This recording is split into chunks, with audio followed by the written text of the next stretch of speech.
Match Made on Ice by Tyler Walker. From the Hot as Sin Hockey King series. He's a playboy hockey player who wants to score big. And the prize, her heart. But this isn't just any story. These two have history.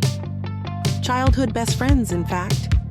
Don't people say that friendship is the best foundation for a relationship? I like to think that spice is the best foundation. And you can find all of it in the unabridged, ad-free versions of Miss Tyler's audiobooks. Go to tylerwalker.com and use code SAVE40 to grab all of the naughty bits at an amazing discount. Please subscribe to the channel to stay in the loop on new and upcoming audiobook releases. Like this video to show your support and help us continue bringing free, full, and fun audiobooks right to your device. Let us know what you think of this story down in the comments. You're listening to Tyler Walker's Match Made on Ice.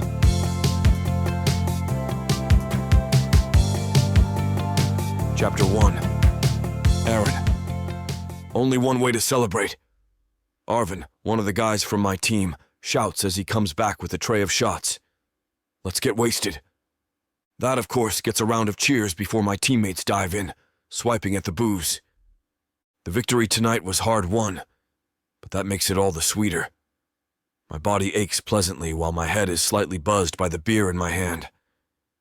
I'm simultaneously exhausted by the day's adrenaline rush and energized by the joy and camaraderie at the high-end bar where we've decided to celebrate. My phone buzzes and I see that my best friend, Bridget, has sent a message. Bridget, great game today. Sorry I couldn't make the after party. Monty troubles. I frown. After the game, I invited her to join us and celebrate, but she waved it off, instead preferring to go home and rest after the long day.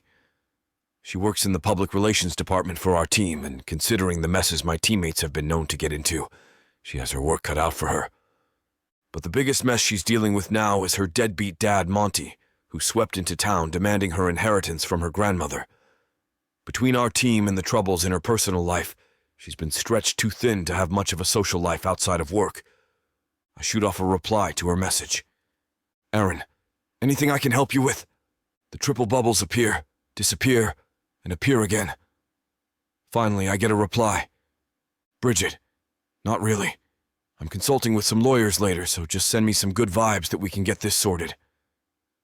Aaron, good vibes sent. Best of luck. Bridget, thanks. Have fun and don't do anything stupid. Aaron, you know me. That's an almost impossible ask, but I will do my best. For you. I can picture her in her pajamas and silk cap curled up on the couch. She smiles to herself a moment before setting her phone down and watching a cooking competition show to unwind.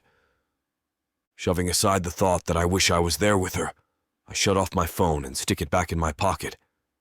Bridget can fill me in on the latest in the deadbeat dad saga tomorrow. When we first came into the bar, people began whispering. I'd occasionally make eye contact with one particular white woman staring at me, only for them to blush and look away. Now, she seems to have built up enough liquid courage to approach. She smiles at me. Her long red hair bounces on her shoulders in gentle curls as she strides in my direction. Taking the seat next to me, she orders a drink. I know it's usually the other way around, but can I buy you a drink too? She asks. I shake my head with a self-deprecating smile. Sorry, I only take drinks from women whose names I know. I'm Emily. She offers her hand. Now you know my name. I smirk and shake it. Her palms are cool and soft. I guess I do, yeah. So you'll take the drink? I wink. Well, I guess I have to now. She orders martinis for both of us and holds up her glass. A toast. To what? I ask, appreciating the way her bright red hair contrasts against her pale skin. Her green eyes sparkle. To conquest. To conquest? I repeat, raising my eyebrows. She raises her own eyebrow and smirks deviously, and I clink her glass against mine. To conquest. Before it can go much further than a few sips of our martinis, two other models show up and offer to buy me a drink or two. I'm Candy, the blonde model says. She practically drapes herself over me, making Emily bristle. Not to be undone, the brunette whispers in my ear. And I'm Yasmin. It's a pleasure to meet you, Mr. Jameson. The pleasure is all mine, I reply. Over the years, I've garnered a lot of attention for being a player both in and outside the rink. It's not entirely accurate, though it's also not very far off. I enjoy having a good time, and there's nothing wrong with that. Unfortunately, though, this playboy reputation has served to get me into trouble, especially when there are multiple women vying for my attention all at once. While the other two models flirt with me, I can see Emily seething, her pale skin turning bright red with simmering anger. This could get ugly if I don't find a way to redirect. So, Emily, I begin, but then disaster strikes. Candy bumps into the martini in her attempt to get into my space. I watch in slow motion as the glass tips over, spilling all over Emily's green dress before shattering on the ground. "What the hell?" Emily shouts. Several other bar patrons look up, curious about the commotion. "This dress is $600, you bitch!" Candy looks unrepentant. "It's pretty ugly. I think I'm doing you a favor." Whoa, whoa, whoa. Drawing myself to my full height, I step between the two women. They're bristling like alley cats about to scrap over an open can of tuna. Let's take a breath. "At least my hair is natural," Emily retorts. "Tell me, do you pay actual money for that dye job? Because if so, you should demand a refund and sue for damages." Yasmin rolls her eyes. "Are we really going there? Tell me, who did your boobs again? Dr. Roy or Dr. Sanderson?" "Want to say that again, skank?" Emily demands, getting in Yasmin's face. "Back off!"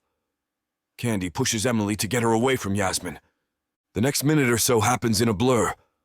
Emily swings at Candy, who then punches back.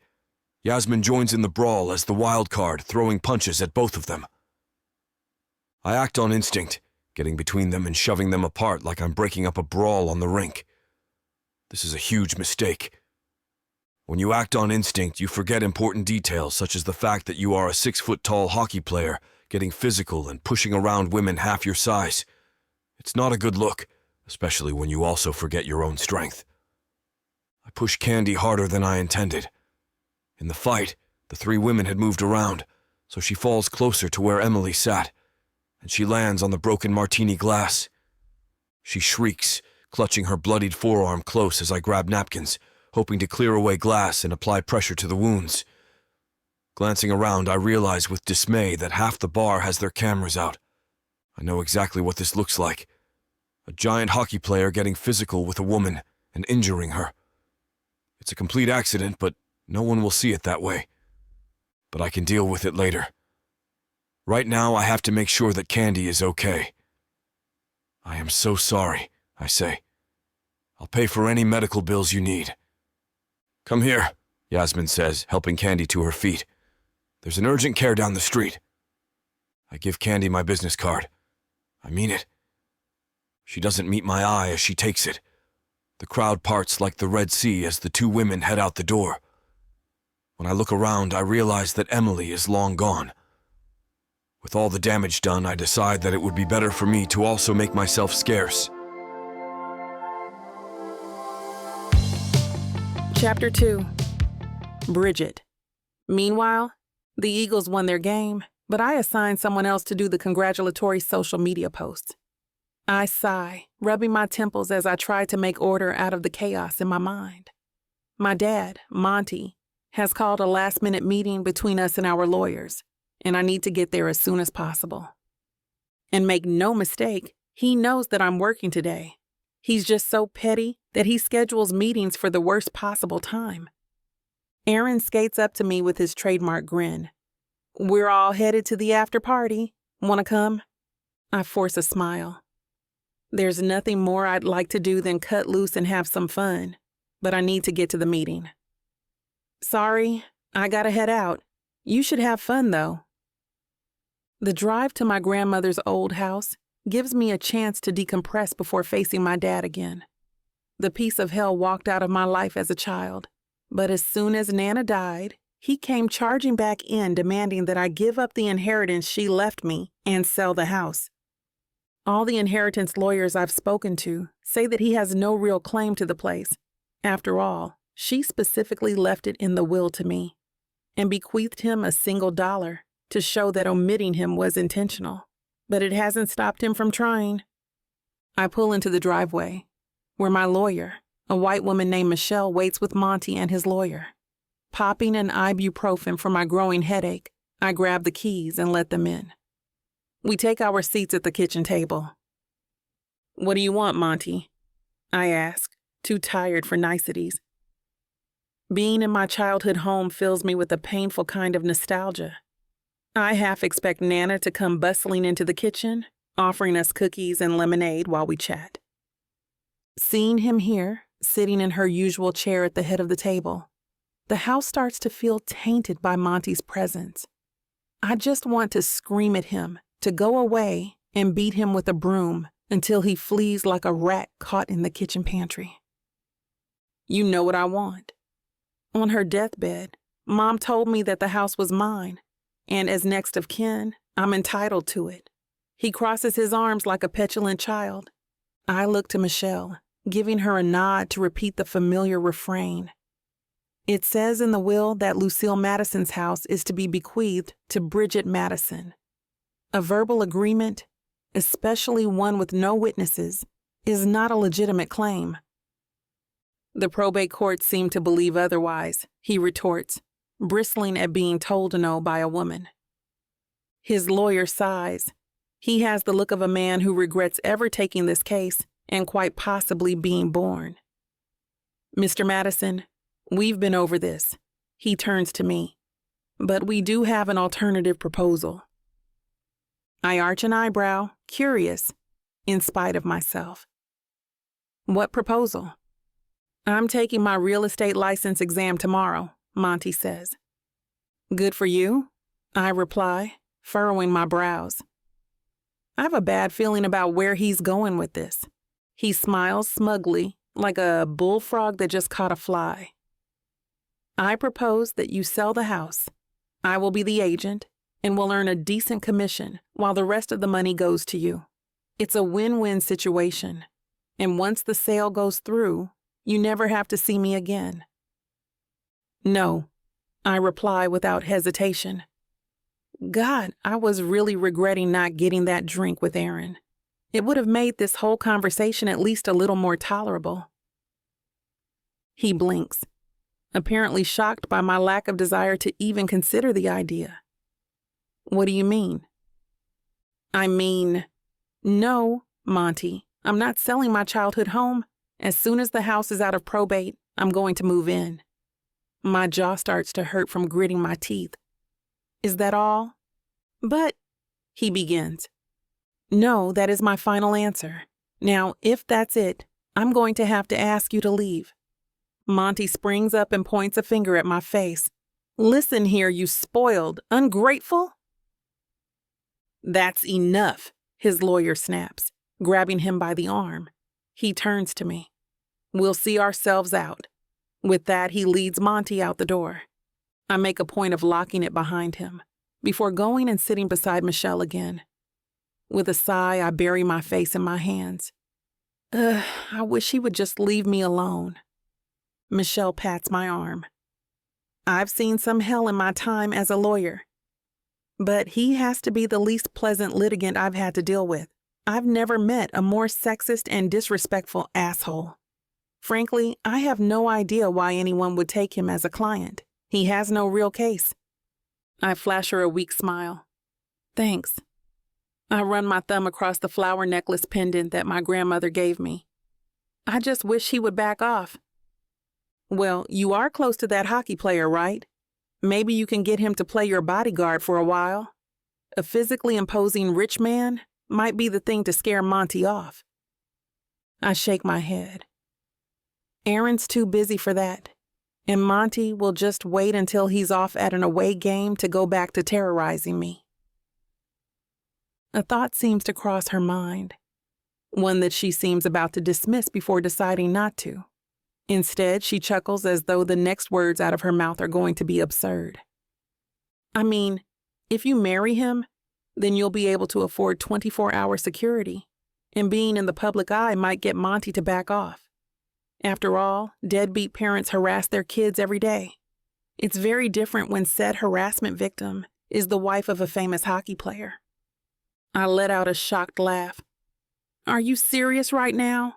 Because if so, I might want to start looking at new legal counsel. Michelle shrugs.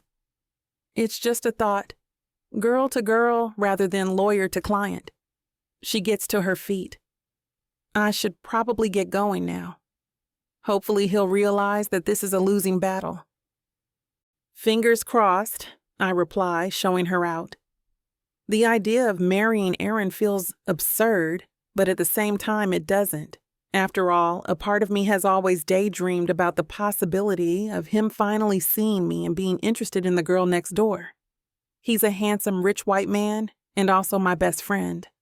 But that's also why I doubt he'd ever think of me that way. He probably wants a blonde white girl with porcelain skin, and that is definitely not me. Before I get driving, I shoot off a couple of texts to Aaron congratulating him on the game. We chat for a bit, and he promises not to do anything stupid at the bar. So I head home and fall asleep as soon as my head hits the pillow. When I wake, I realize that my phone had died overnight. As soon as I plug it in, it lights up with 1,000,000 notifications, all centered around Aaron. With growing horror, I watch the video of the drunken altercation that ends with him knocking a woman into broken glass. Damn. Throwing on some clothes, I race to the central media office to assess the damage. It's bad, really bad. Brands are already threatening to pull out endorsements, and people are calling him an abusive drunk. The phone call with him does nothing to assuage my anger, which seems to compound with the rage I feel about dealing with my dad. "What were you thinking?" I shout when he enters my private office later. He puts up his hand in a placating gesture. I know. It was an accident. Aaron, you pushed a woman onto broken glass. Do you have any idea how bad that is? She could file assault charges. Damn, she's a model. She could do that and sue you for damages to her livelihood. How drunk were you? Why couldn't you just keep it in your pants for 5 minutes instead of triggering a 3-way catfight? A headache blooms behind my eyes. I rub my temples, trying to soothe it. Damn, I can't even look at you right now. Of all the times to cause a PR disaster. I feel his hand on my shoulder and jerk back. Get away from me, you bastard. Okay, he says. Okay, I'll go meet with the rest of the PR department and start strategizing. I'll make this right, Bridget. I promise. With that, he leaves. I sit at my desk with a groan, overwhelmed and fighting back tears. And then my phone rings. I pick it up. "What now?" I snap. "Is this a bad time?" Michelle asks. I sigh. "You might as well go ahead and say it." "Monty lost his job." I jerk up. "What?" Apparently, he was caught trying to sell his story to the news, claiming that he knew Aaron since he was a child. The reporter caught him in the lie and embarrassed him and the company he worked for. So he's now fired. And he's going to spend all that extra time on his hands, trying to get the house, I say, dismayed. She sighs. Probably. I expect that his behavior will escalate. Thanks for letting me know. I end the call. What a nightmare. Chapter 3. Aaron. I stand in line at the local bakery, waiting for them to come out with my order. The guilt sits heavy as a stone in my stomach. I really screwed things up with Bridget. She has so much going on already, and I've gone and made her life 10 times more stressful. My phone rings. I don't recognize the number. Ordinarily, I would ignore it in case it's a reporter trying to get an interview, but instinct tells me that I should pick it up. "Who is this?" I ask. "Aaron Jameson? This is Candy. We, met at the bar last night." Her voice is soft and trepidatious, a far cry from the confident woman of yesterday. My heart skips a beat. "Candy, I'm so sorry about what happened. Are you okay?" "I'm fine. I didn't even need stitches, she says. I just thought you should know that. I sigh in relief. I'm glad. I just wanted you to know that I'm not pressing charges or anything. It was an accident and mostly my fault. When the reporters come knocking, I'll tell them that, but only if they ask. This is all really embarrassing, so I'd prefer to have my name kept out of it as much as possible. It would help, though, if you go on the record and clarify what happened, I reply, my relief giving way to irritation. I'm sorry. That's the best I can offer, she says and hangs up the phone. So the good news is that Candy will not press charges and will set the record straight if asked. Bad news is, she won't make a public statement on her own. All in all, it's not great, but it's better than where we were this morning. Order number 17, the cashier shouts. That's me. I make my way to the counter. The cashier does a double take as though she is just now recognizing me. It, combined with the whispers at my back, makes me feel self-conscious. Thanks, I say, taking the bag and leaving without another word. After picking up some sweet sop sorbet at the International Food Market, something her grandmother used to love, I head home. Bridget's condo is just above mine, so I go straight there without stopping by my place. Steeling myself, I knock on the door. She swings it open, still looking pissed, though she softens at the sight of food. With a sigh, she steps aside. Come in. I brought you some sweet sop sorbet, I say, setting it on the counter. She arches an eyebrow. I thought you hated that. Yeah, but you love it, and I figured you would need some comfort food. Besides, I also loaded up on bacon cheddar croissants and those maple pecan tarts from that one bakery we love. I promise I will not go hungry. She snorts, turning away from me. Yeah, right. I know how much you eat. As the conversation lulls, I take a slow breath in and out. I'm really sorry. I didn't mean to make things so much harder for you. It's fine. She has her back to me, pulling out some bowls and plates for our food. I shake my head. It isn't, but I'm going to make it up to you. I was actually able to talk to Candy. She's not hurt too badly and is not pressing charges. Also, she told me that she'll set the record straight if anyone asks. The problem is that she won't come forward with an official comment because she's too embarrassed. I watch some more of the tension bleed from Bridget's shoulders. Okay, that's good. Not ideal, but we can work with this. Feeling forgiven, I take a seat on one of the bar stools at her kitchen counter and grab a bacon cheddar croissant from the bag. You said last night that you were having money troubles? What did that asshole do now? She tenses again, though I can tell that her anger isn't directed at me anymore. Fishing a savory croissant out of the bag, she takes a vicious bite before sitting beside me. Oh, it's a whole new level of nonsense. I raise my eyebrows and nod for her to continue. He has no real case, so he demanded that I use him as a real estate agent and sell the house. He'd get a nice commission and get out of my life. You said no, right? I ask. Of course. But now he's out of a job because he tried to jump on your scandal train, and he's been calling me almost non-stop to get me to do what he wants. As she speaks, she becomes more animated, practically crushing the food in her hand. I blink. What? How did he try to use my scandal? He tried to sell his story to the news, she says, rolling her eyes. According to Michelle, he told them that he knew you since you were a kid, but they caught him in the lie. The moron. Bridget, I'm so sorry, She holds up her hand, cutting me off. That's not on you. Monty made the choice to act like an idiot. I'm far more forgiving of people who act like dumbasses in the moment than people who are intentionally stupid. She gives me a pointed look when she says dumbasses, but there's no real anger in it anymore. We're back to affectionately ribbing each other rather than her being legitimately angry at me. My chest lets go of a tension I didn't even realize I was holding. I always hate it when we fight. Bridget is the person I always turn to in those times when I need to lean on her. But more often, she's the first person I think of when I see a funny video or a good movie and want to share it. Apparently reading my mind, she flashes me a warm smile. It's the kind of soft look she only ever gives me, and it feels like home. She jerks up. Oh, I forgot to tell you the craziest part. What? I lean in, my curiosity drawing me closer. I think my own lawyer might be insane. She gets up. Wait, I need to get some sorbet. For Nana. Gossip and sorbet was her thing. I sit in suspense when she scoops a bowl for each of us. When she sets mine in front of me, I comically wrinkle my nose. Do I have to? She grins. Yep. Nana's tradition was always gossip and sorbet, so eat up. As I take bites of the sorbet, I exaggerate my disgust. I've never been a fan of sweet sop, but for Bridget, I'd eat anything, even rat poison.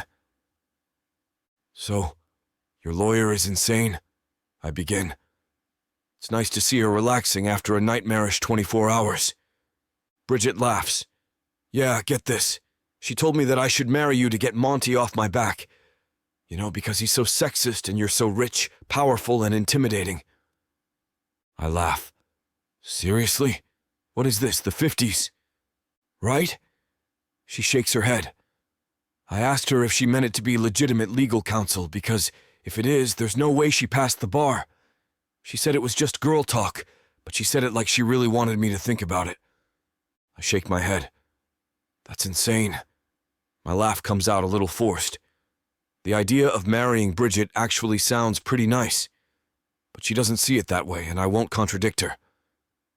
Hey, maybe it could take some of the heat off me too, I say. If everyone's excited to see me getting married, they might forget all about the playboy persona and the accident. She laughs.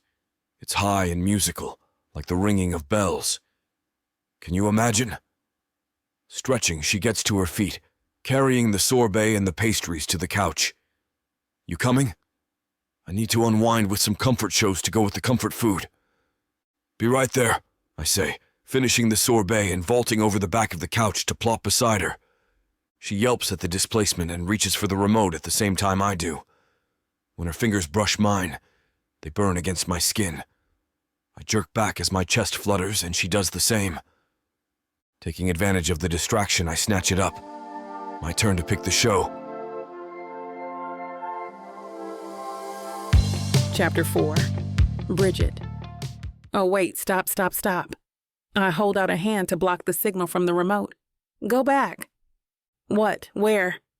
Cozy Network. They've got Magnum PI, like the real one from the 80s.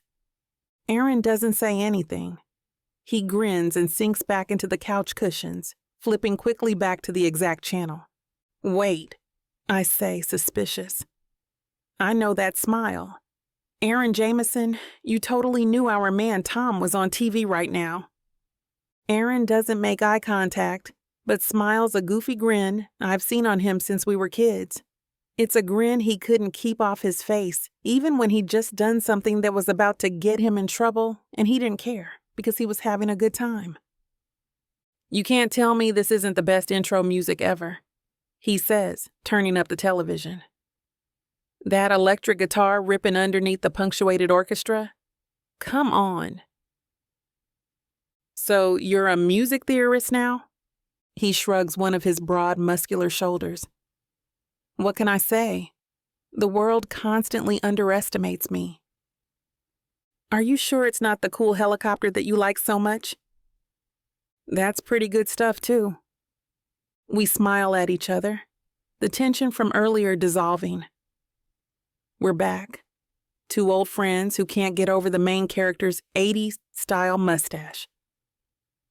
The first segment rolls by with us occasionally pointing out obvious plot tropes and character development. Things like, oh, he's got a black suit. Obviously a bad guy. Who wears that in Hawaii? And now Higgins is going to get mad. Yep, there he goes. The first round of commercials come on. The products reflect a demographic we are definitely not a part of. Look, Aaron, you can train without having to get off the couch if you buy that pedal thingy. God, please. I'd love to skip my coach's lift sessions just once this week. He pauses as Tom Selleck comes back on the screen, all twinkling brown eyes and dimples. Aaron's own gray ones go soft as he glances at me. Didn't Nana have a crush on him? My heart contracts slightly. My Nana. I sometimes forget that Aaron was almost as close to her as I was. Yeah, I say. It's the reason why I like the show so much, and I suspect it's the same with Aaron. She used to say he had a cute derriere, and then one day was totally shocked when I blurted out what that actually was. She didn't think you knew? I was 8. We both laugh. I think I blamed you for telling me what it meant. Thanks, Aaron says. He throws a pillow that whacks me in the side of the head. Hey, that had velocity. Fine, take a shot back. I won't move. He opens his arms and faces me, his expression teasing and cocky. I try to tune out how strong his arms are, how tight his muscles expand the cotton of his shirt. Stop it, I think. This is Aaron. I can't injure my own client. You make us all too much money. Thanks for making me feel like a piece of meat. This time, I do throw the pillow. It bounces pathetically off the side of his shoulder, and he turns to me, raising an eyebrow. Did you say something? Or... My phone vibrates on the coffee table, rattling dangerously close to the edge as I lean to grab it. You're lucky, I say as I stand and move toward the sliding door that leads to the balcony. Hey, Cassidy, I say when I answer the phone. What's up? Cassidy is one of my favorite people. She's had my back since college and is kind, beautiful, and a giving human. It also helps that she's whip smart when it comes to real estate. It's thanks to her that I got the deal I did on this apartment. Hey, doll, Cassidy says. She has her work voice on despite using her nickname for me. Did you and your dad work something out about your Nana's place? My stomach drops. This can't be good. I'm suddenly very aware that Aaron is watching me intently through the glass. I turn away and look out over the cityscape and the sky in front of me. I'm afraid to ask, Cass. I'm sorry to have to tell you, but I think he's trying to pull something. What have you seen? And heard. He actually talked to one of my colleagues and told them he has this great house he's about to put up for sale. He had flyers and specs and everything. All the air seems to go out of me, and I slump against the railing. Seriously? Sorry. I'm sending them to you right now. They aren't even subtle, Bridge. He's trying to pull something big time. My phone dings. I put Cassidy on speaker and pull the phone away to scroll through the photos. There's my grandmother's house on multiple flyers with a big for sale font on the top. Cassidy was right. The specs and asking price are listed as well as his own name and phone number. As the contact person, I close my eyes and take a deep breath. Bridge? Cassidy sounds worried. Bridge, are you still there? This is so messed up, I say, my words coming out in a whisper. He's supposed to be my dad. Supposed to be... I choke up a little. Hey, Cassidy's voice is calm and soothing. We all know Monty's an asshole, and you know if I could beat him up for you, I would.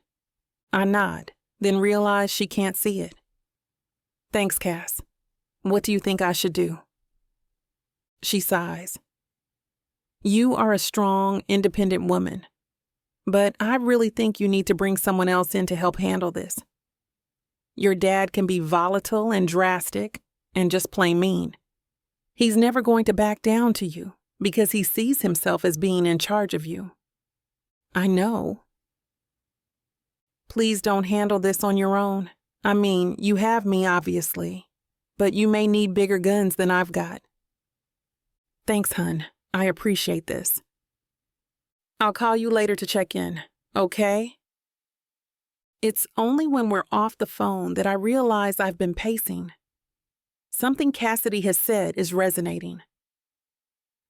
Bigger guns.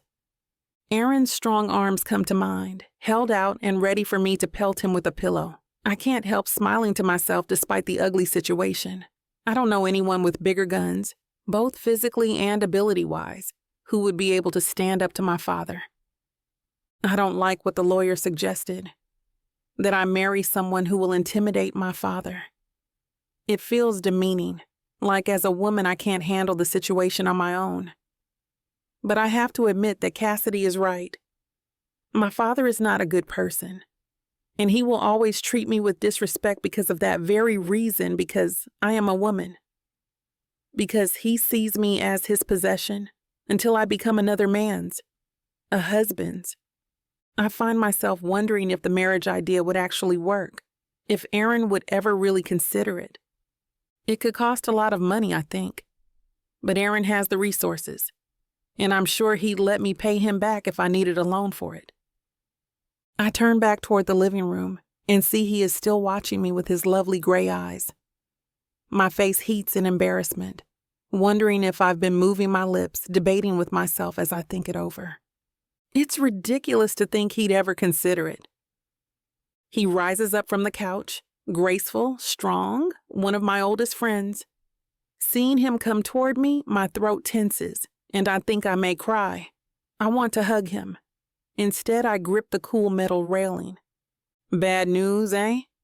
he says, cautiously coming out to the balcony. I nod my head, not trusting my voice.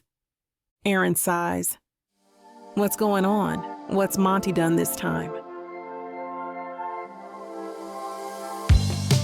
Chapter 5. Aaron. When Bridget looks at me, her eyes are brimming with unshed tears. God, I want to kick Monty's ass. I've wanted to ever since I was a kid. The bastard abandoned her and her grandmother and now feels entitled to the house Bridget rightfully owns. She sniffles, her jaw clenching as her fingers curl into fists. He's been showing the house and posting it on real estate websites like he owns it. What the hell? Is that even legal? I ask, pulling out my phone to research real estate laws. Because that is not even remotely okay. Wouldn't it be some kind of fraud? She shrugs. I doubt it would stop him either way. He tried to get Nana to sell him the house when she was alive. When that didn't work, he demanded it as his rightful inheritance and tried to bully her into giving it up. She told him in no uncertain terms that the house was going to me. She sighs, pinching the bridge of her nose. I should have recorded her saying that. I already have a much stronger case if he sues, but I didn't think she would go so suddenly. I open my arms, offering her a hug. She accepts, burying her face in my chest. I try not to think about how right this feels, how much it makes my heart ache. It's not about me right now. It's about her and what she needs. He never gave a damn about either of us. If he did, he would have been there. But he wasn't. Not when Mom died. Not when it was just me and Nana. And not when Nana was at the hospital. He didn't even visit her to say goodbye. I didn't see him until the funeral. Her voice slowly morphs from pain and grief to the familiar righteous fury that fuels her. She steps out of my embrace. He's not going to get away with this. Nana and I owe him nothing, and that's all he'll get from us. With a groan, she scrubs her eyes angrily. I just don't know what to do to get him to stop. I used to wish he was with me, but now I'm way past that and he won't leave me alone. Earlier, we were joking about getting married. It would help me with the scandal and help her deal with her misogynistic creep of a father. Now, though, it doesn't feel like a joke. It feels like a real and obvious possibility. What if we really did get married? I suggest. She freezes, her mouth slightly agape in shock. The world around us seems to go utterly still. All is silent and unmoving.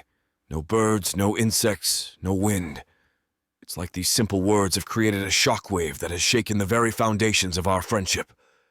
But she's considering it. I know she is. The calculating look in her eye is the same as the one she has when trying to figure out how to fix any PR scandals that come her way. Heart racing, I'm the first to break the silence. Look, I know it sounds crazy, but think about it.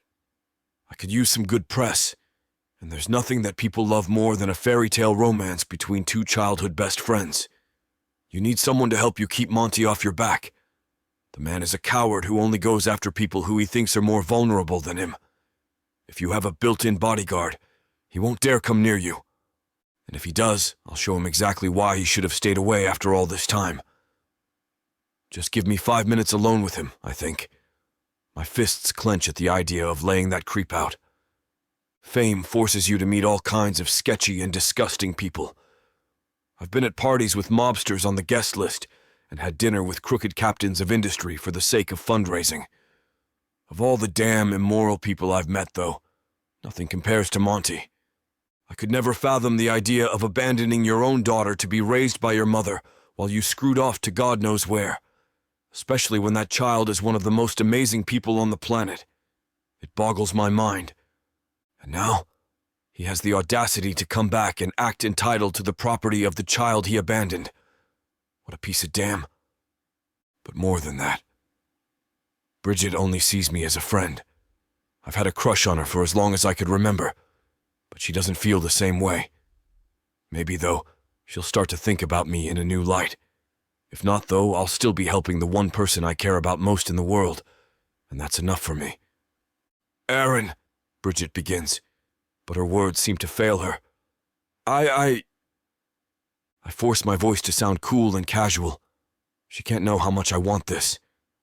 Just think on it, okay? We don't have to decide right now, and we can negotiate the terms later. She lets out a weak laugh. This is insane. So is your dad. So is this stupid scandal. I shrug. I feel like we've long since crossed the threshold from normal measures. I don't know. Turning from me, she leans against the balcony and stares out at the city lights. It's all happening so fast. I'm having trouble processing it.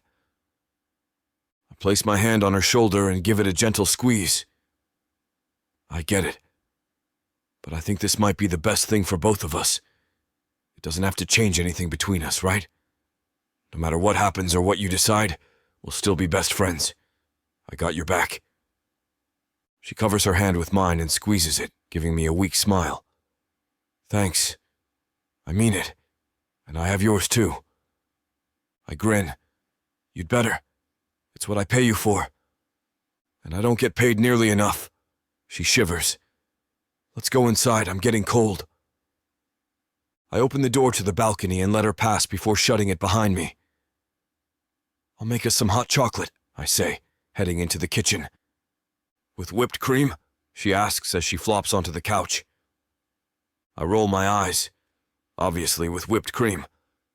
What kind of man do you take me for? Hey, I've seen you heat up store-bought chocolate milk and call it hot chocolate, so I need to know what I'm in for. The TV switches on, and the theme song for Magnum P.I. begins to play. Hey, it's chocolate, and it's hot. What else could you ask for? I take 2 mugs from the kitchen and fill them both with milk. It's nice to hear her start joking again. It means that the worst of her mood is over. Well, for it to taste good, obviously. You're just a food snob. I pop the mugs into the microwave and heat it for a minute before stirring. Then I do another minute and a half, just like she taught me. It keeps the temperature perfect, not too hot or too cold. I think you mean that I have taste buds, she shoots back. Everyone's a critic. I grab the hot chocolate packets from the pantry and the whipped cream from the fridge. Once the microwave beeps, I add the cocoa powder and stir it in. The heavenly smell of chocolate fills the air. I top both mugs with a generous helping of whipped cream, grab 2 spoons and set everything on a tray to be carried into the living room. On the screen, Tom Selleck is in the middle of a shootout. I set the mugs in front of us and take my seat. Bridget takes hers, has a sip, and leans against me. This feels right. This feels like home. She feels like home. Sure, she doesn't feel the same way that I do, but if the rest of my life is nothing but moments like this, I would die a happy man. Chapter 6. Bridget. I'm ignoring you, I say to my vibrating phone as it rings for the 8th time from where I've stashed it in my car's cup holder. Again. The ringtone tells me that it's my office manager, Ellen. The poor thing must be frustrated as hell. "Hey, Siri," I yell at my phone as I weave in and out of traffic. "Text Ellen." "Ellen, hey," I say. I'm handling something that's taking up all my attention at the moment. But don't worry, I'm aware of the PR meeting with Aaron. You'll hear from me soon. Siri reads the message back, and even though every second word is incorrect, I hit send. I woke up this morning aware that I couldn't stand the tension another day. If I didn't talk to my father, I was going to explode. Aaron's offer was sweet, but I wasn't going to impose on anyone unless I had to. I drive around, stopping at my father's various haunts, a bar that serves whiskey before 10 a.m., a library where he doesn't actually go in but sits outside to use the free internet and hit on the nice book ladies, and a coffee shop where he's been asked to leave for being a condescending jerk to the baristas. It's outside this coffee shop that I have luck. He's sitting at one of the outdoor tables, scrolling on his phone. I park and walk to his table, standing in his sun until he looks up. He frowns. "Oh, it's you." He doesn't ask me to sit, so I do. "Oh, it's me, your daughter." He sighs and puts down his phone as if I've just interrupted the most important thing in his life, and not a perusal of an Instagram account that features women in very little clothing. We stare at each other for a moment before I speak. My voice is unsteady, and I try to keep my emotions in check. "Why are you advertising Nana's house? It's not yours to sell." "It will be." He picks up his phone and continues to scroll. I reach over and put my hand on his phone. "She gave me the house. What you're doing is illegal." "It's still in probate. Do you even know what that means?" "Do you?" I snap. Heads at tables surrounding us turn. I feel my eyes start to burn, but I fight the tears back. I can't show any weakness. It's what he would expect. "I don't like your tone," I say, really wishing Aaron was here. He would put Monty in his place. "It's condescending and I don't deserve it." He looks at me, appraising, then sets down his phone again. "All right, Bridge, let's talk about what you do and don't deserve. Tell me why you deserve Nana's house." "Because she wanted me to have it. That's all there is to it." "And what will you do with a property like that?" "Live in it?" "With who?" "Myself." "Exactly." "Exactly?" "It's a house for a family. You, my dear daughter, have proven yourself incapable of keeping a boyfriend, let alone having a family. So, you've had 3 wives and multiple children who you bully and use." I can feel my voice growing louder, can feel more eyes watching. I even see out of the corner of my eye a phone being lifted, but I don't care. "You're the worst example of a family man ever born." "Ouch," he says with exactly no sign of remorse. "Once again, you totally missed the point. How do you manage to keep yourself in business when you don't understand anything?" "I understand enough to figure out you're trying to diminish me, play me, and steal my inheritance." Greedy. "No, standing up for myself." I am yelling now. It's the only way I can stop the tears from flowing. "And I don't see where you get off insulting my business abilities when I'm way more successful than you at any point in your selfish existence." His voice remains calm and logical, as if he's talking to a child. He picks up his phone and dials. "I'm going to use my crappy business sense, as you've put it, and use it to make money. Yes, I've had many wives. The result is that I need some cash. That place will sell for a lot of money, Bridge." I gape at him. "Nana would hate you selling the family home." He goes on as if he didn't hear me. "Which I will invest and make dividends on. I've already got a guy who has a deal for me." I put my hand to my forehead. This is getting worse. "You're going to gamble away Nana's legacy." "I'm going to use the money to make money." "Yes, hello," he says into his phone. "I need some help. There's a woman assaulting me outside the Bristol Street Cafe." What? He turns back to me. Let's face it. You aren't going to get married and have a family? Not now or anytime soon. Who in their right mind would marry a woman who makes a scene like this on the street? You don't need the house, he continues. Not for your personal life, and as you so rightly put it, you're doing okay financially. Now you're just being selfish and greedy. I am well aware his words aren't true, but I can't make them register as lies in my mind. They land like knives in my heart, as it's what I've heard my entire life. I'm really regretting skipping that meeting now. I may be frustrated with Aaron right now, but his presence has a way of calming me, reminding me that everything will be okay. I stand abruptly, knocking my chair over. He looks surprised and holds his hands up like he's totally innocent. You're a horrible man. You're a disgusting, crooked bully. I feel an arm on my shoulder and I jerk it away. You've always loved making all your children feel small, but you're exposing your own patheticness, you... Ma'am, a stern voice speaks into my ear. I turn. 2 policemen are standing behind me. Let's go. No, wait, I say. I haven't done anything. She assaulted me. No, she didn't. A woman from a few tables over chimes in.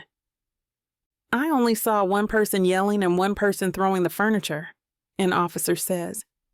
I didn't throw it. It accidentally knocked it over. The officer looks at me with hard eyes, and I realize that my arguing is making things worse. I'm a belligerent black woman in his eyes, and nothing is going to change that. Let's go, he says. I'm leaving. I have a meeting to get to. Ma'am, don't make this worse. Worse? What do you mean I'm leaving? Just do what he says, a lady at a nearby table whispers to me. It'll be better, trust me. Fine. I throw up my hands, spin around and point my finger at my smirking father. But this isn't over. You. Strong hands jerk my arms back and behind me. I feel cool metal around my wrists and hear the unmistakable clank and zip of the handcuffs. Oh my God, no. I can't believe what's happening. I don't know whether to laugh, cry, or fall to the ground kicking and screaming. Already I can feel the humiliation and the shame of having been outdone by my father yet again. When I'm out of sight in the cruiser, I finally do what I've wanted to for a while. I start to sob. I'm a mess in the station as they take my fingerprints and photo. I ask for a phone call and dial Aaron. He answers, his voice concerned as his meeting starts in less than a half hour. I'm being arrested, Aaron. I've let you down. I'm sorry. Oh my God, Bridge, where are you? I'm sorry, Aaron, is all I can manage before I hang up. I don't have anything else to do while I sit in the dank, smelly holding pen except watch the clock tick past Aaron's meeting. I hate feeling like this, powerless, angry, and now letting down my client and friend. 2 hours or 2 years go by, and I'm called by a guard who lets me out. The first thing I see is Aaron's strong frame waiting for me. When he turns, his face is deeply concerned, but when he sees me, he relaxes and he smiles. My legs go weak and suddenly he's there, holding me. I bury my face in his broad, strong chest and cry. I'm sorry, I choke. Hey, it's okay, he says softly into my ear. It worked out. His large hands stroke my hair, and he holds me tight. He is solid and safe. It's going to be okay, he says again. I hug him back as tight as I can, because right now in his arms, I absolutely believe him. Chapter 7. Aaron. Come on, let's go, I say softly. As I speak, I'm struck with the sudden, overwhelming urge to do everything in my power to make Bridget feel safe. And that starts with getting her out of this police station, out of this place where she doesn't belong. For a moment more, she clings to me, her curvy frame suddenly seeming small in my arms. Finally, though, she nods. As I guide her out of the station, my hand on the small of her back the whole time. She wipes tears and streaked makeup from her cheeks. In all the years we've known each other, I've never seen her like this. She's the strong one, the put-together one, the one in control. But seeing her sniffle and hold back more tears as I open the door to my Lexus makes me feel fiercely protective of her. "Thank you," she mumbles as she slides into the black leather seat. I realize as I close the door after her and make my way around to the driver's side that Bridget has been avoiding my gaze this whole time. That's never happened before either, and when I slide into my own seat, I can practically feel the shame and embarrassment emanating off of her. I pull the car away from the station, keeping one eye on the road and one eye on Bridget. My heart aches to see her like this. It strikes me so much that at one point I almost reach over and take her hand in a show of comfort, but that might be a little too intimate, even for us. The last thing I want to do is push her away. "I can get straight back into the meeting," she says suddenly, and the apology in her voice breaks my heart a little more. "If everyone's available, we can do that right away." I shake my head, pulling an unexpected right turn, away from the rink and its offices. She deserves so much better than all this, and I have every intention to make her feel better. We're not going back. Not yet. "Aaron," Bridget objects as I continue down our detour. "Where are we?"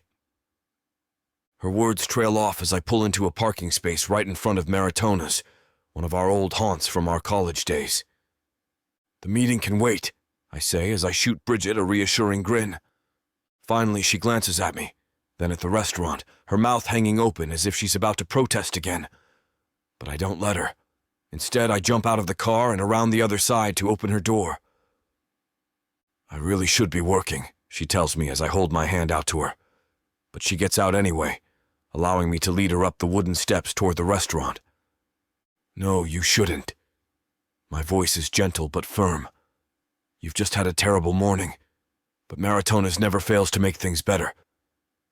I shoot her another smile, and this time, I see the corners of Bridget's mouth curl up just a fraction.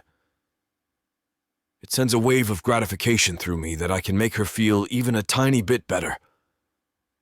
As we settle at a table, the same table we spent many long afternoons and nights at during college, Bridget finally looks at me for more than just a second. "I am really sorry about missing the meeting. It was important, and I didn't want to let you or anyone else down." "Bridge," I tell her, leaning forward and looking into those deep blue eyes. "You could never let me down. It's just a meeting. We'll reschedule. It's not a big deal. Now, if you'll take a moment out of your self-flagellation routine, I believe you might enjoy today's specials." At this, she actually laughs. It's a strained chuckle, one that's still tight with the stressors of her day. But it's genuine. The joy it gives me is just as exhilarating as any goal I've ever scored. Our lunch is enjoyed mostly in silence, but it's a comfortable silence, the kind we've perfected after so many years in each other's company. It reminds me of the days we'd spend here studying together over jumbo coffees and half-eaten waffles. When we're finally done, Bridget looks a little more like herself, even though I can see there are still worry lines creasing the corners of her mouth. It's well after lunchtime now. In fact, it's edging closer and closer to the end of her workday, and when I suggest I just take her home, she reluctantly agrees. It's only when we pull into her driveway that she turns and looks at me. There's the same heaviness in her eyes that I saw at the police station. "Aaron," she says, her voice breaking the quiet that had settled between us on the drive back. For a second she hesitates, as if she's not sure she wants to say the next words, but finally her dark eyes find mine, and I see a level of vulnerability in them that I've never witnessed before. "I don't really know how to ask this, but, does your marriage proposal still stand?" The question is weighty, almost fearful, but when I speak, my voice comes out the exact opposite. "Of course. We can get married whenever you're ready." The calm confidence that accompanies those words surprises even me, but as my answer hangs in the air between us, I find that I mean it. I mean it with absolute certainty. Bridget seems taken aback by how quickly and easily I answered, and she falters for a second before speaking again. Why? I mean, I'm a total wreck at this point. Why would you even consider marrying me? I get the distinct feeling I'm hearing Bridget's dad speaking through her, and I shake my head sadly. I can hardly believe she's even asking that. Because I care about you, Bridge, I say, my voice low but sincere. You're my best friend, and I made a promise to your Nana that I'd always be here for you. So this is me being here for you. My answer is the truth, but a small voice in the back of my head tells me it's not the whole truth. Something else flares in my chest when I think of marrying Bridget, but that's not something I'm willing to put words to. Thankfully, for Bridget, my answer seems to be enough. I can see in her eyes that my words have touched her, and when she nods, I feel that flare in my chest blaze for just a moment. Okay, then let's get married, I guess, she says, with a laugh that lingers somewhere between relieved and incredulous. Okay, let's get married. The grins that spread across both our faces soon develop into that same incredulous laughter, and it takes a good few minutes for this new reality to sink in. When I finally catch my breath, I look over at Bridget. She's still chuckling at this strange turn of events, and the sight of her happy and carefree again is such a relief. That same feeling I had in the station, that I'd do anything to make her feel safe, comes rushing into me again. I have that power. I can achieve that, even if it is by unconventional means. So, what happens now? Bridget asks, turning to me with a smile still on her lips. Now we figure out what this fake marriage is supposed to look like, I tell her, grinning back. She nods thoughtfully. Then do you want to come up? We could get the ball rolling. Over coffee, we hash out the rough details of the contract, but honestly, I hardly register what either of us says. It's all made hazy by the sensation of living in a surrealist dream. When, at the end of the afternoon, our cups are empty, and we've agreed on the vague plan, Bridget holds out her hand in an oddly professional gesture. We're shaking on it then, I ask, amused. This is more or less a business arrangement, right? She asks, and I see the old Bridget coming back, the woman who has it all together. It makes me smile. Sure it is. I grasp her small hand in my bare paw and we shake. Both of us, I'm sure, are aware of the strangeness of this endeavor, but I don't even care. Right now, I'm just happy. You won't know what hit you, baby. I'm going to take you, break you, and make you mine. And when I'm done, you're...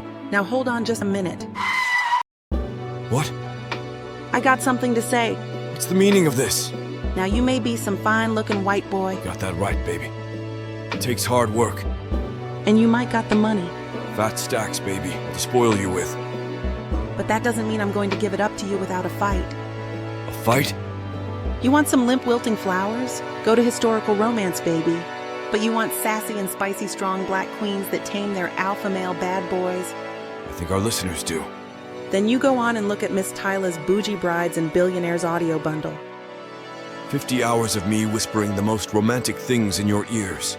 Fake marriages, alpha male billionaires, strong black women, steamy scenes that will make your eyes roll back. And everything wrapped up in a happily ever after that will put you in an afterglow. Use code SAVE40 to get 40% off this bundle and any other digital product in Miss Tyla's store. Unabridged and uncut. Just like you? You're gonna have to find out. Tyla Walker Romances. Escape your life with sassy romance.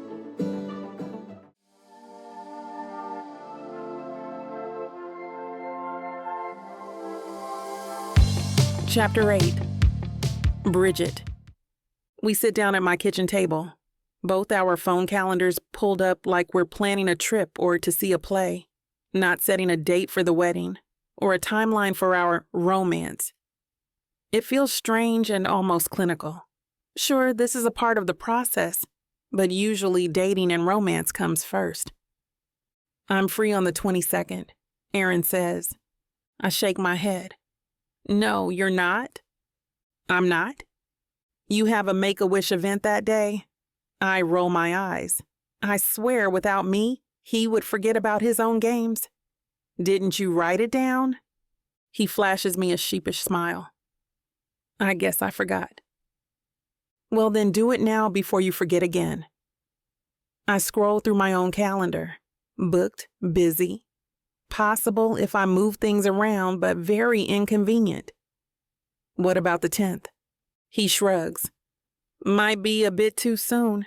We don't want people to get suspicious about our whirlwind romance. Good point. I tap the side of my head thoughtfully. We've known each other forever, so that could help mitigate some suspicions about how fast we're moving. You think we should schedule some public appearances before the wedding date? That way, there's more of a setup. He nods. We could go out to dinner on Tuesday after practice. There's a jollof place I've been wanting to try. I wink. I can call ahead and warn that your spice tolerance just about starts and ends at Wonder Bread. His face twists in mock offense, making me snicker. Hey, I ate that ghost pepper, didn't I? And then chugged an entire quart of milk before barfing. Remind me never to take a bet like that again, he says. I can still feel the phantom pain of my mouth burning. Reaching over, I pat his arm. It's okay. We'll get you there someday. He shakes his head. I don't know how you can tolerate that stuff, let alone like it. You know how some parents wash their kids' mouths out with soap when they swear? Nana used Tabasco sauce. The memory, though not completely pleasant, sends a wave of nostalgia through me. The Tabasco sauce was not really a punishment after the first few times. I acquired a taste for it, so Nana had to find another way to keep me from swearing. Why am I not surprised?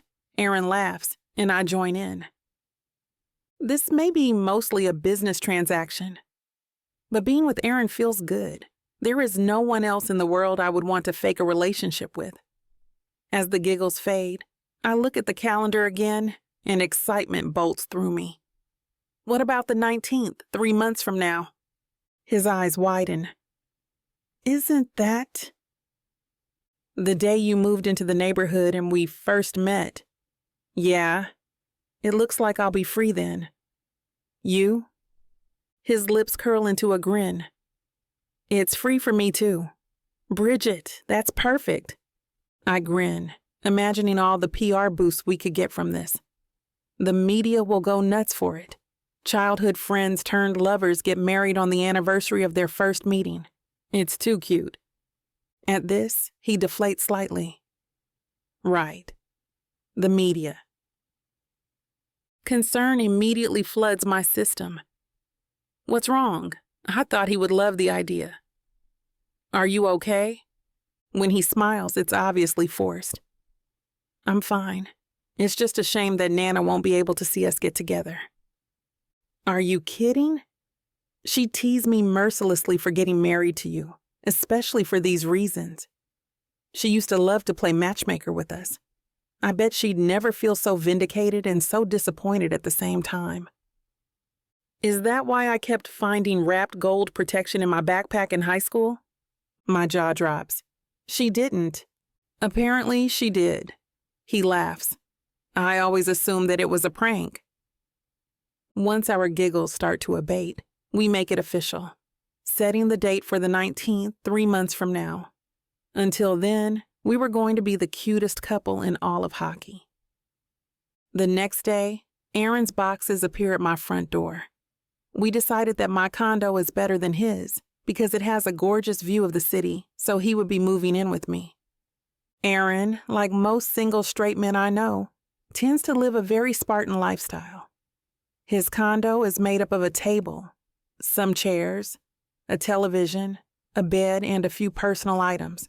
I had to be the one to convince him to buy a bed frame instead of sleeping on a mattress on the floor.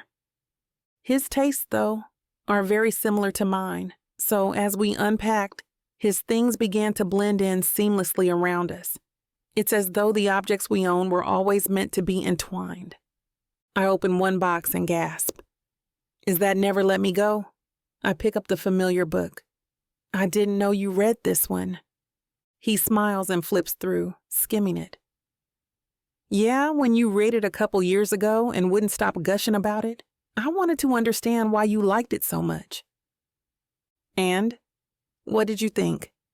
He sets it on the bookshelf next to my copy of Pride and Prejudice. I thought the whole clones being used to harvest internal organs thing was horrifying, but the slow reveal was amazing and disturbing. I nod eagerly. I was obsessed with it, but this isn't your genre, is it? It's a question that I already have the answer to. Aaron is far from a meathead jock, but he is a man of action.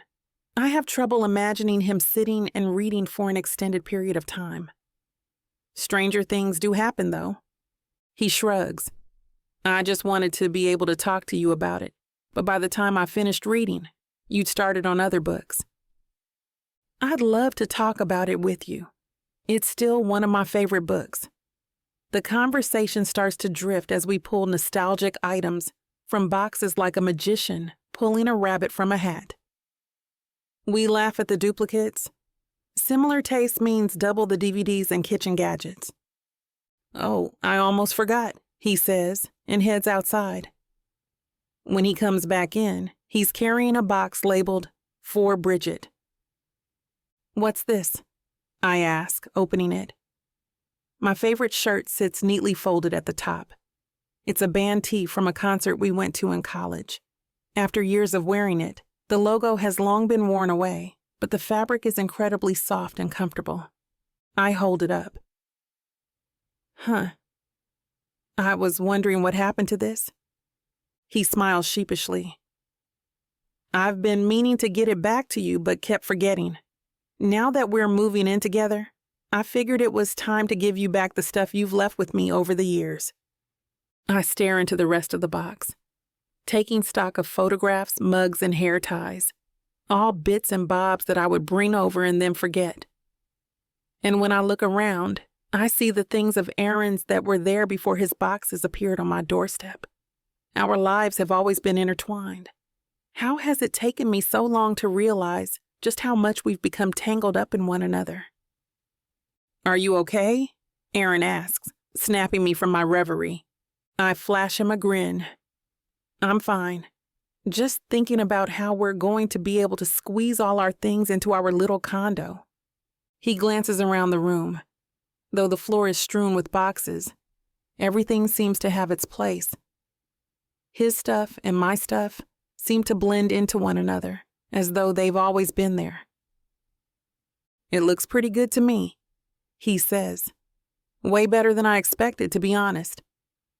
I'm about to give a snarky retort, but there's something about the sincerity in his voice that begets sincerity in my own response. I take in the room. The distance between our condos has already been negligible, but now it's like he's where he's always belonged. I try not to examine that feeling too closely. We have a lot of work to do. Chapter 9. Aaron. Okay, let's get to work, Bridget says, taking a seat at our kitchen table with her legal pad open. I sit opposite her with my own, and a meat lover's pizza waits between us.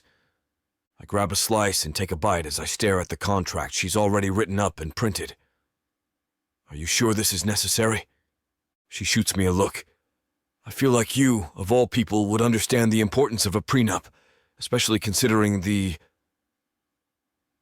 transactional nature of this marriage. Right.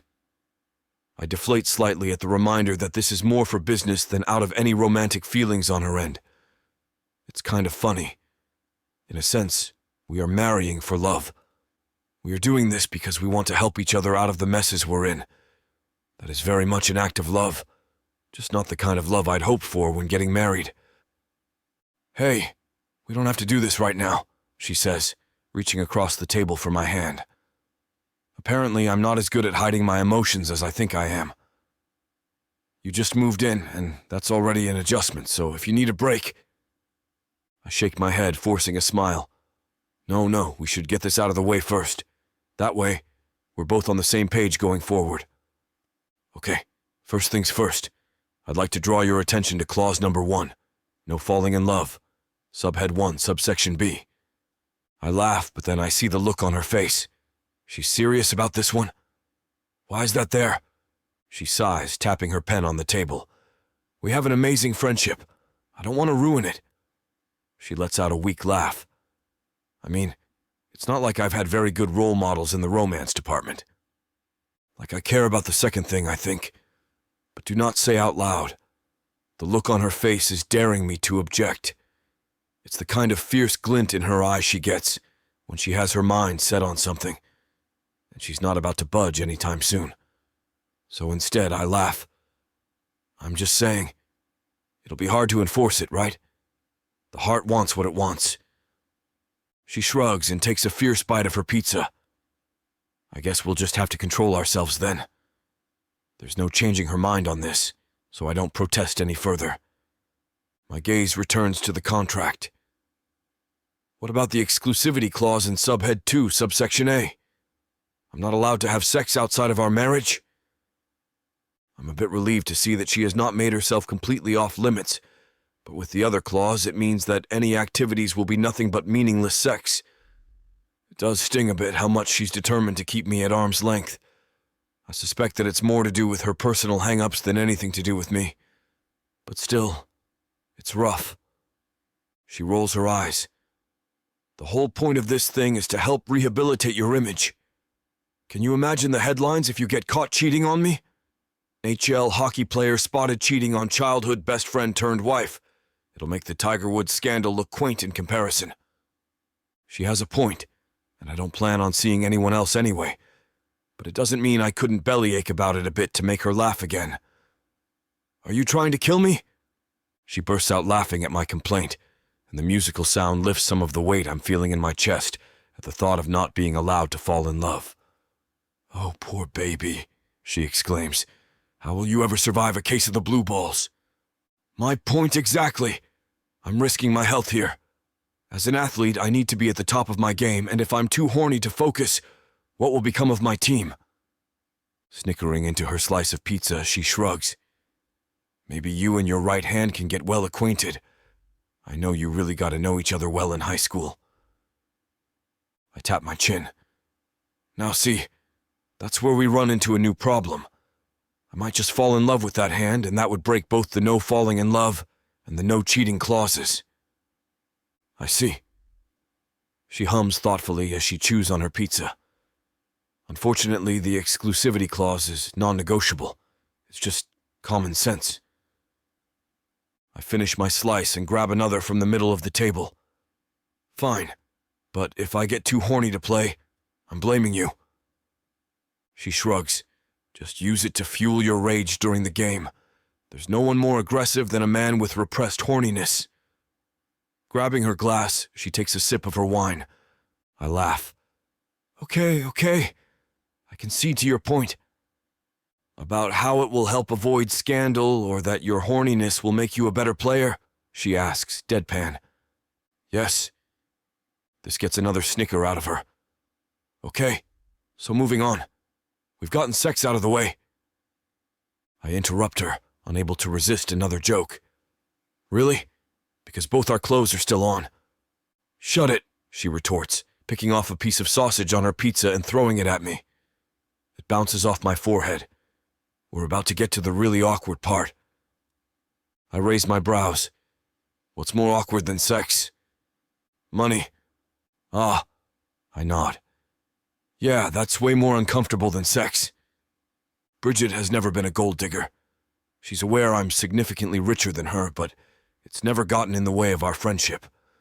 Still, the part of me that's been warned from the start of my career to beware of gold diggers and baby trappers grows wary of this line of thinking. But it has to be addressed eventually. I don't need any of your assets, she says, and it doesn't surprise me. Bridget has her own money, and she doesn't need me. Still, if something happens to me, or God forbid to her, she might need some of my money even after the marriage ends. Okay, I hear you, I say. But I'd still like to offer you something. Maybe I can give you half the money from the condo I just moved out of. She shakes her head. And do what with it? No, I don't want that. It's your stuff. I'm not... She cuts herself off, but I know what she was about to say. I'm not my father. I reach across the table to take her hand. I know you're not in it for the money. You just want to help me. I'm suggesting this in case something happens to me. You'll have something of mine. It's a gesture of good faith. I smirk. Consider it collateral for the exclusivity and the not falling in love clause. At that, she giggles. I don't want money to get in the way of things, so let's just agree to this. What's mine is mine, and what's yours is yours. Sound fair? I guess I'll have to find another way to spoil her then. Okay, fair enough. And if something else comes up, we can go from there. Besides, I'm already leaving everything to you in my will, so it won't matter on my end if I'm incapacitated, she says nonchalantly. I blink. What? Well, I don't want my dad to have it. She shrugs. We can worry about the other assets later. My jaw just about hits the floor. How is now the first time I'm hearing about this? I mean, I was probably going to change it when I met someone, but for now, you're the only one I trust with my things. She abruptly changes the subject. Now, for the duration of our marriage. I'm thinking a year. By then, everything will probably have blown over. I nod. Sounds fair to me. A year. I would be happy to spend the rest of my life with her, but I can settle for a year. With the contract complete, we both sign it. I meet her eyes and she looks resolute. I nod in return and hope that my gaze doesn't reveal the true depths of my feelings. Chapter 10. Bridget. Ready? Aaron asks as we make our way through the players' entrance to the rink. I flash him a nervous half smile. As I'll ever be. He nudges me with his elbow. Come on. People have been assuming that we're dating since middle school. It shouldn't be too hard to make it look convincing. The memories make me grimace.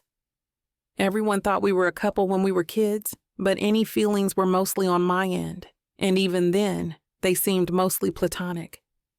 Every time it happened, we would groan and grumble. Can't boys and girls just be friends? Apparently, we can't though, because eventually, all close platonic friendships end in romantic relationships, even if said romances are actually ruses to help mitigate the effects of the boy's scandal and get the damn girl's dad off her back. Such is life. It's definitely affected our dating lives. I've lost count of the guys who have broken up with me because they were threatened by my friendship with Aaron, and vice versa with him and his girlfriends. So Aaron has a point. If we keep convincing people by accident, people likely won't see through us when we're doing it on purpose. Okay, you've got me there, I reply, nudging him back. We can do this. Hell yeah. He holds up his fist for me to bump, and I oblige. When we reach the locker rooms, we split off. I head in the direction of the VIP section, while he meets up with the rest of the team. Due to my position as PR manager, I have standing tickets in the VIP area, just one of the perks of working for the team. No one bats an eye at my presence as I take a front row seat. Throughout the game, Aaron and I exchange smoldering glances.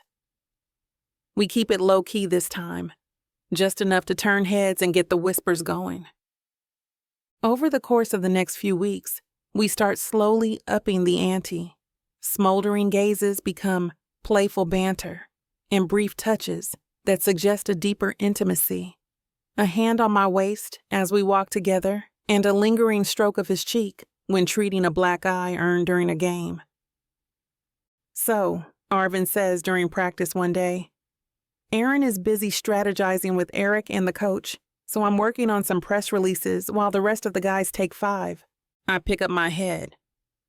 So?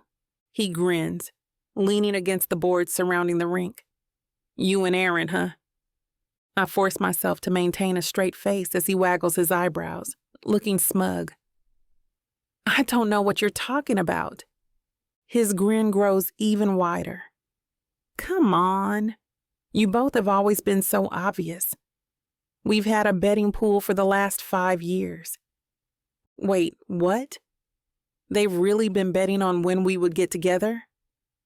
Although it warms my heart to think that they believe in us as a couple, I'm also a little insulted that they gamble on our love lives. I don't let my shock show on my face. A part of me wonders if I should fess up to our relationship now. But that would be out of character for me, and therefore might make them suspicious. My reputation is that I'm an ice queen, and I decide to live up to it and stay frosty by arching an eyebrow, incredulously. You know, gambling on the love lives of me and your fellow player is highly unprofessional. So is dating your coworker, he retorts, but there's no heat in the response. I press my lips together and say nothing, instead focusing again on the papers. If we were dating for real, I would want to keep it quiet at first, so if anyone asked, I would neither confirm nor deny until I was ready.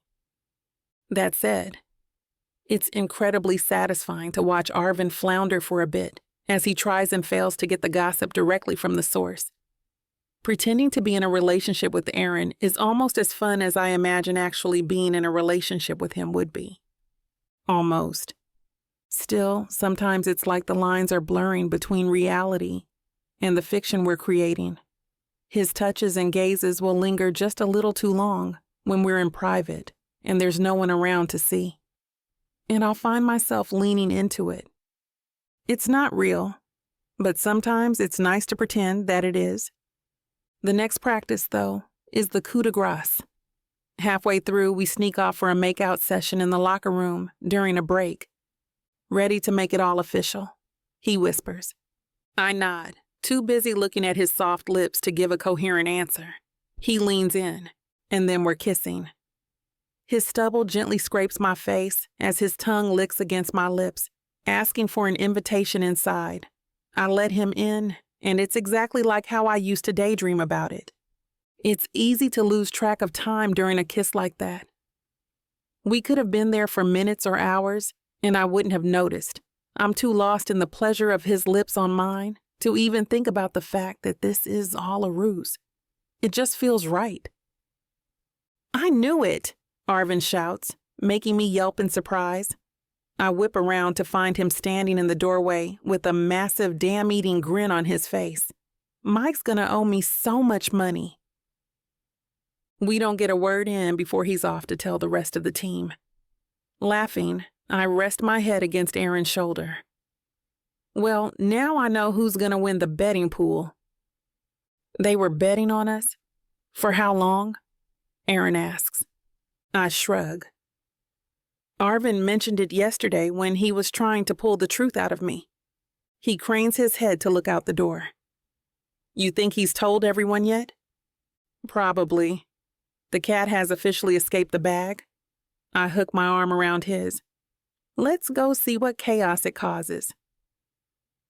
We head out to the ice where the rest of the guys are laughing. There they are, Eric says with a grin. You've just made me much richer. He, Arvin, and the rest of the winners exchange high fives at that, while Mike and the ones who lost the bet grumble. But seriously, Eric says, skating up to meet us. He shakes Aaron's hand and pulls me into a hug. I'm happy for you. I always had a feeling that you two would end up together. I'm just shocked it took you this long to figure it out. Now that I've earned a couple $100, drinks are on me, Arvin announces. Then he glances slyly at Mike, whose face still looks like he ate a lemon. Well, technically they're on Mike. The rest of the guys cheer. Once practice is over, we all head to the nearest bar to celebrate the beginning of our new relationship. A tequila sunrise for the lady, Aaron orders when we get there, and I'll have a vodka martini. Shaken, not stirred? I ask, nudging him in the ribs. Fun fact, shaking actually waters it down, Aaron says. Apparently, Bond can't handle a normal martini's strength. I raise my eyebrows. So you're saying you're manlier than James Bond? Maybe I am, he retorts with a smug smile. At least when it comes to drinks. And for all you know, I am a secret agent. One with a number and everything. Arvin throws an arm around Aaron. We've only been here a few minutes and he's already a couple shots in. Bridget, time for you to meet Agent 69. He's the greatest hockey spy on this side of the Atlantic. I take a sip of my tequila sunrise. So would that make me a Bond girl? Or am I Moneypenny? Or maybe you're a double agent sent to seduce Agent 69 here. Arvin teases. We both exchange awkward glances at that. It hits a little too close for comfort. Does he know something? Then Arvin laughs. I guess that makes me Agent 420. We both relax. He doesn't suspect a thing. Chapter 11. Aaron. I take the last sip of my martini, the warm burn of the vodka searing my throat. But even as I tip back the glass, my eyes never leave Bridget. The boys and I have moved the party to one of the tables lining the bar's walls, while Bridget and some of the wives and girlfriends who have joined us are showing off their moves on the dance floor. I grin to myself, absent-mindedly tracing one finger down the stem of my now empty glass. Next to me is Bridget's jacket, the one that matches the sky-blue skirt that's now riding up her thighs as she dances. It's one of those skirts that fits snugly to her figure and makes her already amazing curves look even better. Her shirt, a semi-transparent white blouse that makes her dark skin glow, has a few extra buttons undone thanks to the heat of the packed bar and the movement on the dance floor. It's not her curves I'm staring at, though I have to admit, they don't hurt. What really captures my attention is the smile on Bridget's face as she dances, carefree and happy. Just knowing that I've been able to give her that happiness makes my heart swell. That, and the fact that we're about to get married. In fact, if I were a more sentimental kind of guy, I'd call it a dream come true. And maybe one day I will call it that. Not to just anyone, of course, but to Bridget, who's just about the only person who knows the real me. The rest of the people in my life, even my friends on the team, see me as some kind of mix between a stoic Tyler Durden and an irresistible Casanova. Neither of these is strictly true. Bridget is the only one who has any inkling there's more to me than that. She gets the parts no one else sees. It was always that way. And I know the reverse is true, especially if the last few weeks are anything to go by. As I watch her dance, I notice her little idiosyncrasies. The silly, giddy smile that tells me she's just a little bit tipsy. The way she leans in to talk to Arvin's girlfriend, Claire, tells me she already likes her. The way she tips her head to one side and closes her eyes tells me she's savoring the moment. "Yo, Earth to Aaron!" Arvin shouts over the music, leaning into my field of vision. Jesus, you're acting as if you haven't seen Bridget every day for, like, your entire life. The rest of the boys chuckle, some of them elbowing me in the ribs as I finally tear my eyes away from her. "Well, you know how it is," I say with a smirk, and my most over-the-top impression of a romantic poet. When Cupid's arrow strikes. "You become a real pain in the ass," Eric finishes, cutting me off.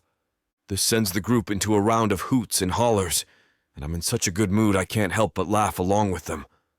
"Nah, man. For real, though. You know we're happy for you," Arvin reassures, draping a tipsy arm around me in a show of camaraderie. "And it's about time you finally shacked up with someone. The playboy is officially retired." This sets the boys off into another round of cheers, their glasses sloppily raised as they toast to Arvin's claim. I don't even bother to correct them that I wasn't actually that much of a playboy to begin with. Instead, I laugh along as they toast, but my eyes keep finding their way back to the dance floor, back to Bridget, back to the smile that has my heart absolutely pounding.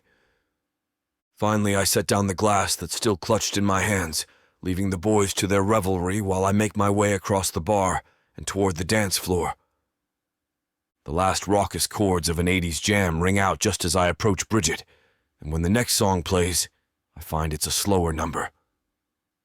"May I have this dance?" I ask with mock formality as I hold out my hand toward Bridget. Her dark eyes look black under the bar's dim lights, but there's a sparkle in them as she places her hand on mine. Just holding her hand like this is enough to send a thrill through me, but when I pull her in close to dance, It's like my whole body is suddenly on fire. Her body is pressed close against mine, and I can feel her every curve against my chest, my stomach, my groin. I can feel the heat of her emanating through me, and even though this is technically all an act for everyone else's sake, I still feel like we're in our own little bubble.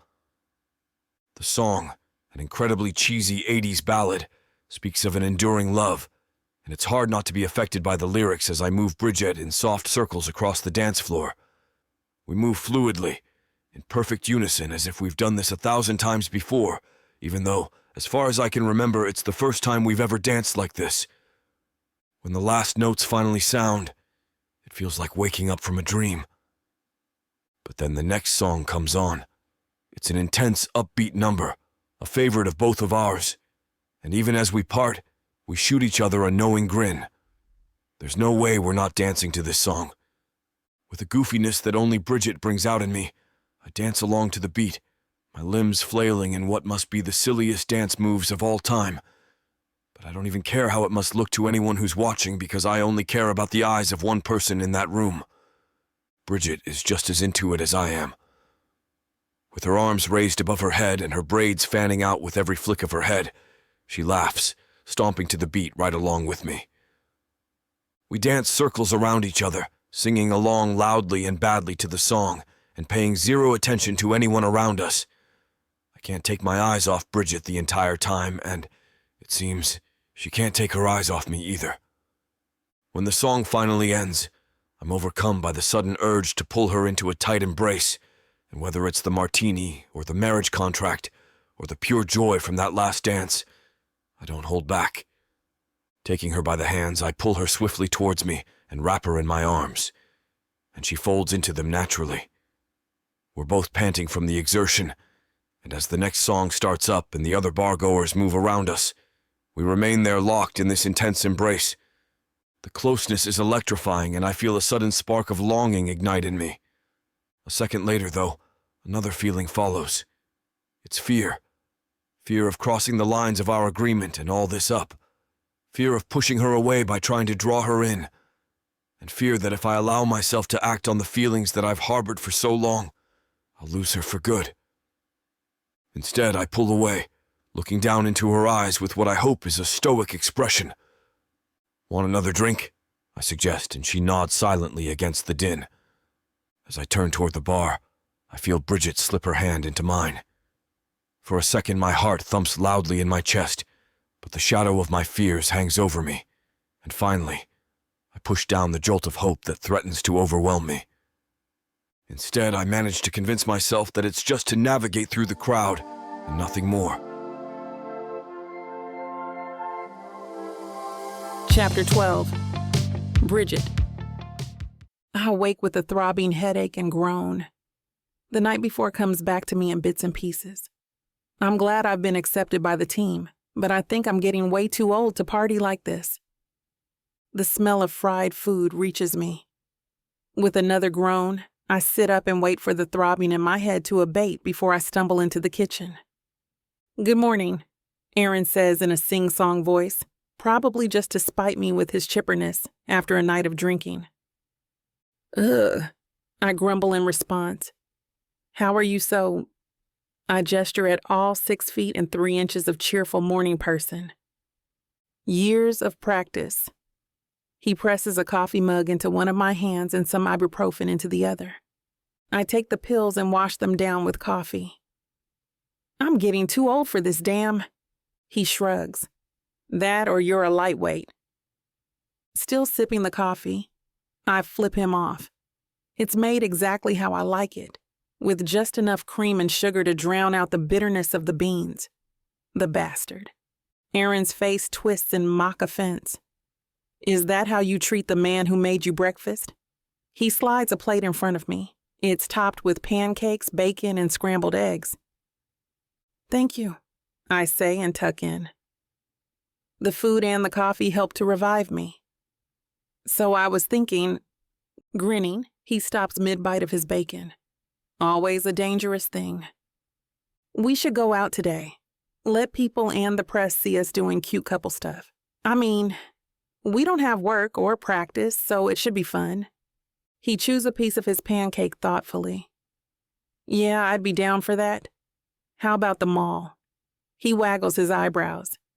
You could go on a shopping spree. My treat. Is that your way of saying that I need a new wardrobe? I ask, deadpan. No, of course not. He sees the look on my face and rolls his eyes, making me break and begin to laugh. Sorry, I couldn't resist messing with you. I regain my composure. A trip to the mall sounds like fun. Let's do it. My first stop on this excursion is to the salon. As we stand outside, he hands me his credit card. You don't have to, I begin, but he shakes his head.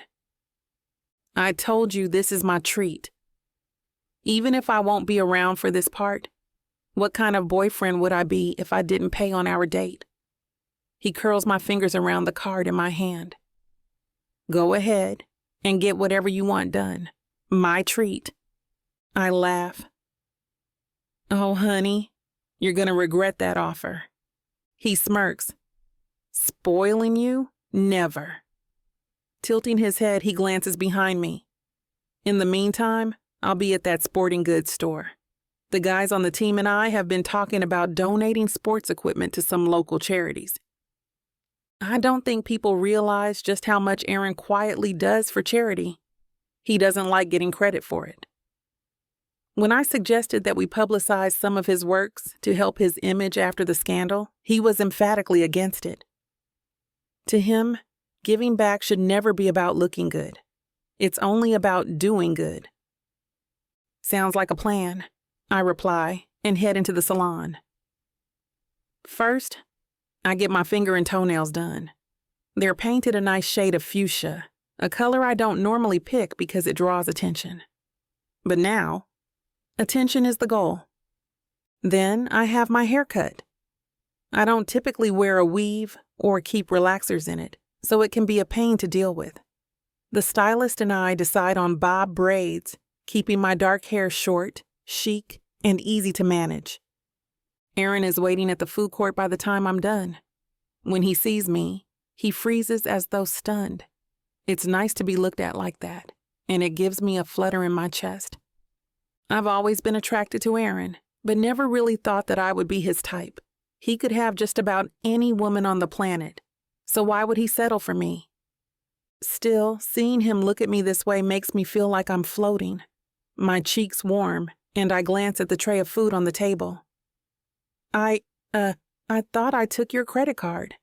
He blinks as though a spell has been broken. Then he looks down at the food and laughs softly. I paid with my debit. Right, duh. We stand there for a minute like two idiot teenagers on their first date. Stepping aside, he gestures for me to have a seat. I wasn't sure what you wanted. Is pizza okay? Pizza is perfect. I sit down. Sipping at my drink, an idea comes to me. After lunch, I think I know where we should go next. Oh, and where is that? I smirk. That's for me to know and you to find out. After we eat, I lead him to the back corner of the mall where the lingerie store is. He arches his eyebrows. Seriously? I wink. Didn't you say I could go anywhere I wanted on my shopping spree? For a moment, he hesitates, and then he just shrugs. I guess I did.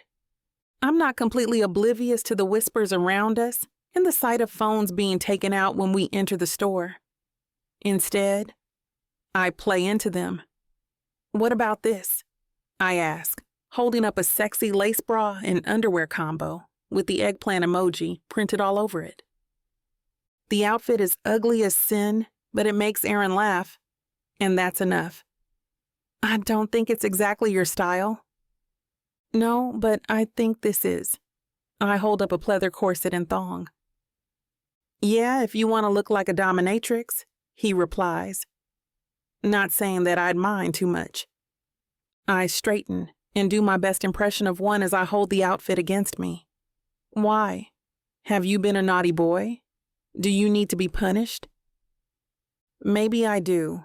But first, how about this? He holds up a thong made for men. It's been bedazzled with silver rhinestones. Now that's what I call disco balls.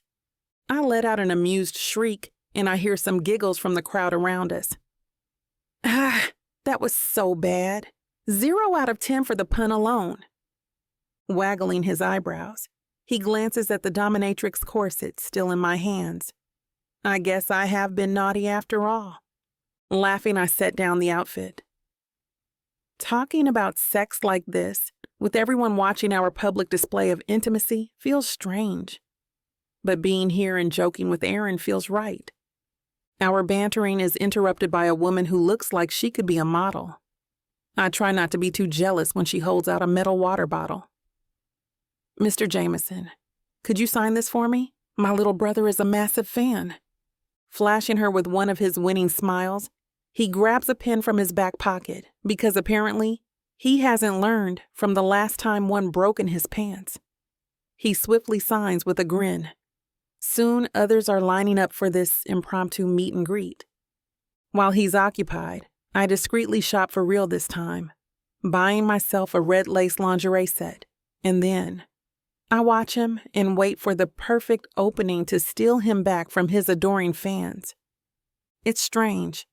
I've never felt particularly possessive of him, but with all this talk about relationships, I now feel less inclined to share him with others.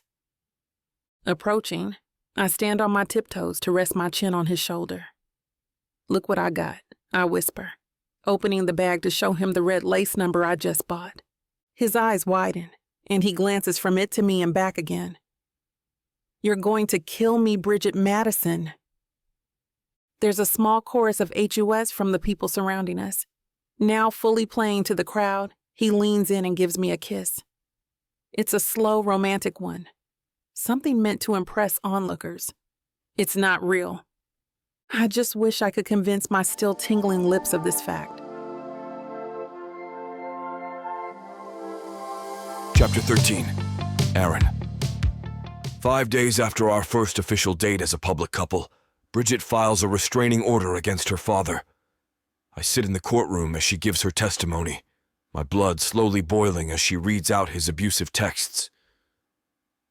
Michelle and his own lawyer act as witnesses to the fact that she did not give consent to put the house on the market, but he did so anyway, leading to more harassment. When she's done, she takes a seat next to me. I wrap my hand around hers and squeeze in a show of silent support.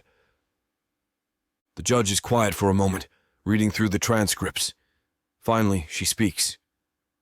Miss Madison, looking through the evidence, I don't see much in the way of threatening physical harm. He never goes so far as to do that in writing. Admittedly, it makes the case rather weak. But, Your Honor, the emotional harm he's done is undeniable, Michelle says. He's proven himself to be willing to go so far as to commit fraud to force her into selling her house. He's been calling her at all hours of the night and following her places. It's borderline stalking at this point. The judge nods. I understand. And for these reasons, I will grant the protective order. Bridget sags with relief. Thank you, Your Honor. She flashes Bridget a small smile. Take care of yourself and stay safe out there. I will, ma'am. Still holding my hand, she tugs me to my feet at the court's dismissal. Once we're out of the courtroom, she throws her arms around me, hugging me. Relieved, I hug her back. I know he isn't going to stop anytime soon, but now I can use this as a threat to get him to leave me alone, she says. When Michelle approaches, Bridget hugs her too. I'm just doing my job, she says. Stepping back, Bridget smiles. I know, but I'm still grateful. We'll be in touch for the next steps. Until then, take care. She glances up at me with a mischievous smile. And have fun with your new boyfriend. I grin, hooking Bridget's elbow in mine. Well, you heard the lady. Let's have some fun. The next 10 days or so are a blur.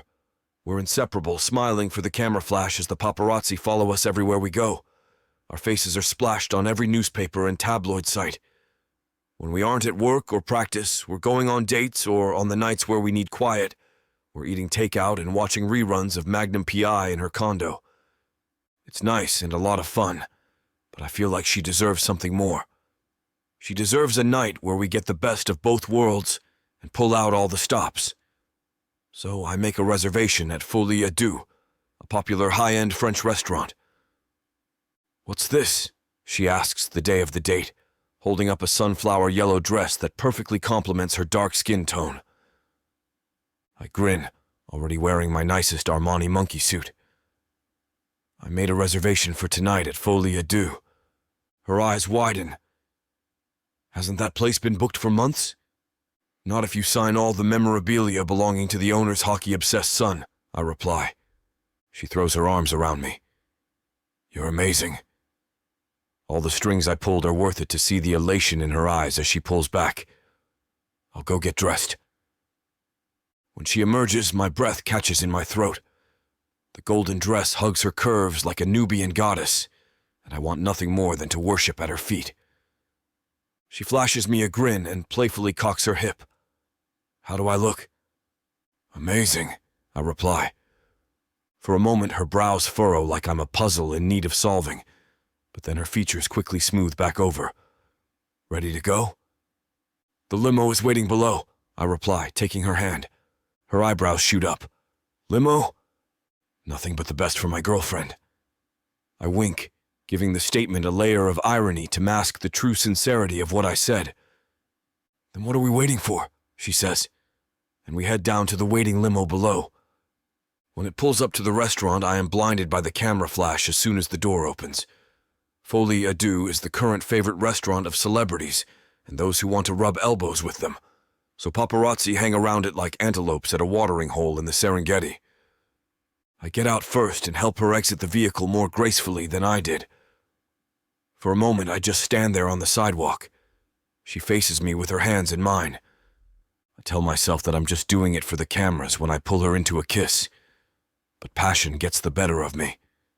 Without realizing it, I deepen it, pulling her closer to feed a hunger that's been lurking ever since I was old enough to experience sexual desire.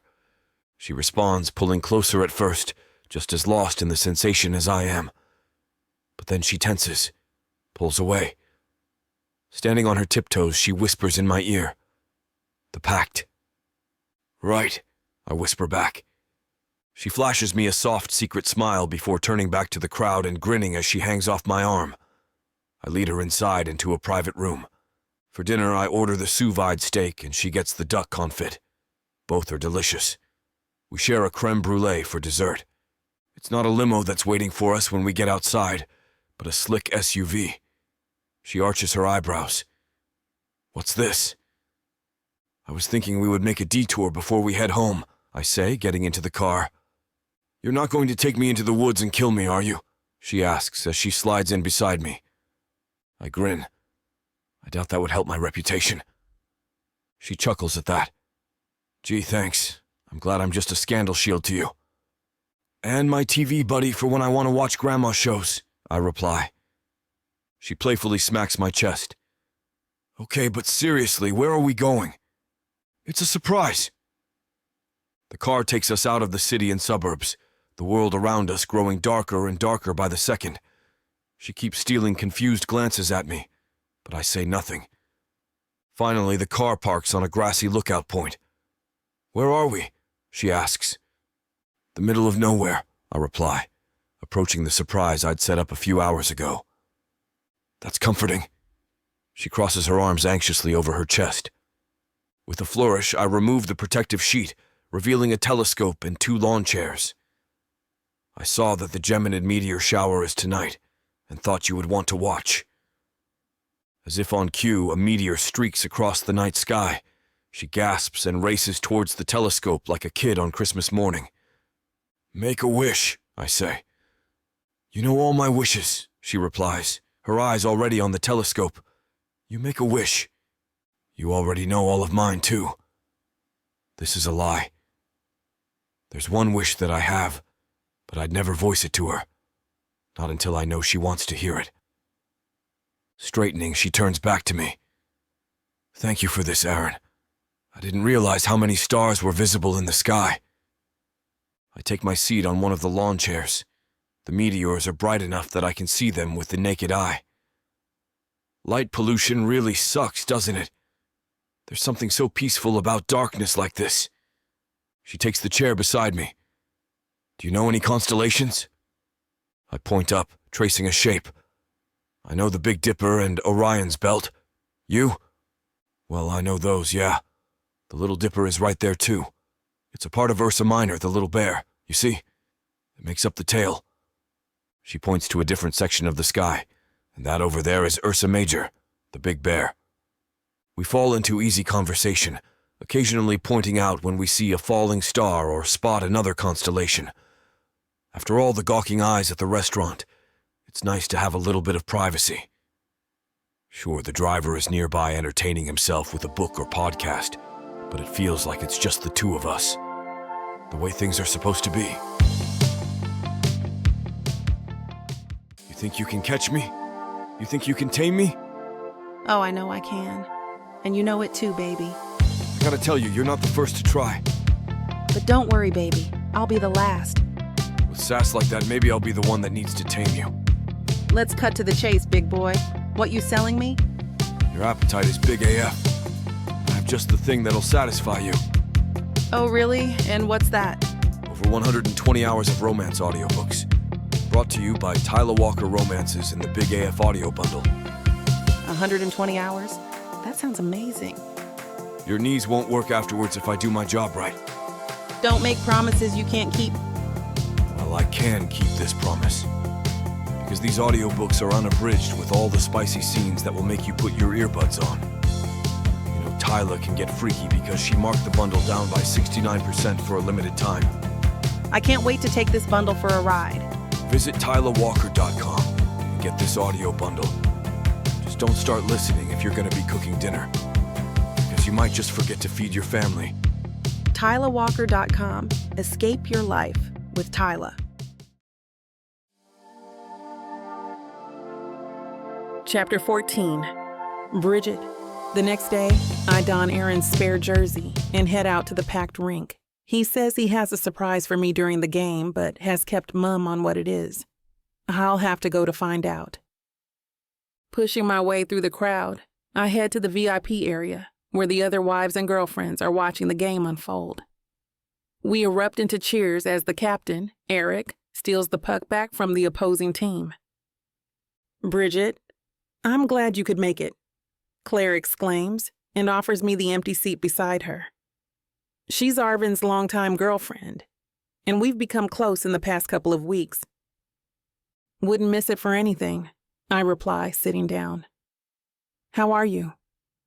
Not too bad. Her gaze slides back over to the players, where Arvin lags behind the rest of his teammates, and she worries her lips. He doesn't seem to be fully at the top of his game. Over the years, working in PR has given me certain instincts. I can read a person quickly and assess how likely it is that they would get into a massive public scandal. It's not perfect, of course. I didn't see Aaron's scandal coming. But I've learned to recognize when my alarm bells are about to go off. The way that Claire looks at Arvin is setting off every warning system in my head. I lean over and whisper in her ear, "Seriously, is everything okay?" She shrugs. He's just been drinking a little more than usual. I think the leg injury he had last year has flared up. I nod and make a mental note of it. At this point, he's slightly off his game, but it's only noticeable if you really know him well. But if he gets worse, we're going to have a talk, and I'm not looking forward to that prospect. Keep me posted if things get worse, I whisper. She nods, her eyes still on her boyfriend. Okay. There's nothing I can do now, though, so I focus instead on Aaron as he tears across the ice. Watching him makes it easy to put my worries aside. Eric may be the captain, but it's mostly because he has seniority. Aaron is the best player on the ice, and seeing him score goal after goal never fails to fill me with pride. My voice joins the chorus of cheers as he hits the puck and sends it sailing past the opposing team's goalie. I leap to my feet with the rest of the folks in the VIP area and make some noise. Aaron eats up the crowd's attention, goading our cheers along with the jeers of the opposing players. Our eyes briefly meet, and he winks before rejoining the team as the other side prepares for a retaliatory strike. Then, the game is back on. So far, everything has been working out. Our relationship has helped to rehabilitate Aaron's image, and my dad is keeping his distance. Monty is a big man brave enough to treat his own daughter like damn. But the minute a giant hockey player steps in the way, he backs down like the coward he is. Still, I'm grateful that the last few weeks have been relatively quiet. But it's also a little unsettling. One downside to working in PR is that you feel like you always have to be on your toes and hypervigilant for signs that things are about to go wrong. Having to do a constant threat assessment is exhausting. At the moment, though, I only see one area of concern. For me, the lines seem to be blurring between our act and reality.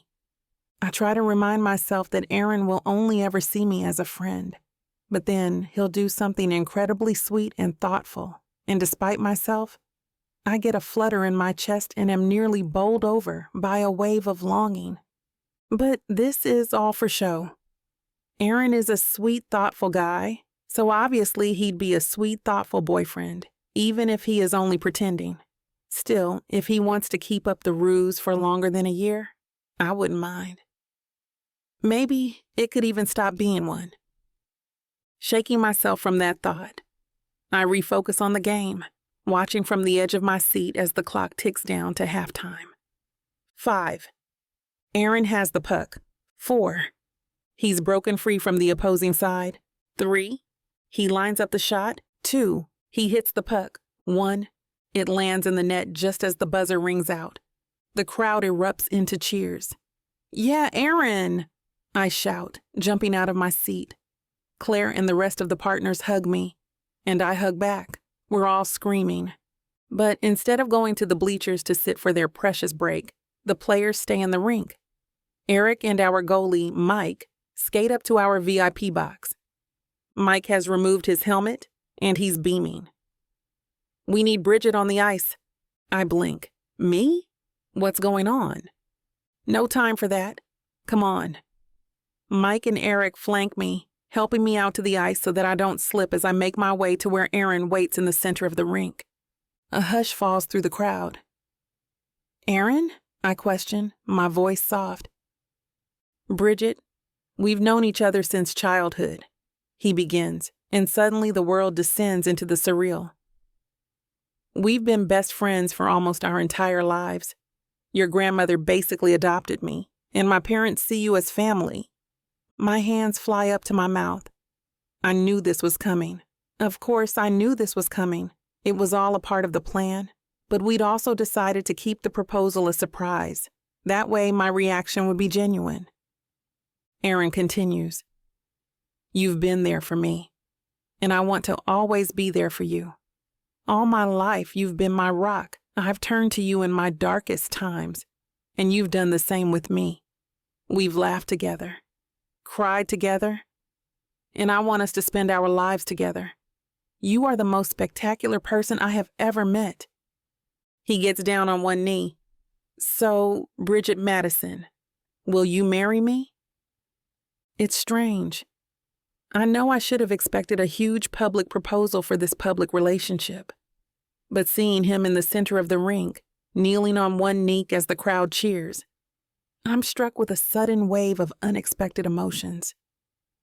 This is the moment I used to daydream about, when I was a kid doodling Bridget plus Aaron forever in my notebooks when I was bored in high school. It's the moment I would fantasize about at night when I was away at college while he was at rookie training. It's the moment a part of me has always wanted. And it's all for show. Tears prickle in my eyes from a strange mixture of melancholy and joy. But still, I nod. "Yes," I say, holding out my left hand for the ring. "Yes, of course I'll marry you, Aaron Jameson." He slips the ring on. It's a beautiful yet simple princess-cut diamond with a lovely silver band. It fits both my finger and my taste perfectly. Aaron knows me so well. After losing Nana, I think he might know me better than anyone else on the planet. On any other day, that might be a lonely thought, but right now, It fills me with excitement. I'm actually looking forward to the wedding and the upcoming year. After all, I'm spending it with my best friend. Getting to his feet, he pulls me into a kiss. Around us, the crowd goes wild. But I don't think about that. The lights, the cheers, the cold. It all fades away to nothing. No, all I'm thinking about is the feeling of Aaron's lips on mine. Pulling away, I giggle. Now you have to win the game. Otherwise, it'll just be embarrassing. No pressure. Laughing, he rests his head against my shoulder. You really know how to ruin a moment. One last kiss for luck? Just for luck. I peck his lips and make my way back to the VIP area to watch the rest of the game unfold. Chapter 15. Aaron. Bistro Lorenzo's is our favorite fancy restaurant to celebrate game victories and other good news.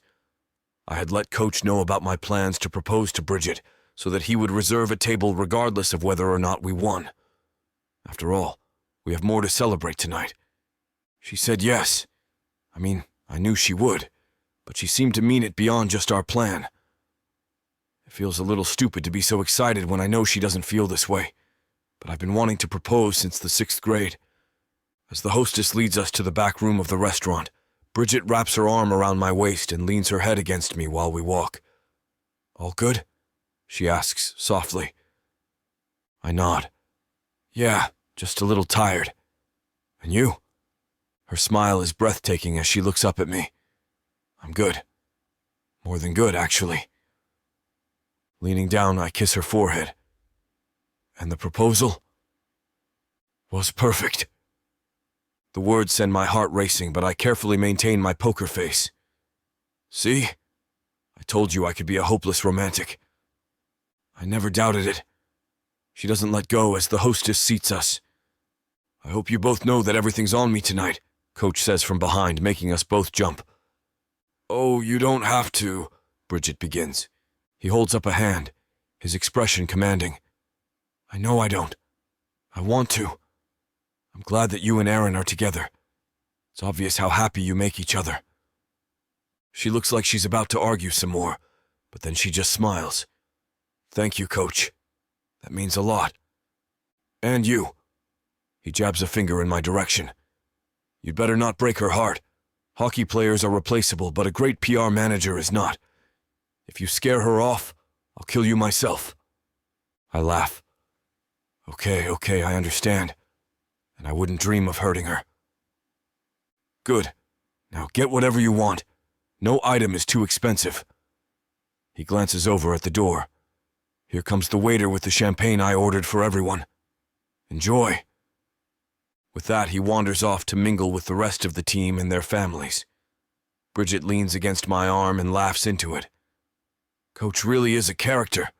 Remind me to send him some flowers and a thank you note later." "Of course," I reply. The waiter carrying a tray full of champagne flutes sets one in front of everyone who appears to be of drinking age. Once all the flutes are out, Coach stands and taps his glass. Everyone freezes to look at him. "So tonight, we have a lot to celebrate," he says. "First, the game. We won." The crowd erupts into cheers, and he waits until they die down before continuing. "But there's something even more important than a game. Tonight we're celebrating love and family, because that's what you all are to me. You're family, and when one of us is happy, we all share in their joy. So Aaron and Bridget, congratulations on your engagement." He pauses and then winks. "And for making me a couple $100 richer." "You bet on us too?" Bridget exclaims, shocked. I press a hand to my chest as though wounded. "At 2, Coach?" He rolls his eyes. "Yeah, me too. I've been watching you two pine for each other for years, so obviously I had to get in on the action." Bridget sighs. "Is there anyone here who wasn't a part of the betting pool?" Claire raises her hand. "I wasn't." Some of the tension eases from her muscles. Thank God someone here respects our privacy. "Actually," Claire gives a sheepish smile, "I wasn't gambling because I was keeping track of who was betting what." "Claire!" Bridget exclaims. How could you? She shrugs. I honestly didn't have anything better to do. Coach clears his throat and holds up his glass. Anyway, a toast to your engagement. Cheers. Cheers. We echo as we clink our glasses together. The champagne is sweet and delicious. The cool liquid slides easily down my throat. I'm starving. So after devouring the bread the waiter brought us, I order their largest steak with a cognac and green peppercorn sauce, along with a side of broccoli and garlic and onion mashed potatoes. When I give my order, Bridget nudges me. You'd better brush your teeth before kissing me. Laughing, I shake my head. Sorry, babe, you're doomed. She raises her eyebrows. Oh, I see how it is. Two can play at that game. And you, ma'am? The waiter asks. She smiles sweetly up at him. I'll have the lobster and shrimp pasta with the garlic and caramelized onion cream sauce and a side of cheesy garlic bread. Hey, it evens out now, I say. We'll be farting up the bed together tonight. She takes a sip of her wine. Just like an old married couple. Well, there's no one I'd rather grow old with, I reply. She freezes for a moment as though caught in the headlights of an oncoming vehicle. The smile looks briefly fake, and then she seems to physically force herself to relax. Yeah, me either. Damn, did I lay it on too thick? From across the table I see that Eric has caught this reaction. He's staring intently at her as though she's a puzzle he's trying to solve. He has an incredibly analytical mind and excellent people-reading skills, which makes him an expert strategist and such a great team captain. He can read the other team's players and exploit their weaknesses, but this time, if he senses that something's off, he could blow the whole thing open. Bridget, though, seems to have recovered from whatever that was. She's back to smiling genuinely and laughing with everyone around her. Hopefully Eric isn't too suspicious. After several more drinks, I can't hold it anymore, so it's time to break the seal. I'll be right back, I tell her, and kiss her cheek. When I get up, Eric follows, but he doesn't speak until we're in the bathroom. Hey man, can we talk? Well, I'd prefer to do it without my ass in my hand, but sure, I say. He chuckles. Okay, I'll be outside the door. I think we need some fresh air. Once I've done my business, I meet up with him and we head outside to the parking lot. The air is crisp and cold, bracing without making me regret leaving my jacket inside. Eric leans against the restaurant's back wall. So, you and Bridget, don't get me wrong. I'm happy if you're happy, but don't you think you're rushing things a bit? I'm tipsy. I know I am. And alcohol-loosened lips do sink ships. I've been wanting to do that since the 6th grade. All my life I've been biding my time with other women, but it's her. It's always been her. He furrows his brows with concern. I can tell you love her. But does she feel the same way? I saw the way she stiffened when you mentioned growing old together. I shrug. She had a bit of a rough childhood. Her dad abandoned her and her mom died. With a piece of damn like her father, the idea of having a guy who's all in for her might be something she's still getting used to, you know? He nods. That makes sense, but I've seen her do it a couple of times. He pats my shoulder. I just don't want either of you to get hurt because you're not on the same page. I smile. As unnecessary as his concern is, I'm glad to have Eric looking after me like the big brother I never had. Thanks, but I promise that I know what I'm doing. Bridget and we have something special. I'm sure we're meant to be. He nods, satisfied. I'm glad. As we head back inside, though, I consider his words. It hurts to hear, but Eric is right to an extent. While I do believe that we're meant to be together, I know that I'm going to have to win her heart. Chapter 16, Bridget. I feel surprisingly at peace in the days leading up to our courthouse wedding. It's going to be a small, intimate affair, one made up only of our closest friends and family, so that takes the pressure off everything. Aaron has been incredibly sweet too. Every day I find saw new surprises, from extra sweet sop fruit sorbet in the refrigerator to pictures from our life that he developed to be put into a photo album. Whenever I see a new little gift or reminder of the life we've led together, I feel my heart flutter. But then something curdles inside me. Is he like this with other women? Probably. And I don't know how to deal with that. A part of me wishes that we had explored things sooner instead of rushing into a fake relationship. But I am glad that we're getting married and that for at least a year, I'll have him for myself. I'm surprised by how angry I've been feeling about the idea of him being with other women, especially since it didn't bother me before. It's ridiculous, but I can't help myself. "Bridget, the limo's here," Claire says as she pokes her head into my room on the big day. She's waiting in the doorway, with her hair curled and her dress looking impeccable. I get up, brush my hands on my white dress to straighten it out, and flash her a smile. It's go time. My wedding dress is a simple white sundress. It's pretty and chic without breaking the bank, and way more comfortable than any gown, perfect for a low-key courthouse wedding. She grins as she takes me in. "You look fantastic." "I hope Aaron agrees," I say as I follow her to the limo. Aaron insisted on getting ready at his parents' house. That way he wouldn't see me and bring bad luck down on our marriage. When I reminded him that it wasn't exactly a real marriage, he shook his head, flashing me a grin. "I still don't want to take any chances. You never know what could go wrong," he said. We meet each other at the courthouse and go together before the judge. Aaron's parents, Coach, Eric, and Claire are all witnesses to our small wedding ceremony. I'm just glad Monty isn't here to ruin things. The judge smiles as we approach the bench. "Friends and family of the bride and groom, we are gathered here today to join this couple in the bonds of holy matrimony. Are you two ready to take your vows?" "Ready," we reply in unison, earning a laugh from us and our witnesses. Even the judge chuckles at that. "Do you, Bridget Madison, take Aaron Jameson to be your lawfully wedded husband, to have and to hold, in sickness and in health, for richer and for poorer, as long as you both shall live?" "I do," I reply, and I'm shocked by how much I mean it. I know I put the clause in the contract that we shouldn't fall in love, but maybe in a year we can revisit that. Maybe if we're both happy with each other, we won't have to end the relationship. Maybe we could even make it into something real and eternal.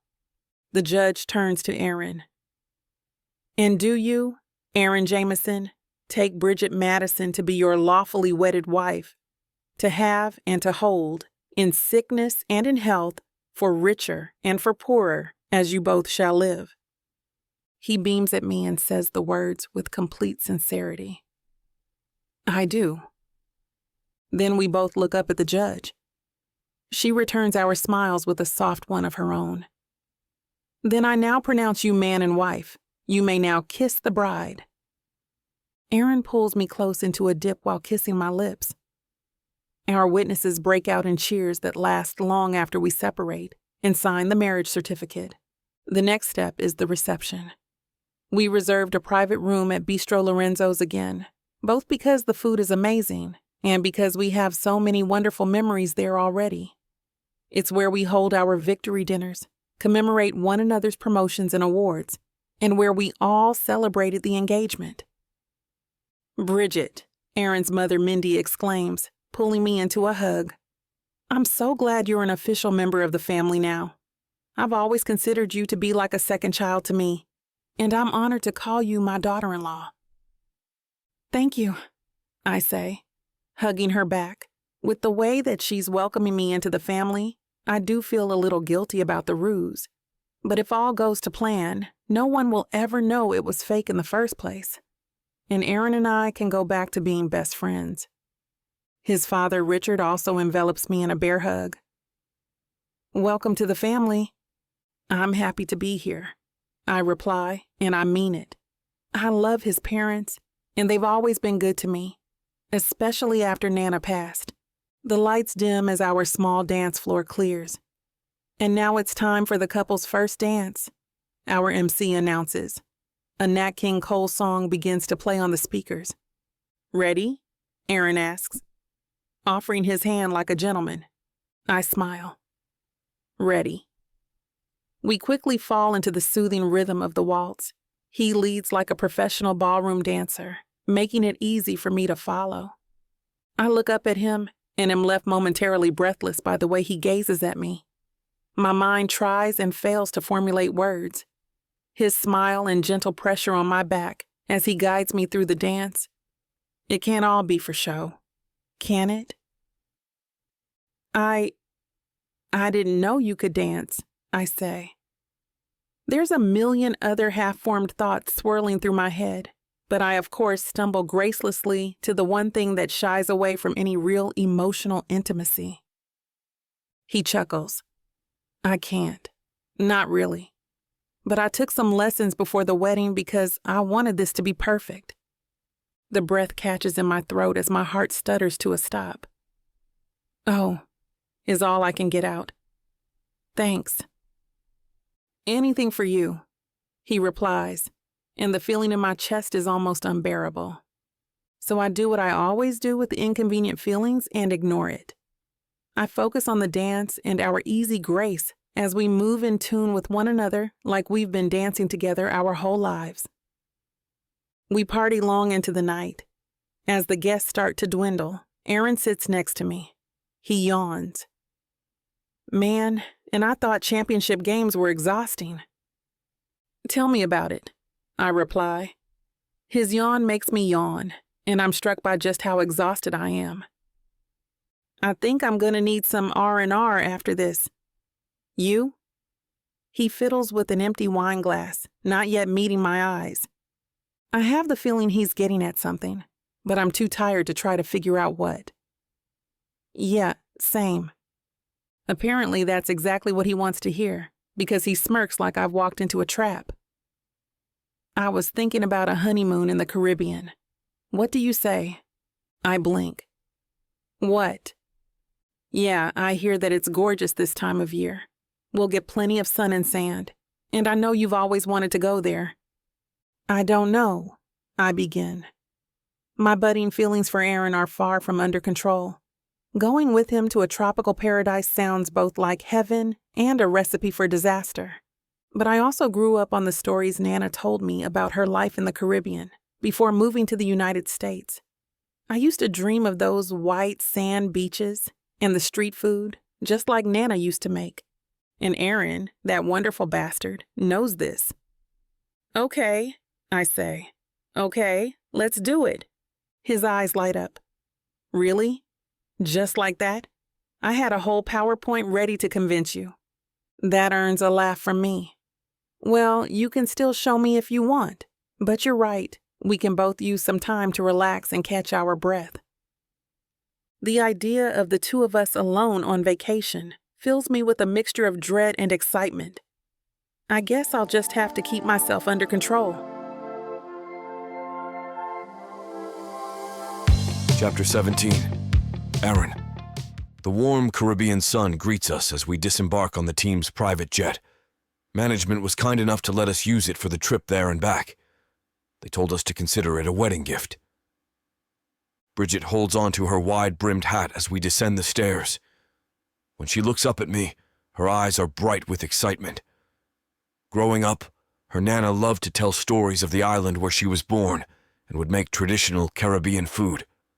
Her Nana missed the island, but she never had the chance to visit it again before she passed. Now, Bridget is here, and she's eager to see the world of her grandmother's stories. "Did you see how blue the water is?" she asks. I couldn't tear my eyes from the window when we were landing. I'm carrying both our bags, but I set one down to wrap my arm around her. Neither could I. This place is gorgeous already. I lean over and whisper, "But you're prettier." She stiffens before barking out a laugh. It's sharp and awkward. "Hardly." Her voice softens slightly. "But thanks." Sensing that I've pushed too far, I let go of her and follow her down the last of the steps. There is a white limo waiting for us about 100 feet away. A chauffeur in a black suit takes our baggage and shoves it in the trunk before opening the car door for us. "Ladies first," I say, letting Bridget slide in and put on her seatbelt before hopping in beside her. He drives us straight to the resort. Because we arrived in the early morning, the room was not ready yet, so we decide to go to the hotel restaurant for lunch. "Ugh, all this looks good. I can't decide," she says as she stares at the menu. Then she looks up at me. "What are you getting?" I hum thoughtfully as I skim through the options. I'm thinking the jerk chicken. It's hard to go wrong with that. I was between that and the pepper pot. How about I get that, and we can share it between us? Her eyes widen. Oh, and we can get conch fritters and spiced plantains as appetizers. That all sounds delicious. Let's do it, I say, and then give our orders to the waiter, along with a margarita for each of us. She raises her eyebrows at that. I thought day drinking was more for when the marriage is on the rocks, not for newlyweds. Come on, get into the island spirit, I tease. We're not day drinking. We're celebrating. Besides, it's my time off. We have plenty of time to be sober when we get back. The waiter sets our glasses on the table. I raise mine. A toast? Grinning, she picks up hers. To what?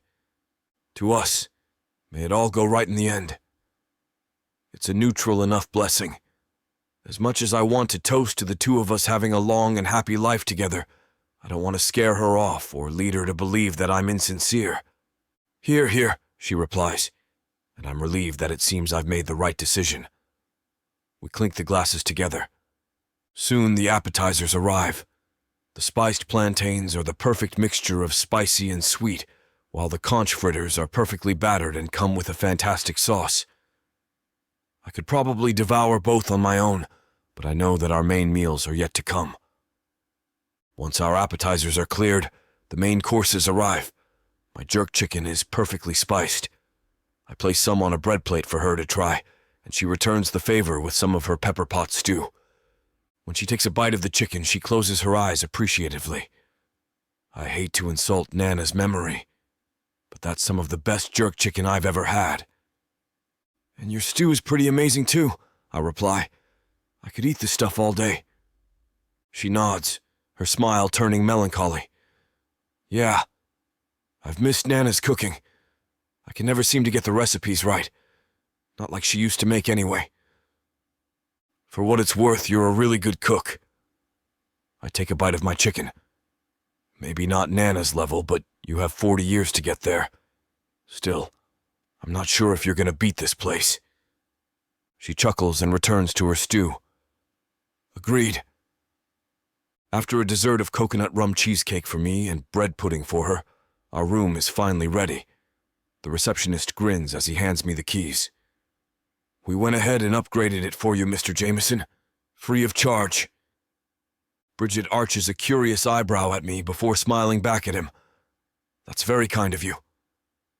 The luggage had already been taken to our room, so we take the elevator up to one of the top-floor suites overlooking the crystalline blue water. When I open the door, I see what the receptionist meant by upgrading us. The room is the honeymoon suite. It's covered in fresh, fragrant flowers. A bottle of champagne sits in a silver ice bucket on the side table, and the single bed is covered in rose petals arranged in a heart. Bridget freezes, staring wide-eyed at the romantic opulence around us, and I bark a laugh. This isn't the first fancy hotel that I've stayed at, but she is more frugal than I am when traveling, so this is all very new to her. I wonder how many roses they massacred for this, I ask, circling the bed. Not that romantic when you think about it, especially for the poor maid who has to clean this up. She laughs and throws a handful at me. Stop. I'm just saying. I shrug and toss some petals back in her way. They're briefly suspended in the air before gently fluttering down. I'm not surprised by the fact that there's only one bed, but it does present us with a problem. Thankfully, the solution is found in the sitting room, a couch just big enough to fit me. I can take the couch if you want. She rolls her eyes. Don't be ridiculous. We used to sometimes share a bed when we were kids. Her face falls slightly. though I remember that we stopped having sleepovers after middle school. That hurt when you started pulling away from me. I blink. What? She shrugs. I mean, you got your friends, and I had mine. But still, I missed you. I thought maybe you didn't want to be friends anymore. When I laugh, she gives me a warning look, so I put up my hands in a placating gesture. No, sorry. I'm not laughing at you, I swear, it's just... You do remember that we hit puberty at around that time, right? Boys and girls had very different interests at that age, and our similar interests could get us into trouble. Her eyes widen as her cheeks darken. Oh, I guess I hadn't thought of it like that. She glances over to the bathroom. I think I want to wash some of the travel off of me. Okay? I flick a lazy hand. By all means, I'll probably do it right after you. As the water runs, I'm left alone to gather my thoughts. I want nothing more than to join her in there, but I know I wouldn't be welcome. So instead, I focus on checking our things and unpacking a bit. The idea of sharing a bed has been something I've both been dreading and longing for.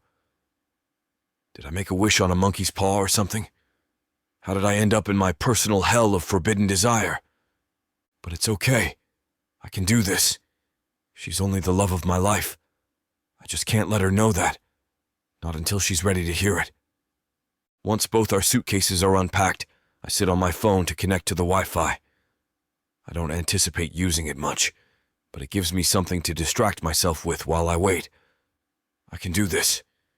I can keep in control of myself and my emotions. And then the door opens, and Bridget stands there in nothing but a bathrobe. Steam caresses her outline, silhouetting her in the low light like an ethereal being. I'm doomed. Chapter 18. Bridget. The Jamaican sun is warm on my skin as I step out of the hotel the next morning. Our honeymoon suite backs directly onto the beach, and the bright white sand dazzles me for a moment as my eyes adjust to the sunshine. Want to take a dip? I hear behind me. I turn to see Aaron, shirtless and wearing only his board shorts. The sight leaves me a little bit speechless, and I flounder for a second as I try to form words to answer. Yeah. The sun is... Yeah, if you want. Aaron flashes me a dazzling smile and strides casually toward the crystalline blue sea, as if I wasn't standing there like an absolute imbecile. I manage to gather myself for long enough to run inside, change into my bikini, and follow him out toward the shoreline. He's already chest deep in the water by the time I join him, and soon I manage to regain composure again. As I splash water at him playfully, I wonder why I lost my ability to speak back there. It's not like I haven't seen him shirtless before. I've had enough post-game locker room meetings to have seen most of the team in various states of undress, but maybe it's the fact that we shared a bed last night that's got me flustered. As much as I justified it as something we used to do all the time, the truth is, feeling the warmth of his body next to mine all night felt way more intimate than it should have, especially considering the particularities of our arrangement. Race you to the resort beach? Aaron suddenly shouts, interrupting my wandering thoughts. You're on. Frantically, the two of us set off, swimming with the current toward the main beach of our honeymoon resort. Aaron is ahead of me, of course, but I manage to keep up for the most part. When we eventually emerge from the water, panting and exhausted, he actually seems impressed. You almost gave me a run for my money there, he says, catching his breath under the warm sunshine. I was going easy on you, I joke, and both of us laugh. As we allow the warm sun to dry the rivulets of seawater, streaking down our bodies, my eyes are drawn to the activities happening on the beach. There are couples sunbathing, families building sandcastles, and in the center of it all, a volleyball game coming to a close. There seems to be a referee overseeing the match, and when I look closer, I see she's wearing one of the white and blue uniforms from the resort. All right, she yells at the surrounding crowd once the game breaks up. I'll be refereeing one last game this morning, and this one is a couples tournament. We need 2 couples Who's up for a little friendly competition? Aaron shoots me a glance and a grin, and I immediately catch his meaning. Without needing to say a word to each other, the two of us run through the sand toward the makeshift volleyball court. Another couple does the same, and within moments, the referee is blowing her whistle. It's the other couple who start, the ball flying high over the net.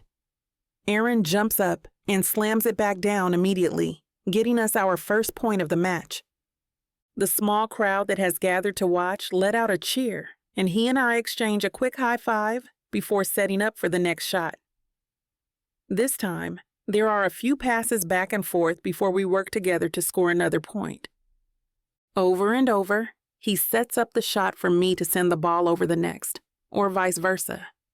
Even though it's been a long time since we've played any kind of sport together, we work together seamlessly.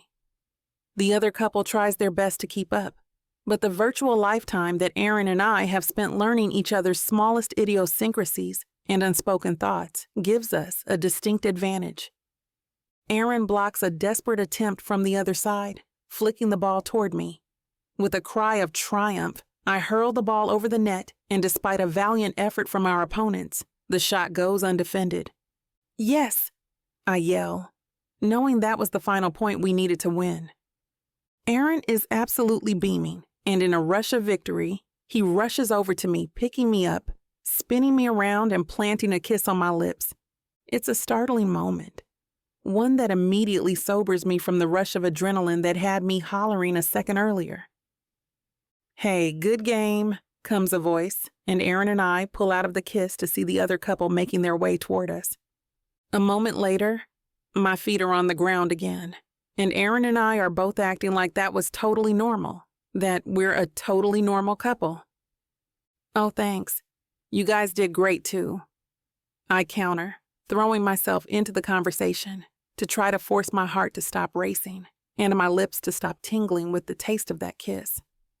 "That's kind of you, but you clearly whooped our asses," the woman chuckles, and although the words that come out of my mouth in response are coherent, I barely even know what I'm saying. All the while, my mind is playing over and over that heat of the moment reaction with Aaron, the way his arms enveloped me, the way he picked me up as if I were light as a feather, the way he pressed his lips to mine. And I admit, the way I kissed him back, like it was the most natural thing in the world. Since when did affection like that become a thoughtless reflex? There's no one here we have to convince of our marriage. And yet, "Oh my God, are you Aaron Jameson?" I hear a woman squeal. My attention is pulled both from my own internal monologue and from the small talk with our volleyball opponents, and lands squarely on the gaggle of bikini-clad women who have somehow dragged Aaron away from the conversation. "Yeah, that's me," he replies, in the warm voice that's any PR manager's dream. Except today, it's not mine. "Oh, wow, you're even more built in real life," one of the women says, and they devolve for a moment into a round of flirtatious giggles. "Well, it was nice meeting you," I say hurriedly to the other couple before stepping forward into the group. "Honey?" I ask, slipping my hand into his nonchalantly. "Shall we go wash off?" As I speak, I brush one of my braids out of my face, making sure to let my hand linger. The massive rock and matching wedding band ought to give these fangirls the right idea. To my relief, Aaron turns to me, squeezing my hand. "Of course, whatever you like." He grins at me before shooting a parting wave to the women who, I notice with a guilty rush of glee, are looking entirely deflated now. Once they're out of earshot, Aaron turns to me with an amused grin. "Well, well, well," he says, his fingers still entwined in mine as we walk up the beach and toward our suite. "I wouldn't have pegged you as the possessive type." I feel my face heat at being called out like that and immediately loosen my grip, letting my hand slip out of his. "I'm not," I protest, knowing full well my words are a lie. "It's just, we have to keep up the act." Aaron gives me a look that makes it clear he doesn't believe me either, but thankfully he doesn't push it. As we walk back to the suite, I'm practically kicking myself. I'm not the possessive type. At least, I didn't think I was. And besides, what exactly is there to be possessive about? When we make it back to the room and I venture a glance at Aaron again, I find, to my horror, that he's still looking at me. Except now, his look of amusement has softened into something else, something I don't want to name. Finally, feeling my skin prickle under his gaze, I blurt out the first thing that jumps into my head. Why don't we go to the bar instead? Quickly, I throw a dress over my bikini and whip around, walking right back out the door again. The thought of being alone and barely clothed with him in our honeymoon suite, where I've just suggested we wash off, is entirely too much. All right, Aaron says lightheartedly, and to my relief, he doesn't ask me why. Instead, he grabs a shirt and follows me. I avoid eye contact all the way back to the resort's bar, and when we get there, I immediately order myself a huge glass of Jamaican rum punch. This is going to be a long honeymoon. Chapter 19. Aaron. You can do it. Just keep paddling. I look back over my shoulder to see Bridget struggling to maneuver her board through the waves that are swelling relentlessly. At my words, though, she seems to find another burst of energy, and soon she's joining me out past the breakers. Oh my God, how do you find the energy for this? She asks, panting and laughing as she sits up on the board. Hockey player arms. I grin, flexing my biceps in a mock bodybuilder pose. Bridget laughs, pushing me playfully. I pretend to lose my balance and fall off my board, splashing her until she's giggling and splashing me back. All right, everyone, calls the surf instructor. I pull myself back on the board as he instructs us on how to catch the next wave. Ready?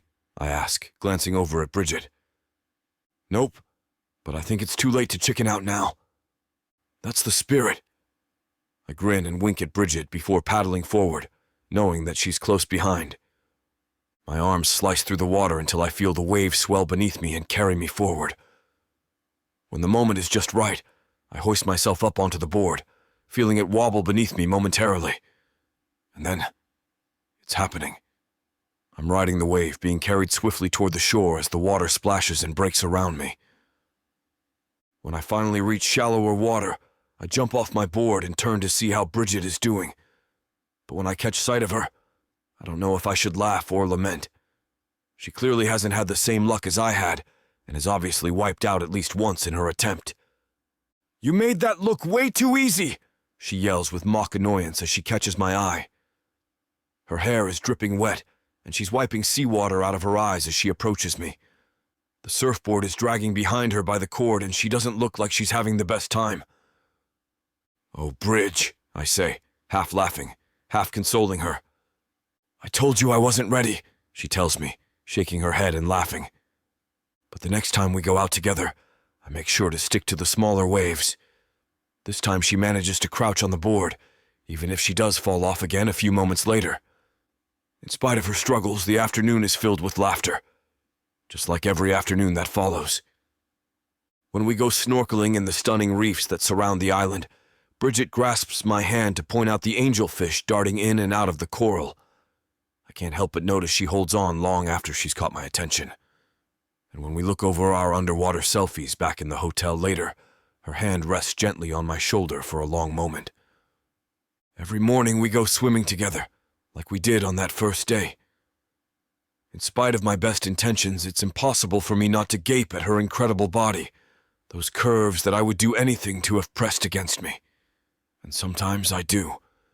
The bar has live music every night, and just like we did at the bar after our first kiss, we take the opportunity to dance. It's the closest I get to feeling like we're a real couple. You know you're an incredible dancer? I venture one night as Bridget is demonstrating a Jamaican dance called whining. She laughs and turns back to me with a mischievous look. You're just saying that because I've practically been grinding my ass on you all night. For a second, I don't know what to say, completely caught out because, yes, whining, I've discovered, makes me want to do exactly that. and it's driving me completely crazy. Bridget must see the look on my face because she bursts out laughing, and I get the distinct feeling I just narrowly escaped a very awkward situation. It might help that we're both several margaritas deep, but even without the alcohol, I feel like something has shifted between us. Every day we're wrapped up in each other, exploring the island together, sharing decades-long inside jokes, and creating new ones. We dance, we swim, we laugh, we play, and it all feels so effortless. And in amongst all of it, there are the lingering looks, the hand-holding, the unnecessarily long hugs, and I don't think I'm the one initiating this. At least not all the time. It's at night that things always seem to come to a head, though. "You want to read for a while or just go to sleep?" Bridget asks me when we finally make it back from the bar after the notorious whining demonstration. "Are you kidding?" I ask, yawning. "I'm beat." "Good, me too." Bridget flashes me a grin before slipping into the bathroom and changing into her nightgown. She may as well be coming to bed in her bra and panties, though, because the nightgown is almost as revealing as any of the lingerie she teased me with that time at the mall. When it's my turn in the bathroom, I strip down to my boxers. I tried pajamas the first couple of nights, but the Caribbean air is so hot that Bridget herself insisted I do away with them. I don't know if that was a blessing or a curse. When I make my way back out, I find Bridget is already under the covers and dozing off. I'm just as tired, but I already know that the second I slide into bed next to her, I'm going to be wide awake. And as predicted, my mind starts racing as soon as it hits the pillow. Even though the lights are out, it's a full moon tonight, and I can see Bridget by the dim blue light that shines through the glass doors that lead to the beach. She's gorgeous, as she always is, her eyelids fluttering softly as she dreams of who knows what. For a second, I wonder if she's dreaming of me, the way I've been dreaming of her almost every night. But that just adds another layer of confusion to my thoughts. As I watch her eyelids flutter, I trace the soft curve of her cheek with my gaze until, involuntarily, my eyes come to rest on her lips. Those beautiful, full lips that I wish I could kiss. For real this time. When I think back to the volleyball game, I smile, but it's accompanied by a pounding in my chest. Was that for real? Or rather, was it as real for her as it was for me? The question lingers as I think back upon the change I've seen in her during the week. I've always known her to be funny, at least when she's not acting proper and in control for the sake of her job, but I've noticed her laughter is even lighter than usual. She seems happier than I've ever seen her, and I could swear her performance of being in love with me is getting more and more convincing every day. Could it be that I'm not the only one who's taken this relationship out of the realm of farce? Just the thought makes my heart thunder. My gaze flickers back up to Bridget's eyes, almost as if I'm afraid she might catch me in the act of thinking it. But of course, she's still soundly asleep, and I'm left to ponder my wildest hope in solitude. Realistically, I still have no idea what Bridget feels in all this, and as much as I want to find out, I'm terrified of upsetting the delicate balance of our situation. One thing is for sure, though. This charade we're playing, if it even is that anymore, has convinced me of one thing. I'm more in love with Bridget than ever. Chapter 20. Bridget. Every day on this island has been a dream. We wake up late, enjoy amazing food, swim and explore every quiet nook and cranny in Jamaica. I'm having the most fun I've ever had in my life, and Aaron seems to be too. But then, when I catch him staring at me, or when we laugh just a little too hard, I remember that this isn't real. Aaron is a considerate guy and a great actor, but this is just an arrangement out of convenience. It's not a real relationship. But my feelings are real, and they're growing by the day. I can feel them taking root in my soul and strangling the very foundations of my being, and I don't know what to do about it. So, I was thinking, Aaron says as he scrolls through his phone. When I was talking to that other honeymooning couple we met yesterday, they mentioned a karaoke bar nearby. Do you want to check it out tonight? I laugh, turning my back to him to shimmy into my bikini top. We're going to spend the morning sunning ourselves on the beach, and enjoying the gorgeous water. I can feel his eyes on my back, and a part of me hopes that he's admiring what he sees. I can't sing. Neither can I, or most people who do karaoke, really. He's smirking when I turn back to look at him. Come on, we can get drunk, make fools of ourselves, and have a good time. I spray some sunscreen on my body. You have an interesting definition of a good time. At that, he arches his eyebrows. So are you in? I'm in, I laugh. We'll see who embarrasses who more. His eyes flash mischievously. Is that a challenge? It's a threat. I throw the bottle of sunscreen in his direction. Now lather up. I don't want to go to karaoke with a lobster, and I know your white ass doesn't want to get a sunburn. Ma'am, yes ma'am, he replies, getting up to apply sunscreen. After a relaxing day at the beach and a delicious meal of Caribbean street food, I throw on my favorite sundress and we head over to the karaoke bar. While he puts us on the list, I grab us some drinks and order dinner. The bar is lively, full of dancing and laughter. The audience is supportive, cheering on everyone, no matter how poorly they sing their songs. That, at least, helps me relax a little. No one will be booing us off the stage. He joins me at our table near the bar. I'm sipping my strawberry daiquiri and nibbling at the fried conch I'd ordered for us. We'll probably be called up in about 20 minutes, he says, and takes a gulp of his tequila sunrise. I'm going first, so I need all the liquid courage I can get. What did you pick for me? I ask. He grins. You'll see, and you get to pick the next one. We'll see how the first song goes, I reply, taking a sip of my drink. Depending on how much you've humiliated me, I may not go up for a second. Or you can do it and pick a song that will embarrass me even worse. He taps his chin. Decisions. Decisions. Our food arrives, and we tuck in. As promised, Aaron is picked to go first. When he gets up on stage, the crowd erupts into cheers. I can't tell if it's because they recognize him or if it's just that an objectively hot guy has come to perform before the karaoke gods. He grins, showboating for the audience. This one goes out to a very special lady. The familiar opening of Sinatra's Can't Take My Eyes Off of You begins to play, and he dances on stage like Heath Ledger in 10 Things I Hate About You. It's one of my favorite romantic comedies, and he knows it. That romantic bastard. How can I not fall in love with him?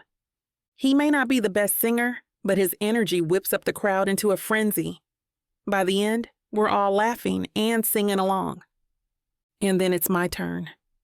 My amusement turns to dread as I get up to follow that nearly impossible act. But the point isn't to be good. It's to have fun. The opening notes of one of my favorite songs, a rock ballad by Heart, begin to play. I've got this. As I sing, though, I notice that women are surrounding Aaron and chatting him up. In spite of myself, a feeling of jealousy wells up. Is he even trying to tell them that he's taken? I hate feeling jealous. It's a childish emotion, especially now, when I can't seem to decide whether or not I really want him. So, instead of reacting, I finish the song. The MC takes the mic from me, and I make eye contact as I pass Aaron. He looks almost guilty. Not in the mood to make him feel better, I jerk my head towards the bar, a signal that I'm getting another drink. He nods and points to his too, a request for a refresh. A strawberry daiquiri and a tequila sunrise, please, I say to the bartender. While he's making the drink, a handsome-looking Latin guy approaches. Hey, you did a great job with the song. Thanks, I say, smiling to myself as I take a sip of my drink. Aaron is busy chatting up those other women, so it won't hurt for me to chat with this guy for a bit. It's my first time doing karaoke, so I was pretty nervous. Really? He asks. His eyes go wide with surprise. You were performing it like a pro. I giggle and tuck a lock of braided hair behind my ears. Aaron isn't the only one who can commit to some ill-advised flirting. I'm usually the kind of person who likes to fade into the background. Being center stage like that is terrifying. I never would have guessed you were scared, he replies, stepping deeper into my space.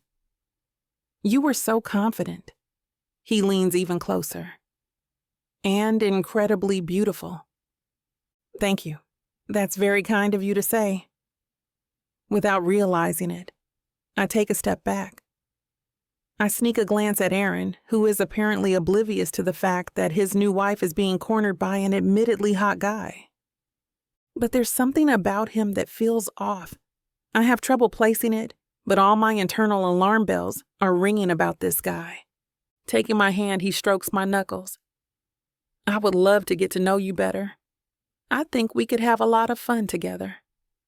With a jerk of my hand from his grip, I swiftly gulp down my daiquiri. Sure, it will make me drunker, but it's better than the possibility that he will sneak something into it. I flash him an awkward smile. I should let you know that I'm here on my honeymoon. He raises his eyebrows. With the guy over there who's flirting with half the women at this bar? I shrug. He may be a flirt, but I trust him not to go too far. If you'll excuse me, though, I need to run to the ladies' room. I grab the tequila sunrise, set it on Aaron's table, and race to the restroom, not wanting to see that guy or see Aaron surrounded by flirtatious women. After doing my business, I just stay for a moment and look at myself in the mirror. What have I been thinking? Aaron could have any woman he could ever want. Why would he want me? I need to stop getting my hopes up.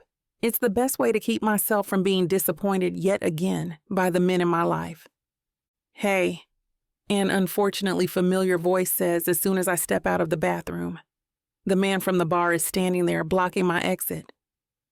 I wasn't done talking to you. He steps forward, getting into my space, and when I step away, my back hits the wall. Damn. Chapter 21.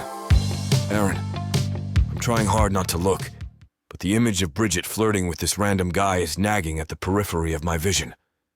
I know it's absurd to feel possessive. Our marriage is, on paper at least, purely a business arrangement. And it's not like I haven't seen her with other guys throughout the years. But tonight I can't help but feel a white-hot rush of jealousy tear through me at the thought of her being interested in someone else. The guy in question is about my height, muscular, and objectively good-looking. If Bridget and I really were married, the way I wish we were, I'd be over there in a flash telling this guy what's what. But we're not. My chest constricts at the thought. I think I saw you playing volleyball the other day, comes a voice by my side. I turn to see a young blonde woman wearing a low-cut, figure-hugging dress.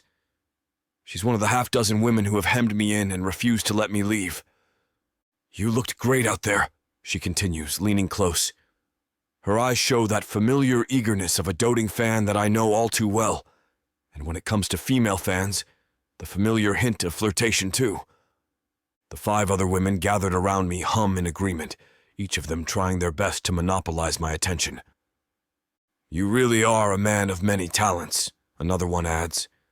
This one is a brunette, with her curly hair piled up high and her big brown eyes gazing longingly at me. And I bet there's more you're good at.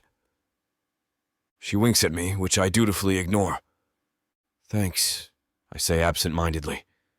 It's nice to play a warm sport for a change. The women giggle as if I've just said the wittiest thing they've ever heard, rather than a half-assed placation meant to derail their attempts at flirting. Well, you're definitely an asset to any sport you play, the blonde woman continues. But personally, I prefer you in the shirtless variety. The women giggle again, each of them adding their 2 cents about how good I look shirtless. If I'm honest, it's making me deeply uncomfortable, but I know I have to maintain some semblance of politeness. Unfortunately, every forced nicety frays my nerves. I prefer the ice myself, I tell them, trying to fend off their advances with as much civility as I can muster. Otherwise, I guess I would have been a pro volleyball player. Again, this entirely banal observation elicits a round of giggles, and without meaning to, I sigh heavily. If the women notice, though, they don't say anything. Instead, they continue to ply me with compliments. I do my best to maintain the facade of the happy-go-lucky guy the media and my fans know me as. And ordinarily, I am that guy. I love my fans, even the over-the-top flirtatious ones. But tonight, I can't seem to muster that friendly smile or witty banter that I've honed over years in the spotlight. Tonight, the knowledge that, just behind me, Bridget is flirting with some stranger is making my blood slowly boil. I try to ignore it, but the longer I'm trapped with these women, the longer Bridget is off flirting with someone else. And every passing second coils the spring of jealousy tighter and tighter inside me. Oh, whoops! I suddenly hear to my left. The blonde woman has somehow stumbled forward, and the next thing I know, her arms are draped around my neck and clutching at my chest in a very unconvincing display of clumsiness. This shameless bid for my attention pushes me over the edge. Instinctively, I grab her by the wrists and pull her off me a little more forcefully than I intended. I think maybe you ought to sit down, I tell her, trying to smooth the annoyance out of my voice with great difficulty.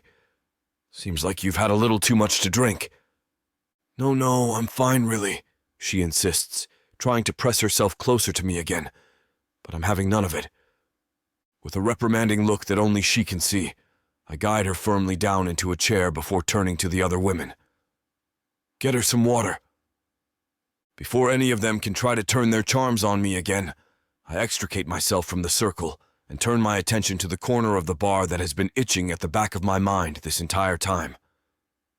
I know I should let Bridget do her own thing, but the thought of that random guy picking her up just doesn't sit right with me. Only they're not where I saw them last. I sweep the room, searching for that face I know so well and love so much, but I don't see Bridget anywhere. And suddenly I'm overcome by both anger and panic. Bridget, I call, wheeling around the bar and hoping in vain that I've just overlooked her. But she's nowhere to be seen. And neither is the guy. What I do see is a full tequila sunrise perched on our table. Alone. All the anger, jealousy, and panic are pumping through my veins now. But there's something else in there. Protectiveness. Because even though part of me is terrified Bridget would rather be going home with someone else, the rest of me knows that it's not like her at all. Without even thinking, I race out of the bar, leaving the first twanging notes of Take On Me behind. The path outside the bar is lit with flaming torches, their yellow flames casting strange shadows against the night. People are moving to and fro, couples and groups walking in and out of the bar, either lulled or repelled by the karaoke going on inside. But Bridget isn't among them. But then, in the shadows of a tree, something catches my eye. A couple are standing there talking, but when the breeze moves one of the leafy branches aside, a yellow pool of light falls on them. It's Bridget and the tall, handsome stranger who's been chatting her up all night. For a split second, I worry that all my assumptions about Bridget were wrong. Maybe this is the kind of thing she would do. Maybe she did just ditch me for this random dude. But that thought dissolved as quickly as it appeared, because even in the dim light, I can tell something is immediately wrong. The guy is holding tightly to Bridget's arm tightly, and although I can't hear what she's saying, I can see discomfort in her face. It takes me less than a second to reach them, and it's less than a second after that my hands are wrenching the guy away from Bridget. Hey, what the damn do you? He doesn't get out the rest of his sentence because it's just about then that my fist connects with his cheekbone. A thud rings out across the path, putting a swift end to his shouting and to the way he was manhandling the woman I love. All around me, people are staring and gasping, but I hardly see them. I only see the sleazebag in front of me who's stumbling back with a slightly dazed look on his face. If my wife says she's not interested, she's not interested, I shout at him. All that white-hot jealousy, all that anger, protectiveness, and panic, they gather like a ball of energy in my chest, and soon I'm taking another swing. This time I aim low and connect with his gut. He doubles over with a sickening wheeze. Get it through your head, I add as the guy crumples to the ground, clutching his stomach and struggling to breathe. She's here with me. In the silence that follows, all I hear is my own panting breath and the empty, winded gasps of the dam who tried to mess with my wife.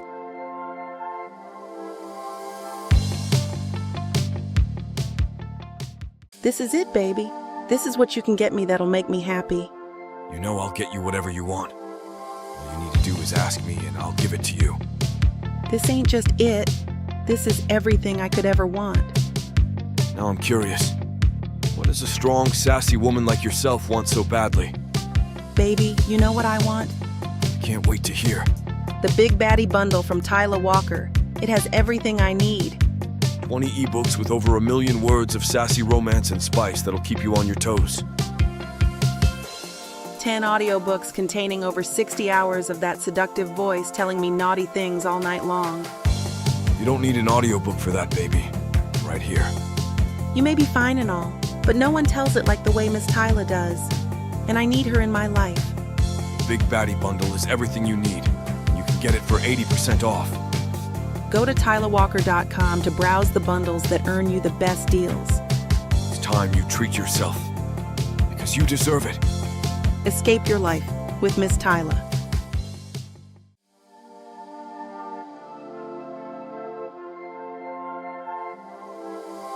Chapter 22. Bridget. For a second, all I can do is stare. As the asshole who wouldn't leave me alone writhes on the ground, and Aaron stands over him panting. And then all of a sudden, the adrenaline kicks in. As if in slow motion, I see the people around us staring and pointing and hear their panicked whispers. When I hear someone say the word security, I know we need to get out of there. Fast. Come on, I yell at Aaron, my hand gripping his arm. He turns to look at me, and even in the dark of the night, I see the recognition in his eyes. He knows as well as I do that a guard or two will probably be here any moment, and within a split second, he's grasping my hand in his and running. I follow alongside him, moving as fast as my feet will allow me. Aaron is half dragging, half carrying me along with him, but somehow I feel completely weightless as we speed down the path and away from the scene of the crime. The leaves of passing trees and shrubs whip my bare arms and legs as we make a hasty retreat, but I barely feel them. All I can concentrate on is the feeling of Aaron's warm hand gripping mine. It feels good. It feels safe. Hell, it feels right. The sound of yelling recedes behind us, and soon we're ducking through the trees and away from the flaming torches lighting the main path. The shadows are thick here, as is the foliage, and soon we're forced to slow our pace, but Aaron's hand never lets go of mine. It feels like a long time before we manage to pick our way through the trees and emerge, panting but victorious, on the darkened beach. I know our hotel isn't too far away, but somehow the beach seems like a safe haven, and it's here that we stop and attempt to catch our breaths. Oh my God, I pant as I collapse on the sand. That was nuts. You're nuts. I can't believe you pulled me out of there, Aaron laughs, and I relish the sound of it. He drops to the ground beside me, and even in the dark of the night, I can see an incredulous grin spread across his face. I know, without saying a word, that he must be thinking what I'm thinking, that this kind of escapade is all too familiar. I've lost count of how many late nights after college we ended up running from or to something with the same adrenaline coursing through our veins. It causes a massive smile to break out on my face, and I let out a laugh that captures all the relief, adventure, and incredulity I feel. With it, I lay back, letting the cool sand envelop me. It feels good against my hot skin, and a second later, Aaron lies down too. You saved me, he jokes, letting out a chuckle to match mine. No, I'm pretty sure you saved me, I insist, and I suddenly realize we're still holding hands. Once I start to think about it, I can't think of anything else, and as the seconds pass, without either of us speaking again, something shifts. A heavy silence grows between us as our panting breaths and laughter dissipate. Tentatively, I turn to look at Aaron and discover with a start that he's already gazing at me. It's one of those moments that's somehow ripe with anticipation, and I'm certain my hand is burning in Aaron's, the same way his is burning in mine. The cool sand, the dark night, the sound of the waves, all these things practically slip away as I allow myself to fall into his gaze. But suddenly, I catch myself. I'm not supposed to be falling in love. I know I'm not. We both stumble over our words at the same time, but instead of breaking the tension, it's only amplified. You go first, he tells me with a self-conscious chuckle. To my horror, my mind goes completely blank. It's Aaron's gaze that does it, gentle but unrelenting, and all of a sudden, every ounce of resolve I have not to fall in love dissipates entirely. I forget what I was going to say, I admit sheepishly. Aaron only smiles a knowing smile, though, and the heavy silence returns. But it's not an awkward silence. I've known Aaron long enough to pick up when we're on the same page, and right now, we're practically finishing each other's sentences. Without speaking, we each lean a little closer. There's a magnetic pull between us that I can't and don't want to deny. For a moment, I can feel the heat of his breath on my lips, tempting me to let go. And then I do. I close the last inch between us, pressing my lips to his. The sensation is an explosion of pleasure and longing and love. I can taste him, smell him, feel him in all the ways I never thought I would. He kisses me back, gently at first. His lips unbelievably soft and his taste unbelievably good. Before I know it, our bodies are pressed against each other, and when he parts my lips with his tongue, I let out an involuntary moan. Oh, damn, he whispers in between kisses. But if there's more, I don't let him finish his thought. Instead, I press my lips to his again, letting my tongue explore his mouth. His kiss is hot and wet, full of years of unspoken passion, and so is mine. Every second I've spent wondering and agonizing and fantasizing about this moment. That's all being poured into this one kiss. Aaron's body is warm against me, and soon I let my hands explore his back, grasping his shirt as we make out like a pair of teenagers. It's a thrill to be feeling him like this, and even though I know him so well, there's something so foreign in crossing this line between us. As I let my hands snake down his back and under his shirt, my heart races even faster. It's as if I'm memorizing every inch of him anew. Aaron groans into our kiss as my fingers meet his bare skin, and he pushes himself even closer to me. It's like he's trying to eliminate any distance between us, and I know I want the same. His hands grasp my waist and pull me into him, and that simple act drives me completely crazy. I want him, all of him. And judging from the bulge that's pressing against my hip, he wants me too. It's all I can do to stop myself from tearing my clothes off right there and then. You feel so good, Aaron groans, pulling out of a kiss. His breath is hot on my cheek, and his voice is a low growl that vibrates through my entire body. So do you. My words are breathy and longing, and I know my desire is evident, and not just in my voice. I'm gripping his muscular back with my fingers, holding him close, as if I never want to let him go. Because I don't.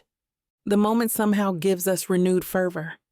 At the exact same time, we fall back into each other, our kiss now passionate and almost frenzied. My hands run the length and breadth of Aaron's back, tracing the line of his spine and the curve of his lats. In turn, Aaron's hands pull me in even closer before running up my ribs and raking through my braids.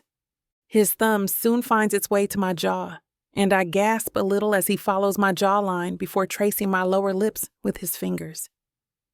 This simple act sends a wave of pleasure through my body, landing with a pulsing heat between my legs. I want him, and when I kiss him again, it's with total abandon. Anything I've been holding back until now has been set free, and it feels good. It feels so, so good. Chapter 23. Aaron. And that's where we're going to put a pause on pleasure. Looks like the rest of this chapter is just too naughty to put on the air. As much as we'd love to share every little detail, we've got to stick to YouTube's guidelines to keep these free audiobooks coming. They've got some rules about what we can show, and we wouldn't want to risk losing the chance to bring you more content. As frustrating as it is to build the tension only to be interrupted, Miss Tyla always knows how to make it up to you. You can find the full, uncut scene over at tylawalker.com. With an entire library of unabridged audiobooks and ebooks, Miss Tyla's collection is waiting for you. If you use code SAVE40, you'll get 40% off any digital product, even on bundles that are already discounted. So don't let the fun stop here. Head over to tylawalker.com and treat yourself with Miss Tyla.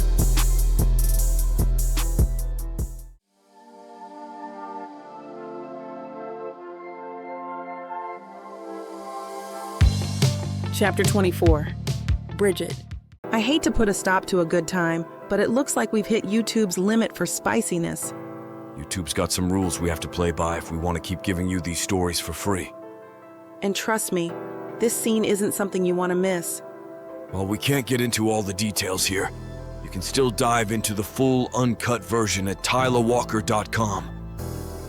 Miss Tyla has an entire collection of unabridged audiobooks and ebooks waiting for you. And the best part? You can treat yourself with 40% off when you use the code SAVE40. That's right. You'll save on any digital product, even bundles that are already discounted. Miss Tyla would never let anyone feel the kind of disappointment you must be feeling right now. So why wait? Treat yourself with Miss Tyla.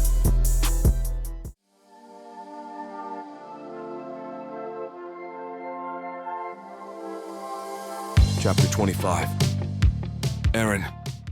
I open my eyes to the warm morning light to find I'm inches away from Bridget's beautiful face. For a second, I could swear I was still asleep, dreaming the same dream I've had every night for weeks now. Only when I blink, she's still there. All the intense closeness and intimacy and pleasure from last night comes rushing back to me, and a massive idiot grin spreads across my face as I stare at the woman I love, and who, I think, might feel the same about me. I let my gaze linger across every perfect feature of her face, her soft brown skin, her almond-shaped eyes, her full lips. Of course, it's a face I know so well, but today, by the yellow light of the morning, I feel like I'm seeing her for the first time. Bridget must feel me stirring because her eyelids flicker open. I watch as her eyes slowly adjust to focus on me, and she smiles. "Good morning," I tell her, feeling myself fall in love with her all over again. "Morning," she replies. Her voice is still heavy with sleep, and as if it's the most natural thing in the world, she nuzzles into my chest. There is nothing I want more than to just spend the rest of our honeymoon right here. "Last night," Bridget murmurs, and I feel her arm move around me, her hand caressing my back in what's becoming a familiar gesture. "Was perfect," I finish for her, and she looks up at me again with a nod. I can see in her eyes how much my words mean to her, and when I lean down to kiss her, her lips meet mine with a gentle passion. The temptation to lose ourselves in each other all over again is palpable, but eventually we agree to go have breakfast. As we take our seats at the restaurant, I have to force myself to concentrate on the menu. Eventually, we both just order whatever the waiter suggests before turning back to what we were doing, which was being all over each other. "Here, try the strawberries," Bridget says after our food arrives, leaning forward seductively. Her pink summer dress is low enough that I can see her cleavage as she does so, but I get the feeling she knows that all too well. When I manage to tear my eyes away from the gorgeous mounds of her chests, I see she's staring at me with a mischievous grin. "Not those strawberries," she jokes, holding out a piece of fruit in her hand. I lean forward, taking the strawberry in my mouth and just barely grazing her fingers with my lips. Honestly, if we weren't literally here on our honeymoon, I'd feel sorry for the other diners. We managed to make it through breakfast without tearing each other's clothes off, but I can't say the same for our next endeavor. The pool beckons to us, a cool respite from the Caribbean heat, but the second I see Bridget in her bikini, I go crazy. "You are stunning," I tell her as she joins me out on our suite's wooden deck. Instinctively, I grasp her by the waist and pull her close, the way I did last night. Her skin on mine is electric, and when she drapes her arms around my neck, I think I've died and gone to heaven. "You're not so bad yourself," she shoots back with a mischievous grin. Before I can retort, she gives me a long, lingering kiss, sliding her hands down my neck, chest, and sides. And then, with a giggle, she pulls away, gives me a wink, and runs toward the pool. "Hey!" I shout after her, running to catch up. But she's already diving gracefully into the pool. I stop at the water's edge, watching her like the vision she is. Through the ripples, I see the sun's rays light up her skin in bands and watch her braids trail behind her as she glides silently beneath the water. When she emerges, she looks like a mermaid. "Aren't you coming in?" she teases, swimming seductively up to the edge of the pool. One hand grips the tiled edge while the other snakes up my calf. "Well, if you put it that way, how can I resist?" I shoot her a grin before slipping into the pool and taking her in my arms. "I didn't think it was possible, but you feel even better here than you did in bed last night," I tell her truthfully. Her skin is soft and warm under the water, and I never want to let her go. "You feel amazing too," she admits, bringing her lips to my mouth again. The kiss is slow and tender this time, but it speaks volumes of our desire for each other. For the 100th time since we kissed last night, I practically pinch myself. I can hardly believe this is happening. The rest of the morning is spent like this, exchanging charged kisses in the pool, expressing over and over how good it feels to be together, teetering on the edge of seduction only to pull back at the last minute. Around lunchtime, we finally emerge and take a leisurely stroll along the beach, only slightly more dressed than we were at the pool. The warm sand greets our bare feet, and I put my arm around Bridget's shoulders. I'm still marveling at the fact that I can do this now, and that it feels so familiar. On the one hand, I can't believe it's happening, and on the other hand, I can't believe it's taken us so long. "Can we just stay here forever?" Bridget asks as we walk along the shoreline. The water laps at our feet every so often. "Absolutely," I say as if I mean it. "I'll quit playing hockey. You'll quit PR. We'll be beach bums for the rest of our lives." "I was hoping you'd say that." The smile she shoots me when she says this makes me happier than I have words for. Suddenly, though, I hear a phone ringing. Actually, 2 phones ringing. Bridget and I exchange a confused look as I reach into my pocket and she fumbles with her handbag. "Hello?" I answer, turning aside to take the call. Behind me, I hear Bridget do the same. "Hey man, sorry to call you like this, but I thought you'd want to know," comes Eric's voice on the other end. "It's all good," I say absent-mindedly. "But you thought I'd want to know what?" There's a hesitation before Eric answers, and when he does, it's with a strained sigh. "Arvin's in trouble. He got in an accident this morning and he's in hospital." My heart jumps into high gear at his words, but he's not done talking. "It was a DUI," Eric adds, his voice heavy, "on Arvin's end." "Oh, damn," I mutter, my mind racing as I try to process what I'm hearing. "Yeah," Eric returns. There's an awkward silence as neither of us quite knows what to say, and in it, I hear Bridget talking frantically behind me. I know she must be getting the same call I am, and the only thing I know to do right now is to talk to her. "Thanks, Eric," I say, only half in the conversation now. "I'll call you back soon, okay?" "Sure thing." The moment I hang up, I spin around to see Bridget ending her own call. "Arvin?" she asks, her eyes wide with worry. I nod, and I already know we're on the same page before either of us speaks. "We have to go back, right?" I ask, and she answers before I even finish speaking. "Of course." Without a second thought, we make our way hastily back to the room and start packing. I guess we won't be beach bums after all. Chapter 26. Bridget. As soon as we land, we take the first taxi to the hospital. The doors to the hospital slide open, and Aaron and I brush past the media and the rubberneckers. While he goes to Coach to see what he can do, I make a beeline for Claire. "Are you okay?" I ask, pulling her into a hug. She lets out a little sob into my shoulder but nods. I wasn't in the car with him. Arvin wanted to go to the stupid party, but I had a migraine and wanted to stay home. Maybe if I went, I could have been driving instead and... Don't do that to yourself. Arvin made the bad decision, not you. With a sigh, I let go and scrub my forehead. I can't believe that just a few hours ago, I was relaxing with Aaron in paradise. "Sorry I had to cut your honeymoon short," she says. "Don't be." I give her shoulder a squeeze. "We're family." I force a smile. Besides, not to be insensitive, but this kind of crisis is what they pay me for. She huffs a weak laugh and wipes the tears from her cheek. Fair point. "How is he?" I ask, craning my head to look into the hospital room. From my angle, I can't really see anything.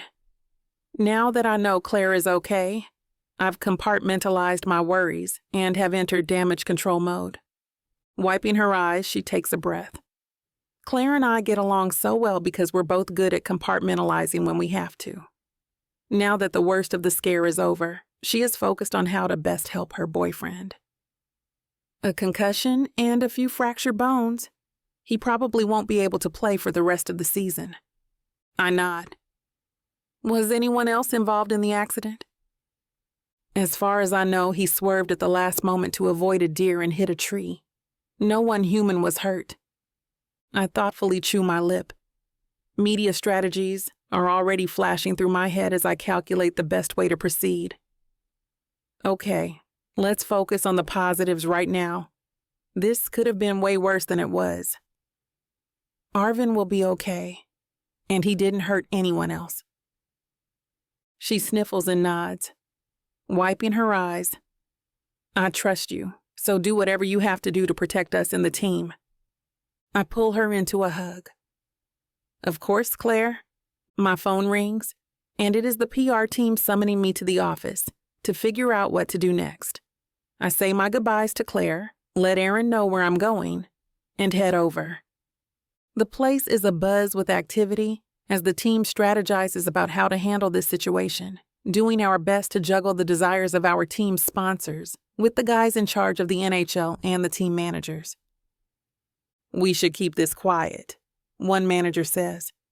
2 major scandals in a season is not a good look. He eyes me when he says this, as though it's personally my fault that Aaron embarrassed the team a few months ago. Actually, I think the opposite, I say. Everyone gives me odd looks, but no one objects, so I continue.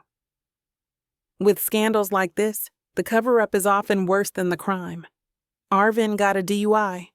It happened, and the more we try to pretend it didn't, the more people will start digging. I glance around the room. There are some skeptical faces, but a lot are listening.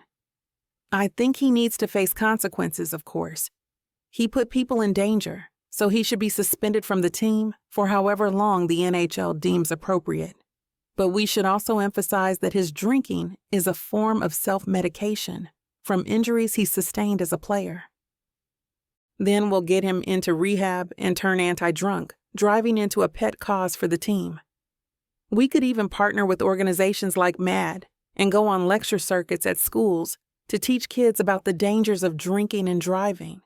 If we acknowledge our mistakes and wrongdoings, the public is more likely to be forgiving than if we cover it up. We'll turn this into a net good. It does feel a little exploitative, but it's better than being disingenuous. At the first whiff of inauthenticity, the public will turn on us and rip us apart like starving dogs. We talk for a bit about more strategies before settling on mine. It's simple and a bit counterintuitive, But given how fickle the public can be, I'm confident that this is the best way to go. Sometime in the evening, Aaron arrives with enough Chinese food to feed the Han dynasty. "I thought you guys might need fuel and a break," he says, looking just as exhausted as I feel. He ordered all my favorites, and the sight of it makes my heart squeeze with a desire for something I cannot have. The honeymoon has solidified how much I want our connection to deepen, and it takes everything I have not to collapse under the weight of my needs. "How are you holding up?" he asks between mouthfuls of lo mein. I rub some of the exhaustion from my eyes. "I'm fine, just tired. What about you? How's Arvin?"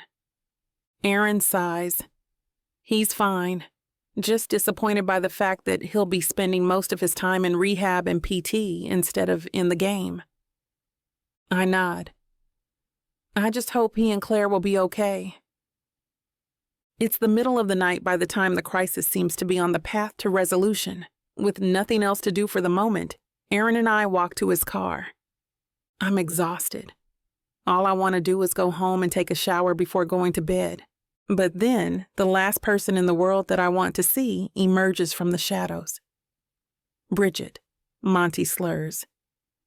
He's standing between us and the car, blocking our path. Even from a few feet away, he reeks of alcohol. "You're violating your restraining order," I say evenly, crossing my arms. Beside me, Aaron tenses. I know he wants to punch Monty out, and has for a long time. But as satisfying as it would be to see, we don't need another scandal. I place my hand on his arm, a silent signal to let me handle it. "Restraining order, restraining order," Monty mocks.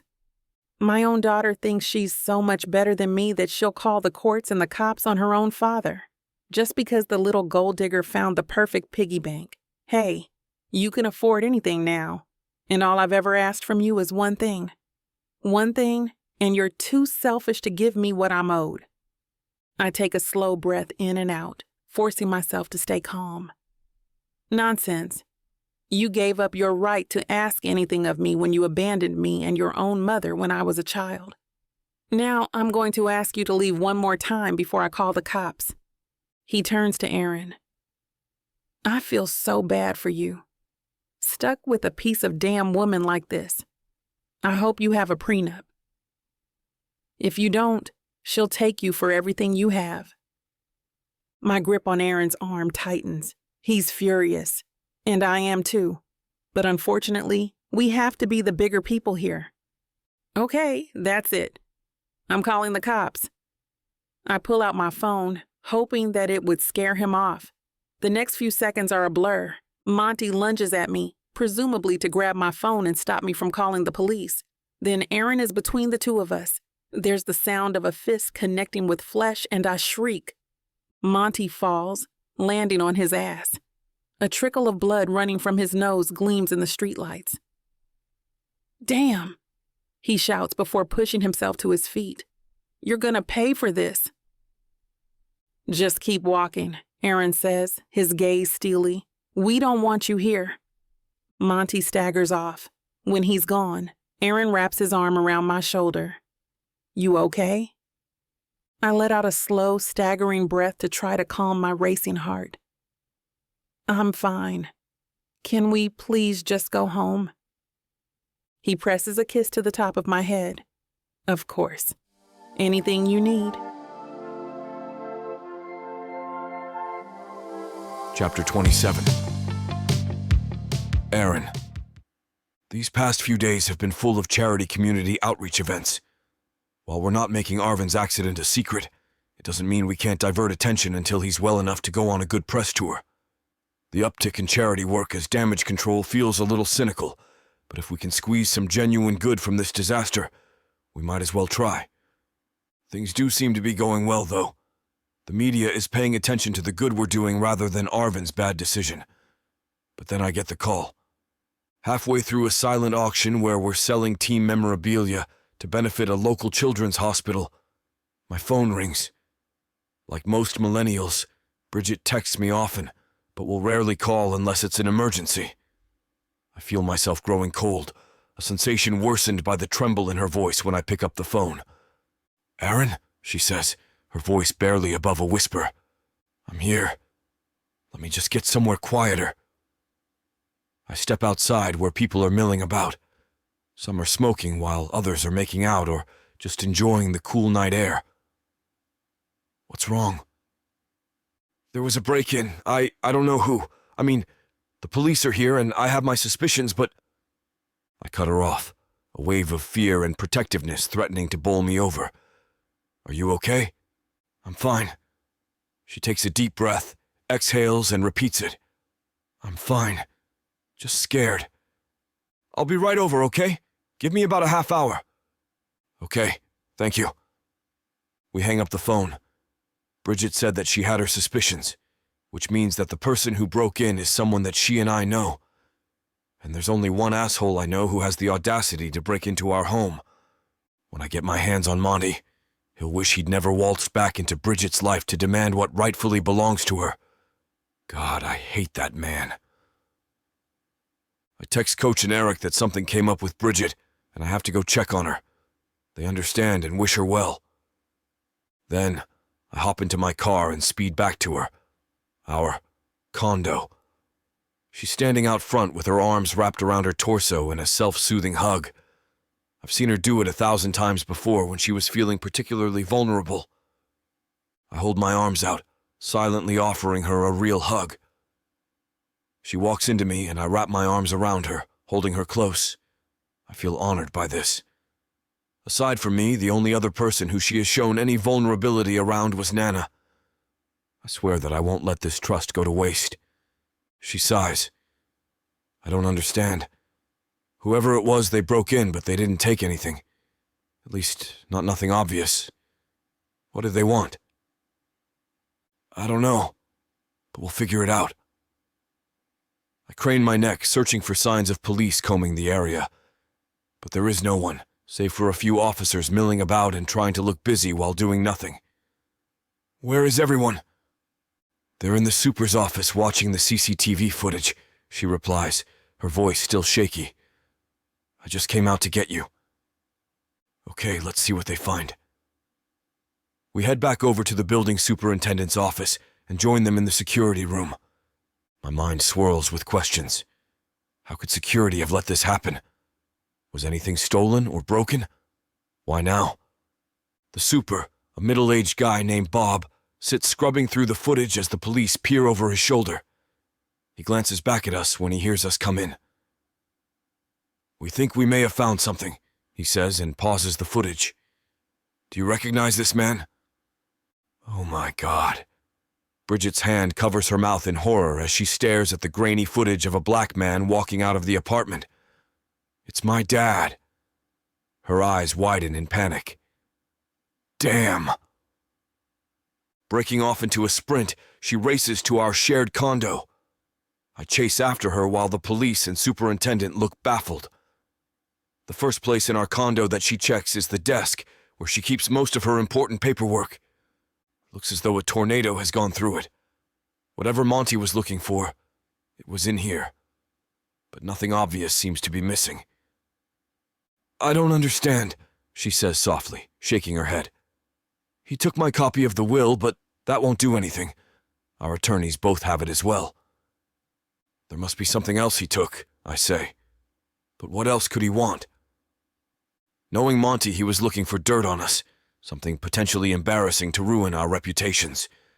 He himself might not have known exactly what he was looking for, just that he would know it when he saw it. Which means he could have found nothing. Or he could have found the one thing we never want to get out. My stomach drops just as Bridget gasps. The marriage contract! She rips open the drawer where we'd been keeping it. Now, though, it just held a note written in a hastily scrawled hand. Now the whole world will know that you're a fraud. I let out a slow breath, trying to calm my growing fury. Damn bastard! Bridget stumbles backward with tears in her eyes. No, she mutters, her breath growing fast as her back hits the wall, and she slides down to the floor. Hey. I kneel in front of her. Hey, try to breathe with me. This is bad. This is so bad. She scrubs the tears from her face. How could I be so stupid? There was no way you could have known he'd break into your house. And think about it. I shift to sit beside her with my back to the wall and wrap an arm around her shoulder, tugging her close. The police are looking for Monty. Who is the public more likely to believe? The guy with a criminal record who abandoned his mother, sick partner, and daughter? Or a couple of childhood sweethearts? She shakes her head. You've already had one scandal. I don't want this to end your career. Besides, he has proof, and he'll use it to destroy both our reputations. God, what was I thinking agreeing to this? I give her shoulder a squeeze. We'll figure this out. But I think we're both too shaken to do anything tonight. Let's get some rest. Things usually look better in the morning. She sniffles and then lets out a sigh. Okay, you're right. I don't think I can get anything done like this. We go through the motions of getting ready for bed. Although we're exhausted, sleep only comes in fits and starts. When I get up the next morning, I turn on the television, feeling like an inmate on death row. Our faces are plastered all over the morning talk show and news. So, this is a weird one, the talk show host says.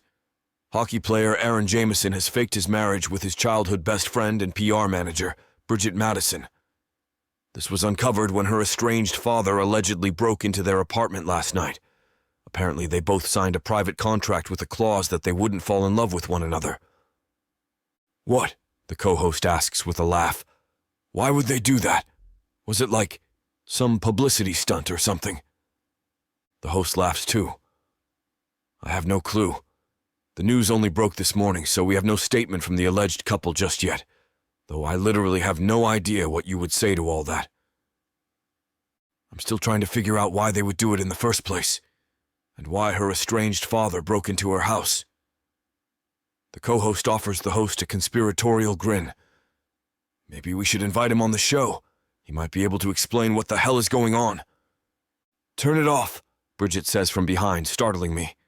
Hey, I'm sorry. I do as she asks. I just wanted to know what they were saying. We need to issue a statement before we're tried in the court of public opinion. Her eyes go distant as she begins to pace the room, already trying to compartmentalize and figure out the next steps.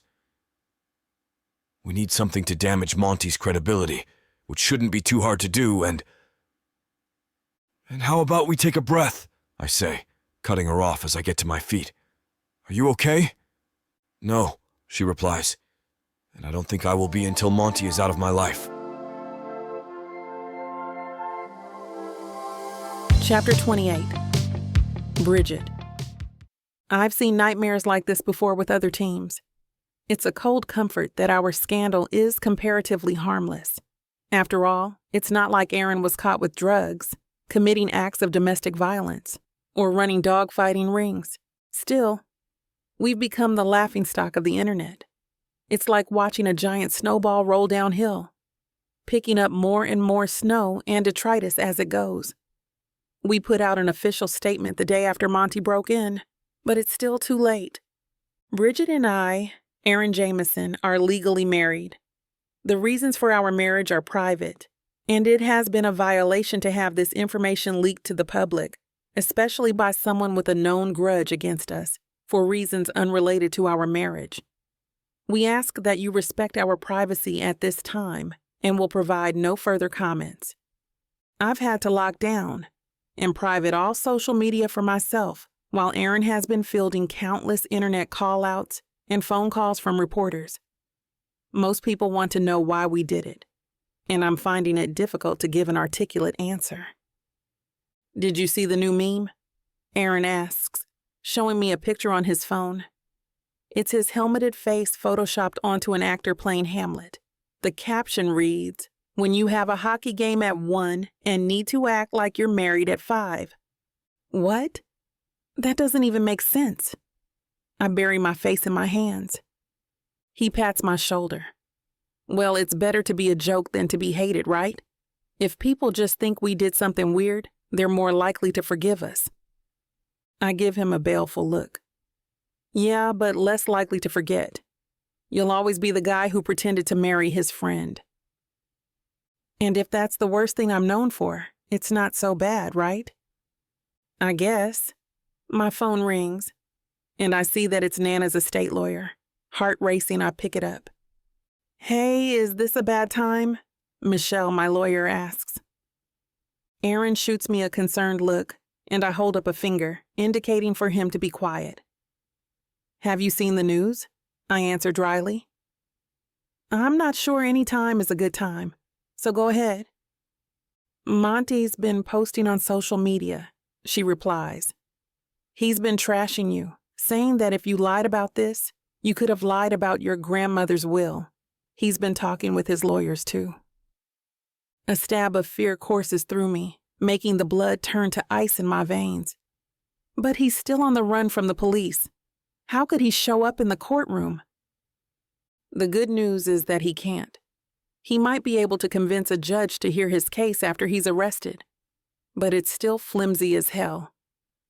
Your grandmother changed her will to leave everything to you years ago, leaving him only $1 to make it clear that he was an intentional omission. I sigh. At least that's going right for once. Okay, so what do you need me to do? Can you put me on speaker? I need to say this to your, husband, too. I catch the little hesitation as she calls Aaron my husband, but ignore it, doing as she says and gesturing for Aaron to listen. He's here. Okay, so no matter what happens on social media or in person, do not engage with Monty. Do not speak to him. Do not argue with him. And more than anything, do not get into a physical altercation with him. Am I understood? Yeah, I say immediately. I want to hear Aaron say it too. Her voice is cutting enough that I want to jump to Aaron's defense, but it's a fair stipulation. Understood, he replies evenly. His gaze is like cold steel. Good. I'll let you know if his lawyers contact me any further. With that, we say our goodbyes and hang up. He scrolls through his phone, deleting DMs from various media outlets. After a moment, he snorts. What? I snap, too exhausted for whatever new wave of nonsense is about to spew forth. Nothing. It's just that I found a meme about me that's actually kind of funny. He shows me the picture on his phone. It's him defending a goal with the caption, "Gaslight, goal keep, girl boss," in spite of myself. I laugh too. Credit where it's due, I suppose. Over the next few days, I try to throw myself into work. It's how I usually cope with personal disasters. But it's almost impossible when personal disasters become public disasters. Aaron has it even worse, though. I'm nobody, just a bit of arm candy. But the reason we did this in the first place was to save his reputation. Now all our hard work has gone down the toilet. He's trying his best, but it's clear that public favor has turned against him. We can manage it, though. People are fickle. Once he starts playing and reminds them just how good he is, people will start to forget this weirdness. And then we get the phone call from Eric. Bridget, you and Aaron need to turn on the TV. Now. My stomach sways with a burst of nausea at the thought that the shoes have not finished dropping, and there's more to come. The sports news anchors have our pictures in the corner. It transitions to a slideshow of Aaron punching the creep at the bar. Below them, a chyron reads, "Photo surface of Jamaica altercation." Out of context, it's just a 6'3" hockey player punching a random guy. It looks bad. It looks so bad. Damn, Aaron breathes beside me as the news anchors begin to speak. If you thought that the Aaron Jameson fake marriage scandal couldn't get any weirder, some photos have surfaced of their honeymoon, which seems to indicate that Jameson physically assaulted someone at a Jamaican karaoke bar. I bury my face in my hands. Monty is going to love this. Just another way he can ruin my reputation and my life. Bridget, Aaron begins. I shake my head. It's fine. Okay, maybe not fine. But I'm not mad at you for defending me back there. Man, between the catfight a few months ago and this karaoke kerfuffle, Jameson seems to be a magnet for barroom brawls, the second anchor says, shaking his head. I just wonder what his so-called wife thinks about all this, the first replies. She has to have known what she was getting into with Aaron. Or did they lie about being childhood best friends too? Well, she does work in PR. This earns a laugh from the first anchor. The second sits back, looking smug. They're masters of spin. I bet this whole publicity stunt was her idea. I clench my fist so hard that the flesh of my palms begins to ache. Even the Jamaica fist fight? The first one asks, the second shrugs. Any publicity is good publicity, right? I wouldn't trust a word out of their mouths. Okay, I'm turning this off, Aaron says, hitting the power button on the remote, much harder than he has to. I take a slow breath in and out to calm my racing heart. Okay, time to focus. This is bad, but we can figure it out.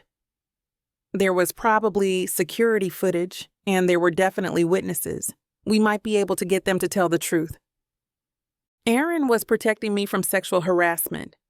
Everyone likes a good knight in shining armor. Assuming that they believe us, of course. Damn, this was such a bad idea from the start. We've destroyed all our credibility.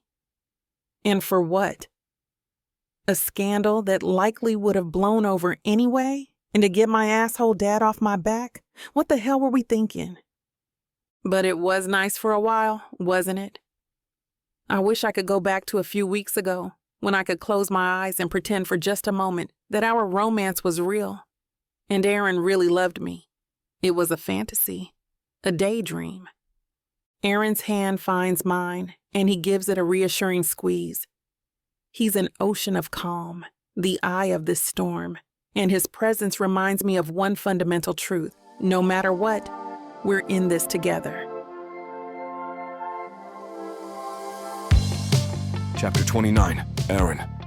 I found us a place to rent for a little bit, I say, showing her the Airbnb listing for a small, secluded cabin. Just until the media firestorm starts to die down. It has Wi-Fi and cable, so we won't be completely disconnected from the world, but we'll no longer be surrounded by reporters and media. She flips through the photographs, looking a bit skeptical. If we go into hiding, people might assume that we're up to something. The conspiracy theorists will go nuts. I give her shoulder a squeeze. One person already broke in here. With the media hounding our every move, I don't know if it'll be safe for us to stay here much longer. Who knows what kind of crazies will show up next? With a sigh, she hands the phone back to me. Good point. We should do it. While I book our stay at the cabin, she bustles around, packing all our essentials along with some extra food and drinks, just in case there are no provisions when we arrive. We wait until late in the evening to set out. By then, most of the reporters have left, so we can get to the car and make our escape with relative ease. I drive through the winding, twisting roads, my way illuminated only by the car's headlights. The radio has long turned to static, and she's staring out the window as though searching for something in the pitch blackness. This is like something out of a horror movie, I say. Her head snaps up and she shoots me a horrified look. Why the hell would you say that? Now we're definitely going to end up in a horror movie. I shrug. I mean, things can't get any worse, can... Her hand shoots out to cover my mouth. Don't you say it. You've tempted fate enough for one night. Do you promise to shut up? I nod and she slowly removes her hand. With a sigh, she rubs the bridge of her nose. Sorry, I'm just tired and on edge. I reach over to give her hand a squeeze. It's okay. We've been having a pretty long string of bad luck lately. As if to illustrate my point, a deer bounds across the road, forcing me to slam on my brakes. The tires screech as we're both thrown forward. My arm automatically shoots out to protect her. Damn! For a moment, we just sit in shock in the idling vehicle. I bring my hand up to my slightly bruised chest in an attempt to calm my racing heart. Are you okay? She nods, her eyes wide with shock. Yeah. You? I'm fine. I let out a shaky laugh. We're fine. No one was hurt. Not even the deer. I think that's the universe's way of saying that I need to stop talking about luck. The laugh that bursts from her lips is equally hysterical. Gee, you think? Soon we're both laughing so hard we can't breathe. It's the kind of fit that only ever happens after you've had a near-death experience, and it leaves me wheezing. Once we're both under control again, I finish the drive to the cabin. The stars are bright above us, and the place is quiet, much quieter than the noise and bustle of the city. We grab our suitcases and head inside. Exhausted by the stress of the night, we both fall asleep practically as soon as our heads hit the pillow. This time, we don't even think about sharing a bed. It comes as naturally to us as breathing. I wake to the peace and quiet of the woods. Bridget is already up and staring out the window at all the lush greenery surrounding us. When she hears me stir, she smiles. You were right. Getting away is already helping me get my head on straight. For the first time in weeks, I feel like I can finally think again. I smile and sit up. I know what you mean. It's like I've been drowning and someone has finally pulled me out of the water. The calm we feel lasts only about a day. The next morning, I wake to Bridget staring at her phone, her entire body tense like she'd been walking through the woods, and just realized that she was being stalked by a mountain lion. What's wrong? I ask. She shows me the headline on her phone. Alicia Brass spills about Aaron Jameson in tell-all interview. My mouth goes dry. Alicia Brass and I dated briefly last year, but broke up when she got jealous and wanted to make me choose between her and my friendship with Bridget. Obviously, I chose Bridget, but I never told my best friend the real reason for the breakup. I try not to speak ill of my exes, so I just told her that Alicia and I were not compatible and left it at that.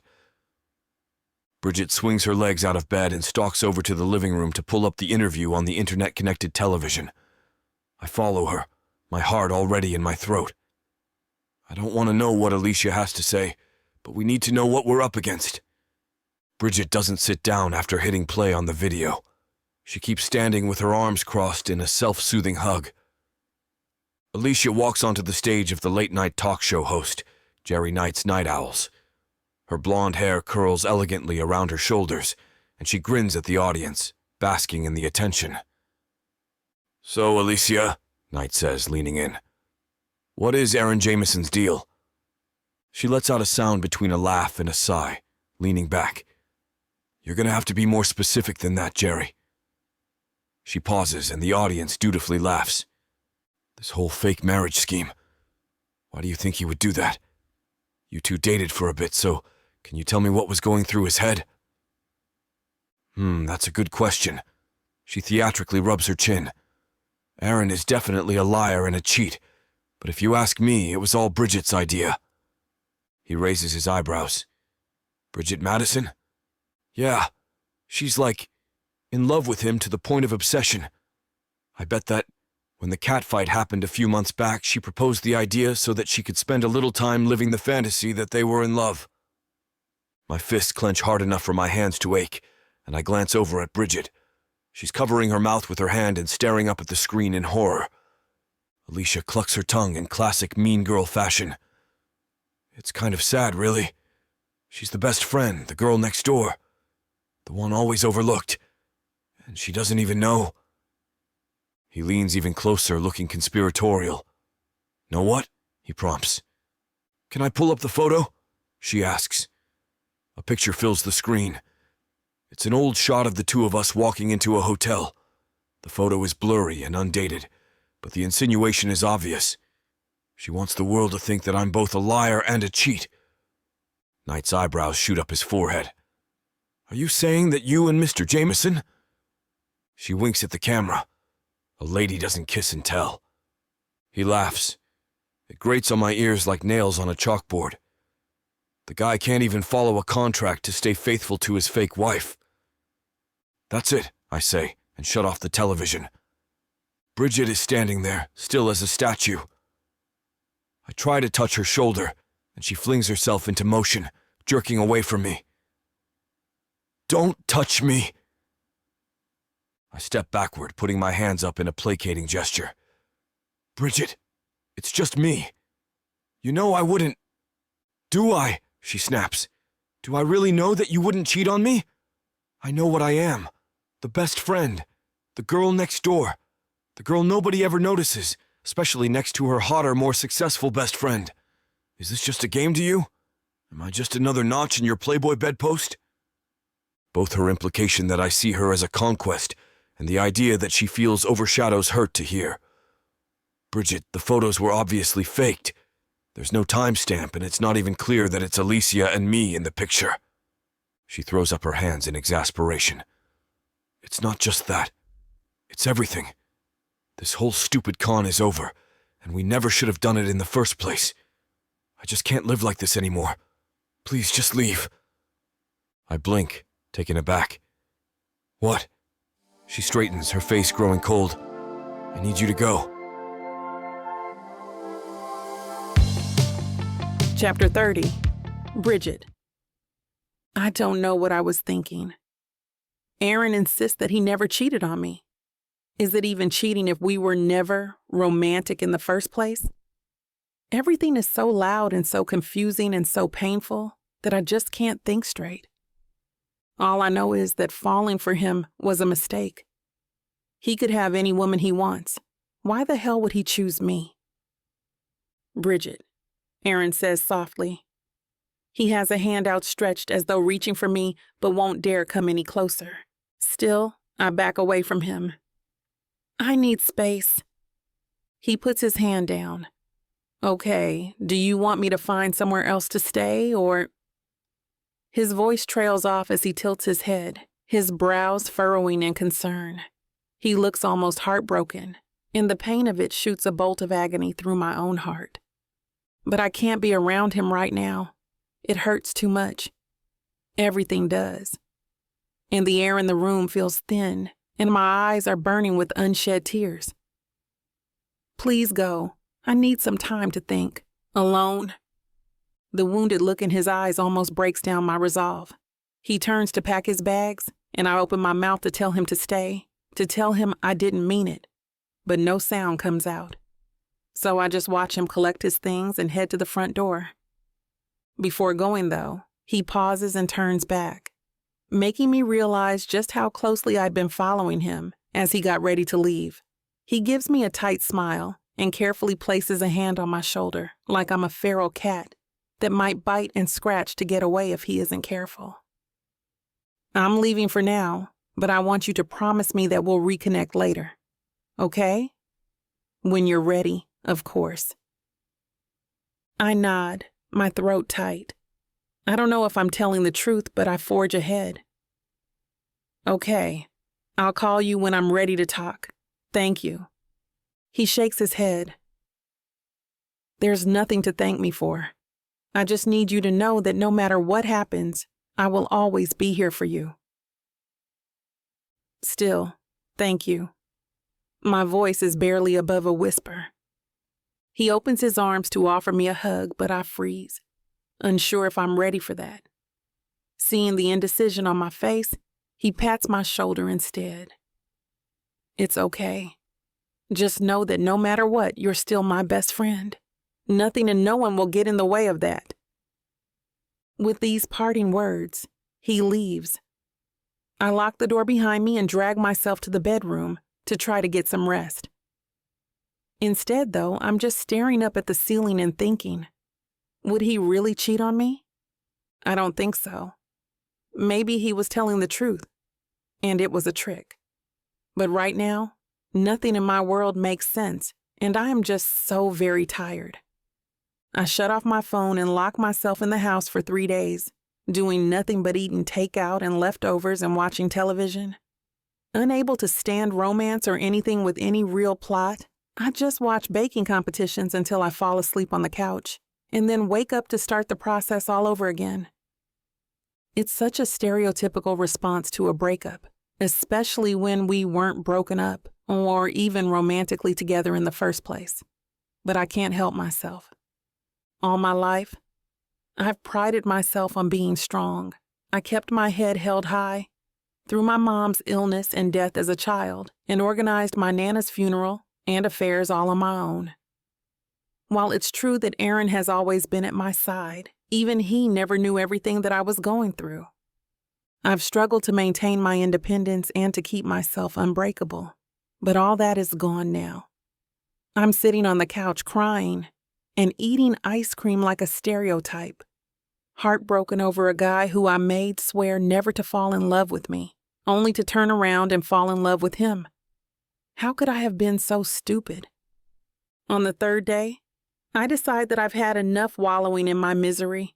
I'm not ready to talk to Aaron yet, but I need to get out of the house. I need to accomplish something, even if it's as little and simple as going back to my apartment and doing the laundry. So I drag myself out of bed, get dressed in something passable, and drive back to the condo. When I pick up mail from the mailroom, half of the letters seem to be bills addressed to Monty, and our door is covered in notes looking for him. Apparently, the dam has been using my home address for his finances. Great. Just great. As I dig through my purse for the condo keys, I have the distinct sensation that I'm being watched. When I look up, I see a face I don't recognize from my neighbors on the floor, leaning against the wall at the end of the hall, making a big show of scrolling through his phone. He's tall and burly, with a long beard, tattoos, and a leather jacket. Now that I'm paying attention, I realize that there are at least 3 other rough-looking men and women loitering around. The youngest-looking of the women approaches and leans against the wall beside me. "Hey, is this your apartment?" she asks, chewing a wad of bubble gum. "Who's asking?" My fingers wrap around my lanyard with the keys. It's not much of a weapon, but it's better than nothing.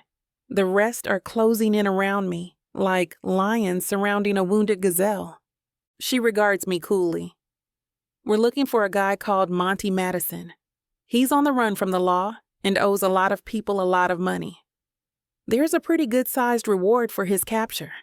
Do you know where he is?" I'm afraid I don't. Sorry. I force myself to keep my voice level. "But isn't he your dad?" A single brow arches incredulously.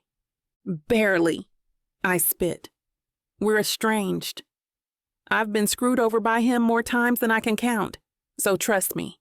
If I knew something, I'd happily tell you." "I'm not sure I believe you," the burly man says. "What kind of daughter would sell out her own father?" "The kind who never had him as a father in the first place. So can you please leave me alone? I don't want any trouble." "If you're so disinterested in your old man, why is your door covered in notes meant for him?" the other woman asks. "Because the asshole decided to use our address for his finances for some reason. Sorry, I can't be much more help than that." Choosing to cut my losses, I try to push past them and head towards the staircase. A hand snaps out and grabs my arm hard. "Not so fast." "Let me go," I shout, kicking him in the shin. He lets go with a pained sound, and I take advantage of the surprise to run. The elevators would be too slow, so I take the stairs, sprinting down them 2 by 2, as the rest of the bounty hunters chase after me. My heart races as my breath comes out in panicked huffs. I can hear them, close behind, their heavy footfalls echoing on the stairwell. I wish Aaron was here. He'd know what to do. As I near the last floor before the lobby, I risk a glance over my shoulder. It's probably the biggest mistake I've ever made. The moment I take my eyes off what's immediately behind me, I stumble, tripping on the staircase itself. Overbalanced, the world goes from upright and logical to a fragmented spiral. I don't exactly remember what happens next. For a few seconds that feel like an eternity, I roll down the staircase.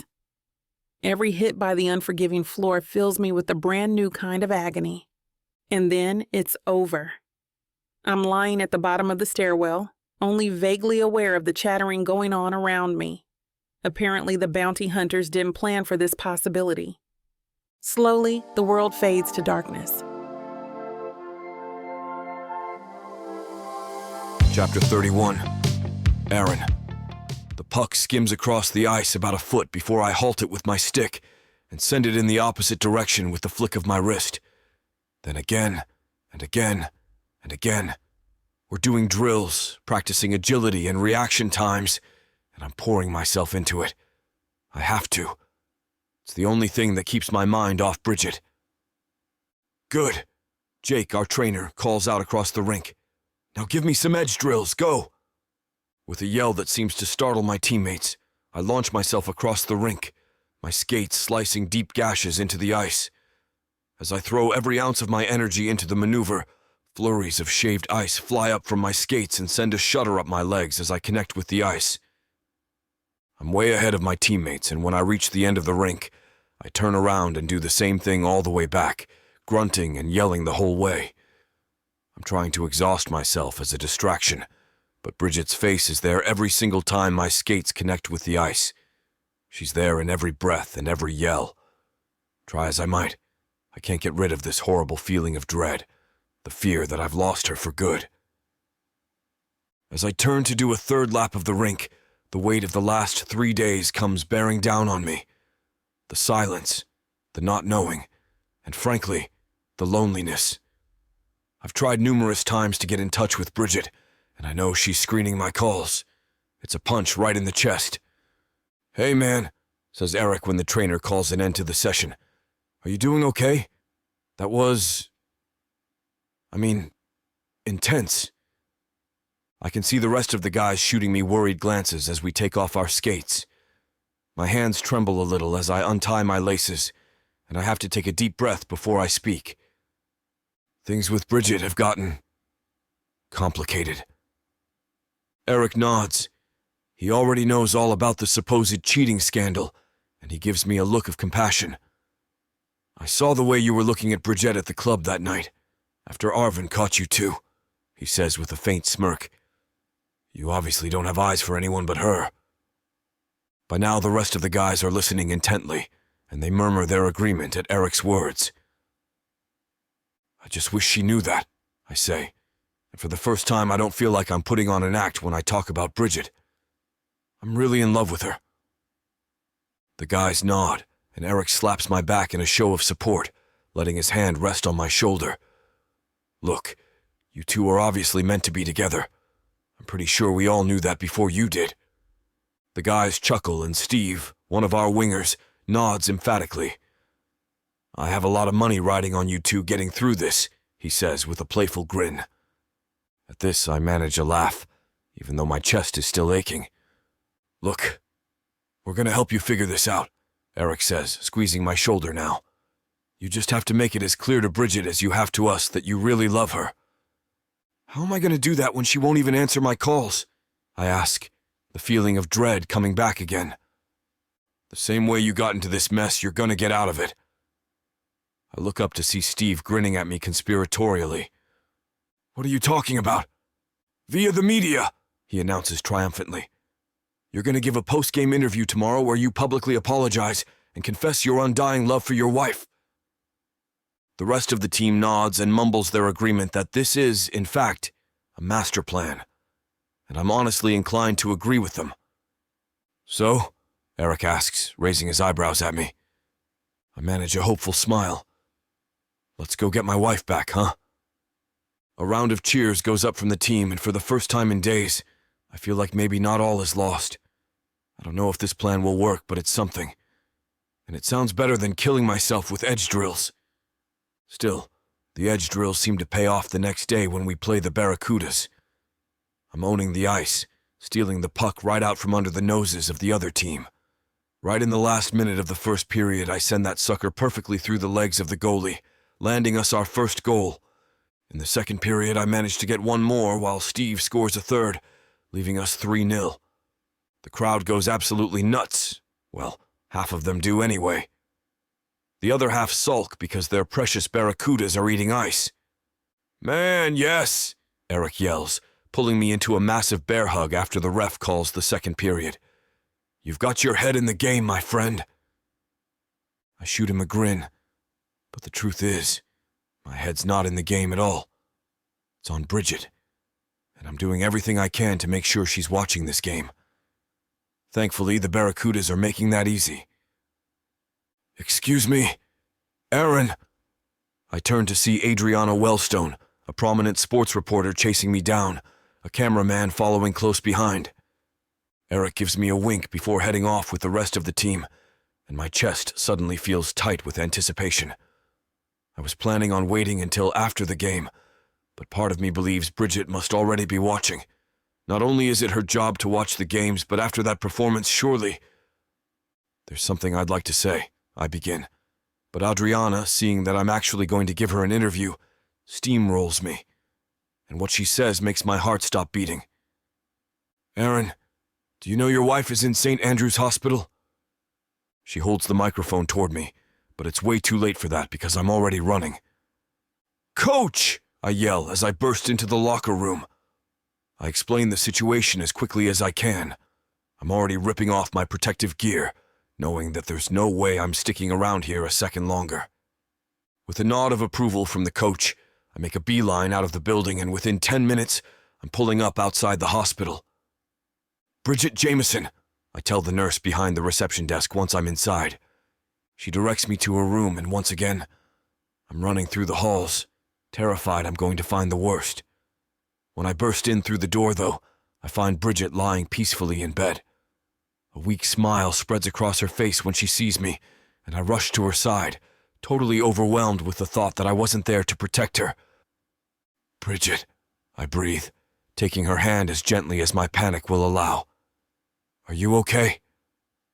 I'm okay, she assures me, and I feel her hand squeeze mine. It could have been worse. I bring her hand up and kiss it softly, wanting to show her exactly how much she means to me. What happened? As she explains, detailing the harrowing ordeal that led to her broken back, my heart aches for her. At the same time, though, I'm flooded with relief. I'm so glad you're okay, I tell her. I don't know what I would have done if something worse happened to you. I can't stand the thought of losing you. My words seem to strike a nerve in her, and she looks at me with something I'd almost call longing. And then it happens. The words I've been wanting to tell her for so long come rushing out. I love you, Bridget, I confess, looking into her beautiful amber eyes. I've been in love with you for so long, and I wish I'd told you sooner. The truth is, you're so much more than my best friend. I can't imagine spending my life with anyone but you. As I grasp her hand and wait for her response, my heart races. This is it. I know I have everything and nothing to lose. Chapter 32. Bridget. I try to breathe, but Aaron's words seem to have sucked the breath right out of me. For a long moment, I just stare at him, unable to make sense of what he's saying, but then it hits me. He's still play acting, probably to reassure me that the agreement is still on if I want it. If I could shake my head, I would, but the brace around my neck makes that impossible. Instead, I manage to catch my breath, and with it, I let out a heavy sigh. You don't have to say that, Aaron, I assure him. The deal is a farce now anyway. And look, my dad will surely be caught and arrested soon. There's nothing else you need to do. Aaron, unencumbered by the same hardware I'm dealing with, shakes his head, but his eyes never leave mine.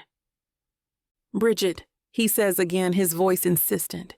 He even leans forward a little, as if to make sure I'm paying attention. I love you. I always have.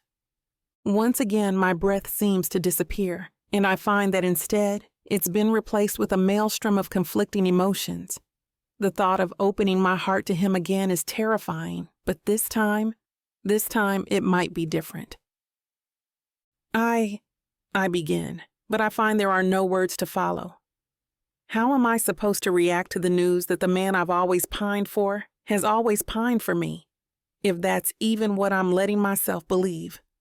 But as I gaze back into Aaron's slate gray eyes, I see there's something in there that I've been overlooking until now.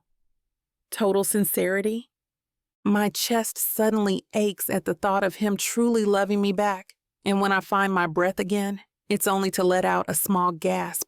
almost a sob. And it's not just Aaron's words that are touching me. I'm painfully aware that my accident could have ended much worse. I was lucky to get away with nothing more than a broken back, and a voice in my head tells me not to squander this second chance. What if I really could have the life I've always dreamed of, with the man I've always wanted?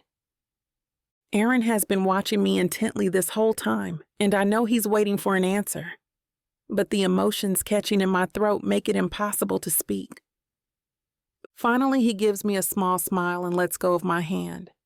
For a second, I'm terrified I've screwed this up all over again, that my inability to say those same 3 words back to him in time has cost me yet another chance at love.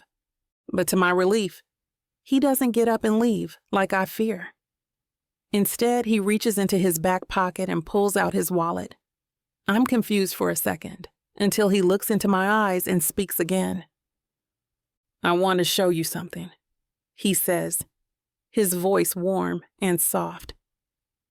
It ignites a curiosity, and I gaze at his hands as he flips open his wallet. With practiced ease, he reaches into a hidden compartment and pulls out a sheaf of photos and papers, along with several trinkets I can't quite identify. "What's this?" I ask, my eyes scanning the jumbled collection. I have no idea where he's going with this. But when he spreads them out on the bed, my heart jumps into my throat all over again. "This," he says, holding up one of the snapshots, "is that time we went to Disneyland together in the 8th grade?"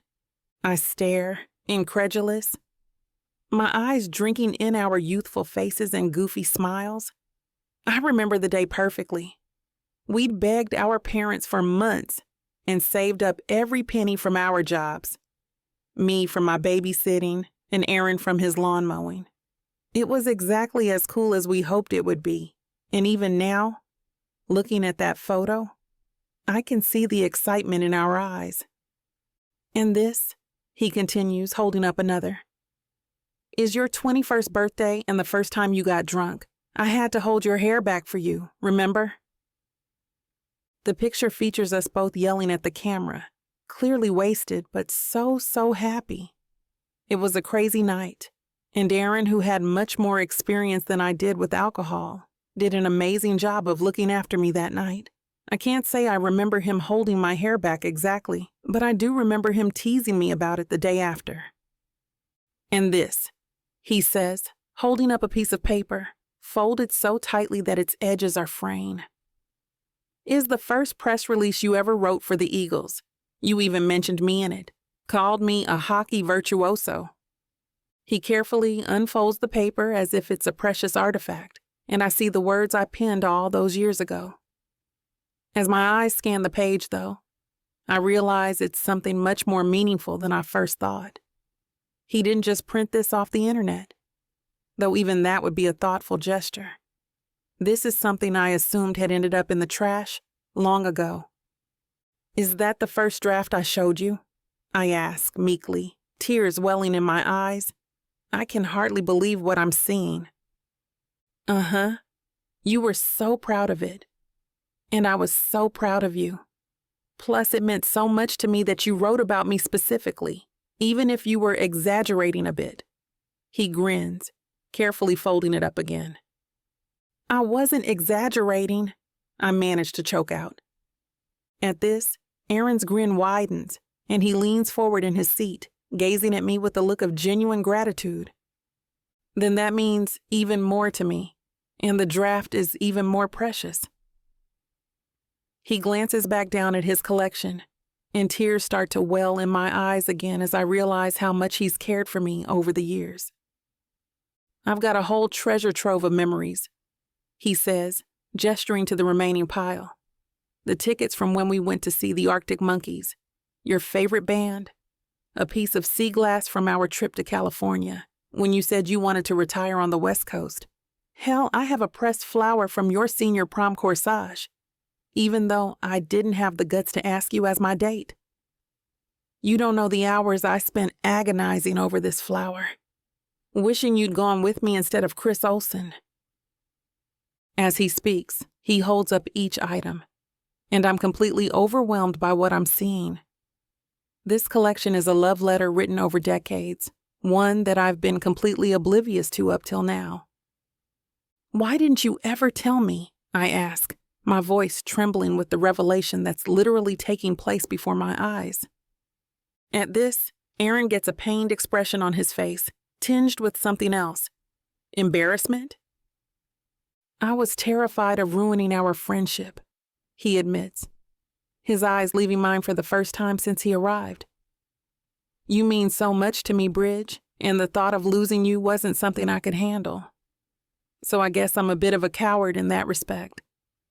He glances back up at me as if to gauge my reaction, but once again I hardly know what to say. With a look of vulnerability that I've rarely seen in him, he speaks again. I almost lost you today, though. And I can't go on pretending I'm not head over heels in love with you. Fate just had to intervene, I guess, and show me what a huge idiot I was being. So I'm finally telling you how I really feel, without the guise of some deal. I love you, Bridget. This was never about the deal for me. Will you give me a second chance? Chapter 33. Aaron, my heart has been thundering in my chest this whole time, but now as I wait for Bridget to respond, it's practically punching a hole right through my ribcage with every beat. Everything hangs on this moment, and even if I've stopped being a coward about it, that doesn't mean I'm not still terrified of this all up. The look in her eyes reveals nothing except that her emotions are as fraught as mine are right now. But for what reason? I don't know yet. Aaron, she finally says, and my whole body braces for her next words. It could so easily be. I don't feel the same. Or that's totally inappropriate. Or even, you're a creepy stalker, and I never want to see you again. And she'd probably be justified in every single one of those responses. But everything in me hopes that my fears are wrong. Everything in me hopes that I won't lose my best friend and my wife today. Everything in me hopes that I land on the minuscule chance that she feels the same way I do. The tears welling in her eyes spill over as she finally speaks. If you're going to carry around pictures of me, you could have at least chosen better photos. I look like a clown in that one, she says, pointing to the photo of her 21st birthday. I'm totally caught off guard by this, and for a second I stare at her incredulously as she lets out a laugh, all while tears roll down her cheeks. At this, I have to laugh too, because I know her well enough to see what's happening. Whatever she's feeling, it's completely overwhelming her, and she's using humor to deflect it. For a moment we chuckle together, but the tension in the air is still thick. When I finally catch her eye again, our laughter dissipates, leaving the room in an expectant silence. Aaron, she says finally, and there's no more joking around now. Whatever her answer is, I know I'm about to hear it. She takes my hand as if to console me, and I can hear the words before she says them. But when she does speak, it's not at all what I expect. I love you too. I can hardly believe my ears, but she keeps talking, her fingers squeezing my hand tighter as she does. Every single day I've fallen more in love with you, even on the days where I thought it was the worst idea in the world. Bridget's voice is thick with tears, but she's smiling, and I finally realize they're tears of relief, of happiness. Her dark blue eyes gaze at me deeply, and my heart practically bursts as I let her words sink in. In the moments after her confession, a joyful smile spreads on my lips, and then she's smiling too. The most beautiful smile I've ever seen in my life. It seems like suddenly I'm closing the space between us, and then my lips are on hers. We've kissed before, of course, but this time, it's entirely different. There's no second guessing. There's no holding back. I'm here, and so is she, without pretense. The tenderness in this kiss is the culmination of months, no years of longing, and I can feel it coursing through both of us. Her lips are soft and yielding, and when I part them with my tongue, I feel her open to me. There's both passion and gentleness here, desire and gratitude. When we finally part, I rest my forehead softly against hers, not wanting to be separated by even an inch. I love you so much, I tell her, over and over and over, as if catching up on 20 years' worth of confessions. Because I am. Over the next few weeks, I hardly leave her side except when I have to. Thankfully, she doesn't require surgery, and the neck brace comes off after the first week. After that, it's mostly about managing her pain and making sure she doesn't put any strain on her back or neck. "Nope, I'm doing that for you," I insist one afternoon as I see her trying to put on her favorite fuzzy socks. "Erin," she complains, but thankfully she doesn't resist when I take the socks out of her hand. I grin up at her as I stoop to slide the first sock up her left foot. "I told you, I'm going to look after you for as long as it takes, and I'm sticking to that." "The doctor said that could be up to 3 months, though," she retorts, giving me a look that says I'm doing entirely too much. "Then I guess you'll have plenty of time to get used to it," I joke, sliding her second foot into its fuzzy sheath. I keep my hands on her feet as if to reassure her, and she smiles gratefully. "Thank you." "Want some help up?" I ask, knowing it must be hurting her to sit down. "I can help you to the couch." She shoots me another smile, which I've come to understand as an affirmation now that she can't really nod. Ever so gently, I help her to her feet and accompany her to the couch. Our couch. We've been living together again ever since the accident, and it's been the greatest thing to wake up with her and go to sleep with her every night again. "You okay?" I ask as she winces slightly upon sitting down again. "Uh-huh," she replies, haltingly turning to lie down, but she says it through gritted teeth. "All right," I tell her once she's settled. "I think it might be time for some Advil." Bridget gives me a stubborn look, and I know from experience that she's usually too proud to admit when she needs help. But since the accident, I've seen a subtle shift in her. She's actually letting go a little and letting me take care of her. "Okay," she finally admits with a sigh, and when I bring her the pill, she swallows it without complaint. Kneeling next to the couch, I give her a soft kiss on the lips. "You know I love taking care of you, right?" I ask, gazing into her eyes lovingly. She lets out a small laugh, and I know if she could, she'd be shaking her head right about now. "I don't understand why. I feel like a total potato." "Yeah, but you're a potato that I'm in love with," I reply, and this makes her laugh. "Besides, it means I get to spend all the time in the world with you." And I do. Over the next 3 months, I dote on her, helping her in any way I can.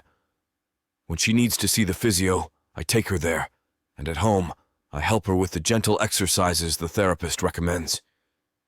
When she's in pain, I bring her painkillers and stroke her hair until she feels better. And in between, we talk. We talk about everything, but most of all we talk about how many missed opportunities we've had over the years. "Wait, what about that time we went to watch The Ring, and I practically jumped into your arms?" she asks one day. Her back is almost fully recovered now, and she bounces animatedly on the couch as she speaks. "Oh my God, that nearly killed me," I tell her, laughing as I remember the day. "I honestly had to use every ounce of self-control not to kiss you." The two of us burst out laughing at the absurdity of our years-long missed connection. "Okay, well, I have to admit I might have been putting it on a bit. I wasn't really that scared." My eyes widen with mock outrage. "Are you kidding me?" I shout, pointing a finger squarely at her. "This is all your fault. You could have saved us years of trouble." Bridget grabs my finger and pulls me toward her. "You probably should have just kissed me then," she retorts, before planting her lips on mine. All my theatrics melt away as I sink into the kiss. I decide that I don't care how we got here. We got here. Chapter 34. Bridget. "Okay, one last pass with the brush and you should be good to go," the makeup artist says. I shut my eyes and feel the soft tickle of the brush on my face. I open them, and with a slow, deep breath, gaze at my face in the green room mirror. Although I work in PR, I've always preferred the tasks done behind the scenes. The spotlight is not for me. But this is important. Erin and I are going on the Ginger Wilson show, to set the record straight about everything we've done in the past few months. My nerves are buzzing like I have a hive of bees crawling under my skin. But then Aaron places a hand on my shoulder, and I relax a little bit. "You're going to be great," he says. I bark out a short, nervous laugh. "I sure hope so." "I know so." He presses a kiss to the top of my head. "Everyone will love you as much as I love you." There's a knock on the door. A PA pokes her head in. "Mr. Jameson, Ms. Madison, you're on in 5. He nods. "Thank you." I get to my feet and he picks up my cane, silently offering it to me. While I'm about 90% back to the way I was, I still use a cane for those days when the other 10% decides to make itself known. This time, though, I'm not in much pain, and I feel like I need to put on a strong front. I can go without the cane for the walk from the green room to the main stage. "I'm okay," I say, leaning it against the vanity. "It's not that far, and today's a pretty good day." He wraps his arm around my waist. "Let me know if that changes, okay?" Of course I will. For a moment, I just stand there, resting my head against his chest, and then it's time. We follow the PA to the wings of the soundstage. Ginger is giving her spiel to the studio audience, introducing us and our controversies. "So let's all give a warm welcome to Aaron Jameson and Bridget Madison," she says, our cue to enter. Some in the crowd cheer while others boo. That, I suppose, is to be expected. We didn't exactly do a great job ingratiating ourselves to the public. Ginger approaches and shakes our hands. "Thank you both for coming." We take our seats opposite her on the set's couch. "Thank you for having us on," Aaron says, flashing her an easy smile. I nod. "It's great to be here." Ginger sits back slightly. "Okay, I guess I should start with the question that's on everyone's mind. Why? Why would you pretend to marry each other?" She laughs. "I mean, I can't be the only one wondering what made you do all that." Aaron looks at me and gives my hand a squeeze. "I'll let you take the lead on this one." Swallowing, I take a deep breath in and slowly release it. It's a long and sort of convoluted story. I guess I should start at the beginning, though. I never really knew my dad. After my mother died, I was raised by my Nana, his mother. When my Nana passed last year, my absentee father returned home. He found out that she left him out of her will and gave everything to me. Ginger raises her eyebrows. I bet he didn't like that. I shake my head. Not one bit. My dad is a huge piece of work. Remember how our contract leaked in the first place? He's the one who broke into our house for it. I clear my throat and look into the camera. Allegedly. Wow, and I thought I had problems with my parents, Ginger jokes. You don't know the half of it, Aaron says. Aaron and I take turns explaining the rest of the story. Aaron's scandal, Monty's sexism, the agreement, and the reasons why we decided this was the best course of action. I can tell that the crowd is fascinated. They all seem to be leaning forward, loath to miss a single second of gossip. Once we're done, Ginger scratches her chin. So if I'm understanding you correctly, you went through all this because of the scandal and the fact that your dad wanted your house? In a nutshell, Aaron says. But the good news is that her father has been arrested. He won't be bothering us again anytime soon. The house is ours, I say. We plan on building a life there together, but I think we do owe you all an apology. We shouldn't have lied to you and caused so much chaos and confusion. That was never our intention. I don't regret marrying Bridget, Aaron says. Everything we were afraid of with her father came to pass, so we did it for the right reason. I am sorry, though, for deceiving all of you. Like Bridget said, we didn't want to cause any trouble. Ginger winks. And you would have gotten away with it too, if it wasn't for the meddling deadbeat dad. The audience laughs, and we join in on it. She lets it die down before continuing. But seriously, I'm glad things are more stable for you two. We're glad too, I say. And we're both sincerely sorry for everything. Now, we're ready to move forward and build our life together. Ginger furrows her brows in confusion. But wait, your dad is gone, and the scandal is forgiven. Isn't the contract fulfilled? I laugh. So, a funny thing about that. We spent so much time pretending to be in love that we fell in love for real. The crowd rumbles with gasps and laughter. He takes my hand, intertwining our fingers. If I'm being honest, though, I think I've always been at least a little bit in love with you. Ever since the day I moved into the neighborhood. Do you remember that? You walked right up to me, held out your hand for me to shake, and said, "My name is Bridget Madison. I live down the street with my Nana. Do you want to be my friend?" I smile at the memory. Nana lived in an older neighborhood, so Aaron was one of the only kids to move in. I was eager for a playmate, and he was the answer to my prayers. We were practically inseparable after that day. The crowd erupts into awes. My own eyes go glassy at the confession. I now know that he has been in love with me for a while, but I didn't realize that it had been from the very start of our friendship. I laugh. I think I've always been a little in love with you too.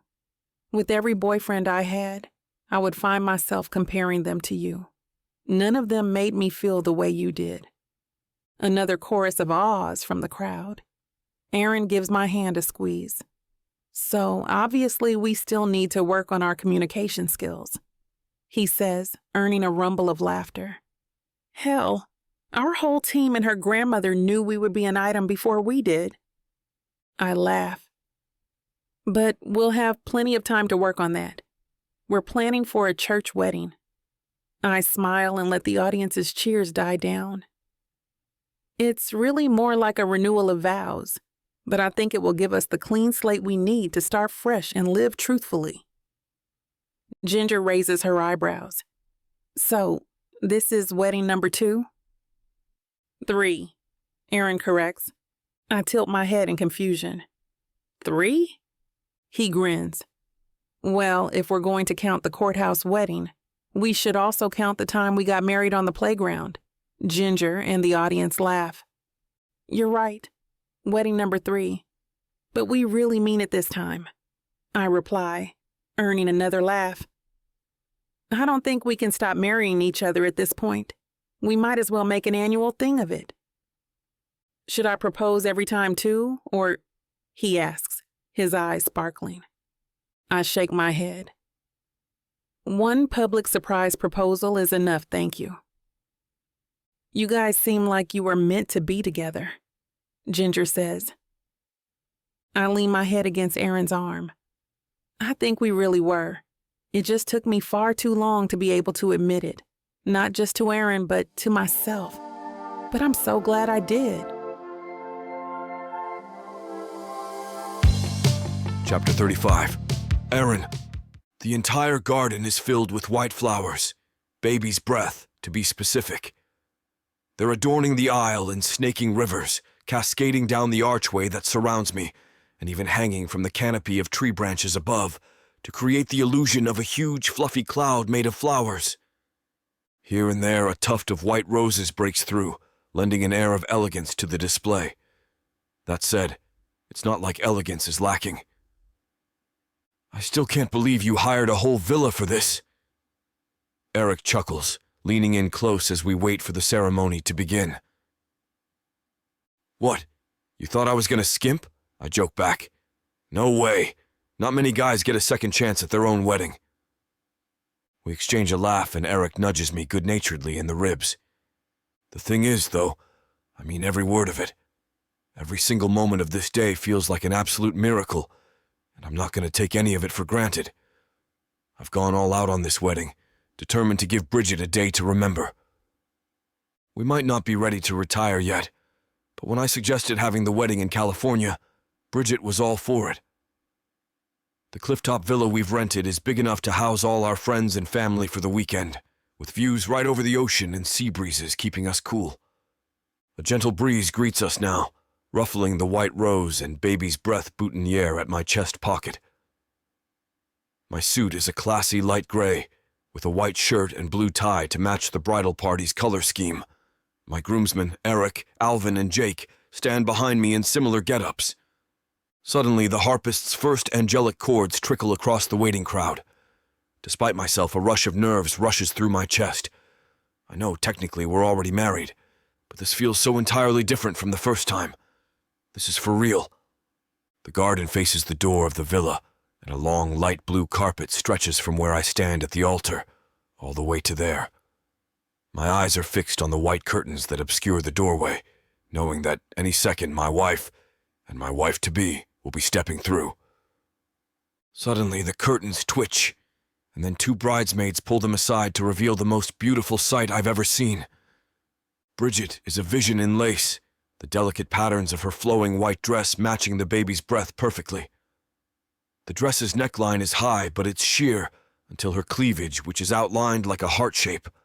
Her hair, which she started wearing naturally during her recovery, is out in a shoulder-length bobbing afro, and in it, I see a smattering of baby's breath and a single furled white rose. She looks absolutely stunning as she locks eyes with me and walks down the aisle to the sound of the harp, a bouquet of flowers in her hands, and a look of pure love in her eyes. "Dearly beloved," the officiant begins once Bridget has taken her place. But if I'm honest, I hardly hear anything after that. All I can focus on is the woman before me. The woman I still can't believe loves me the way I love her. When it's finally time for the vows, I'm almost a little choked up. "Bridget," I say, trying to hold it together. "You are the greatest thing that's ever happened to me. You always were. I've loved you my whole life, and today I feel so lucky to call you my wife. I promise I will always love you like my best friend, my wife, my partner. I promise I will care for you and cherish you and show you how loved you truly are. And most of all, I promise I will always be truthful, no matter what." As I speak, I see tears forming in Bridget's eyes, and at this last part she brings her hand up to her mouth, as if to stop herself from crying. "Aaron," she finally says, once she stopped her tears from spilling over, "I love you so much, and I thank my lucky stars every day that we found each other.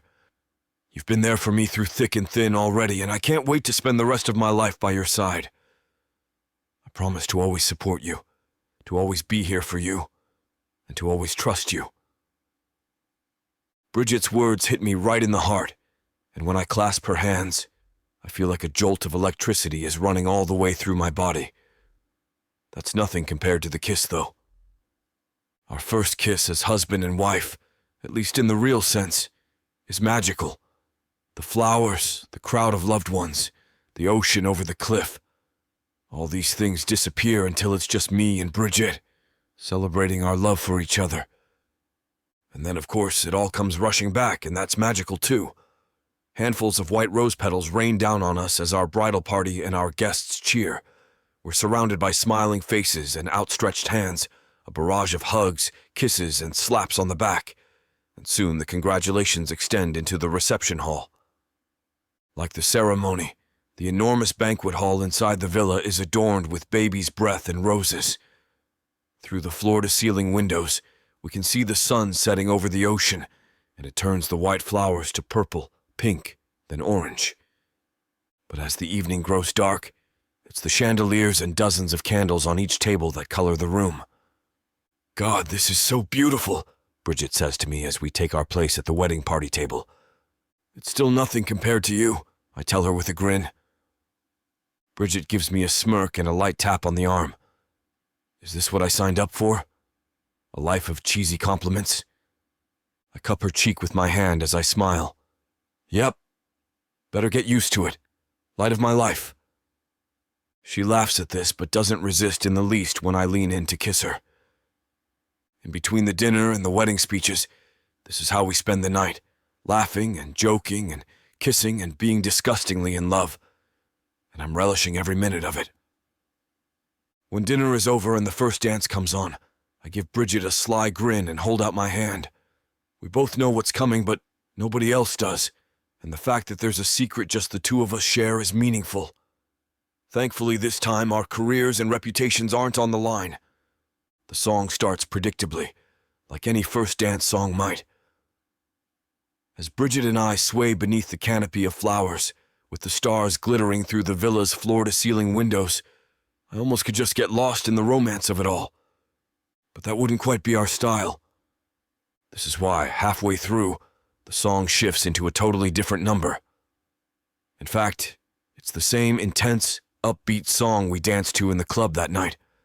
The night I confessed my love for her out loud, even if it was half show back then. The crowd goes absolutely wild as Bridget and I, still in full wedding regalia, cut loose to the club hit. It's silly, it's goofy, and it's absolutely 100% us. With my limbs flailing and a huge idiot grin on my face, I gaze into the eyes of my best friend and my favorite person in the world, my wife, and she stares back with the biggest smile I've ever seen on her. When, after 3 heart-pounding minutes, the song finally comes to a close, we collapse in each other's arms as our guests scream and cheer and eventually chant our names. Laughing, Bridget and I take a bow and a curtsy, and then encourage our friends and family to join us on the dance floor. The rest of the night carries on the way it started, and although Bridget and I mingle and dance with others, we always find our way back to each other. We always will. Chapter 36, Bridget. And that's where we're going to put a pause on pleasure. Looks like the rest of this chapter is just too naughty to put on the air. As much as we'd love to share every little detail, we've got to stick to YouTube's guidelines to keep these free audiobooks coming. They've got some rules about what we can show, and we wouldn't want to risk losing the chance to bring you more content. As frustrating as it is to build the tension only to be interrupted, Miss Tyla always knows how to make it up to you. You can find the full, uncut scene over at tylawalker.com. With an entire library of unabridged audiobooks and ebooks, Miss Tyla's collection is waiting for you. If you use code SAVE40, you'll get 40% off any digital product, even on bundles that are already discounted. So don't let the fun stop here. Head over to tylawalker.com and treat yourself with Miss Tyla.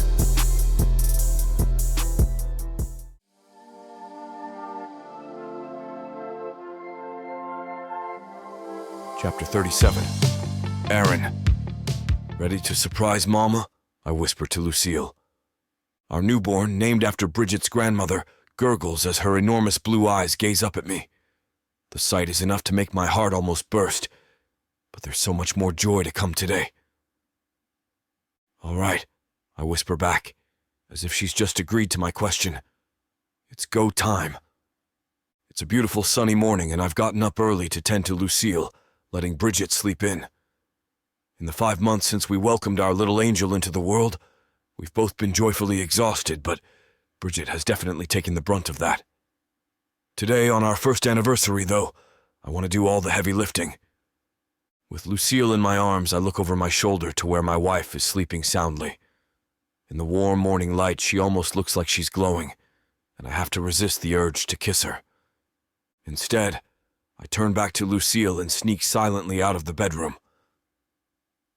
I take Lucille to the living room of the cozy house we now live in, Bridget's grandmother's house, which, finally, has been released to us now that the legal battle is over. The original Lucille's gift to Bridget has turned out to be the perfect place to raise our daughter. As I set the baby down into her bassinet carrier, laying her head softly against the plush blanket inside, I can't help but imagine the life she has before her. I can already see her taking her first steps in the living room between Bridget and me. I can see her standing on her tiptoes to snatch a freshly baked cookie off the kitchen counter. I can see her running around the backyard, playing games with us and with her friends. The thought of it makes me beam with pride, and I give her a little kiss on the forehead before picking out one of her quieter rattles and passing it into her tiny grasping hands. She squirms in return, babbling something brief. Yes, pancakes. Excellent idea, I mumble with a smile, touching her softly on the nose.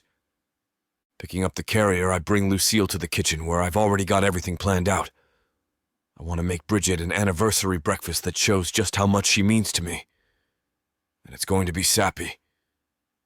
With Lucille settled contentedly, I start mixing ingredients, leaning over every so often to give her a peekaboo or a raspberry. Her giggle makes my chest ache with love every single time. When the batter is done, I pour it into the heated pan, ever so carefully forming the shape of a heart. The first one is a little wobbly, but after that, I manage to get the hang of it. Soon I have a whole stack of chocolate chip love heart pancakes for Bridget. "What do you think, Lucille?" I ask, showing her my handiwork. She bats her rattle 3 times against the carrier, and I take it as an approving round of applause. "You're too kind." I grin, giving her a little kiss again before setting the pancakes, coffee, more chocolates, maple syrup, and an array of freshly cut fruit on the table.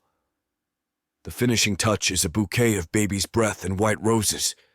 I also include the card and jewelry case I've been hoarding since before Lucille was even born. Then I pluck the baby out of her carrier and stand back to admire my handiwork. "Not bad," I mutter with a grin, while Lucille nestles against my chest. It's late enough that I know Bridget should be waking up soon, and when I make my way back to the bedroom, I find she's just beginning to stretch out in bed. "Hey," she calls sleepily as she catches sight of us. "I wondered where you two were." "Just getting up to no good," I joke, sitting down on the bed beside her and leaning in for a kiss. "Happy anniversary." She smiles up at me and at Lucille. "Happy anniversary." For a little while, the 3 of us snuggle together, Bridget reaching up and taking Lucille into her arms before feeding her. "What was that about being up to no good?" Bridget finally asks when Lucille is done, rubbing the sleep from her eyes. "Why don't you come and see for yourself?" Bridget seems surprised at this, but I just shoot her a sly grin. Soon she's up, Lucille clutching tightly to her shirt and following me into the kitchen. "Oh my God, Aaron!" she exclaims as she sets sight on the table. "You're too sweet." She turns to me, kissing me gently on the lips with the same love and desire we've shared since day one, even if we couldn't admit it then. When she pulls out of the kiss, I look down at her, and I swear I fall in love all over again.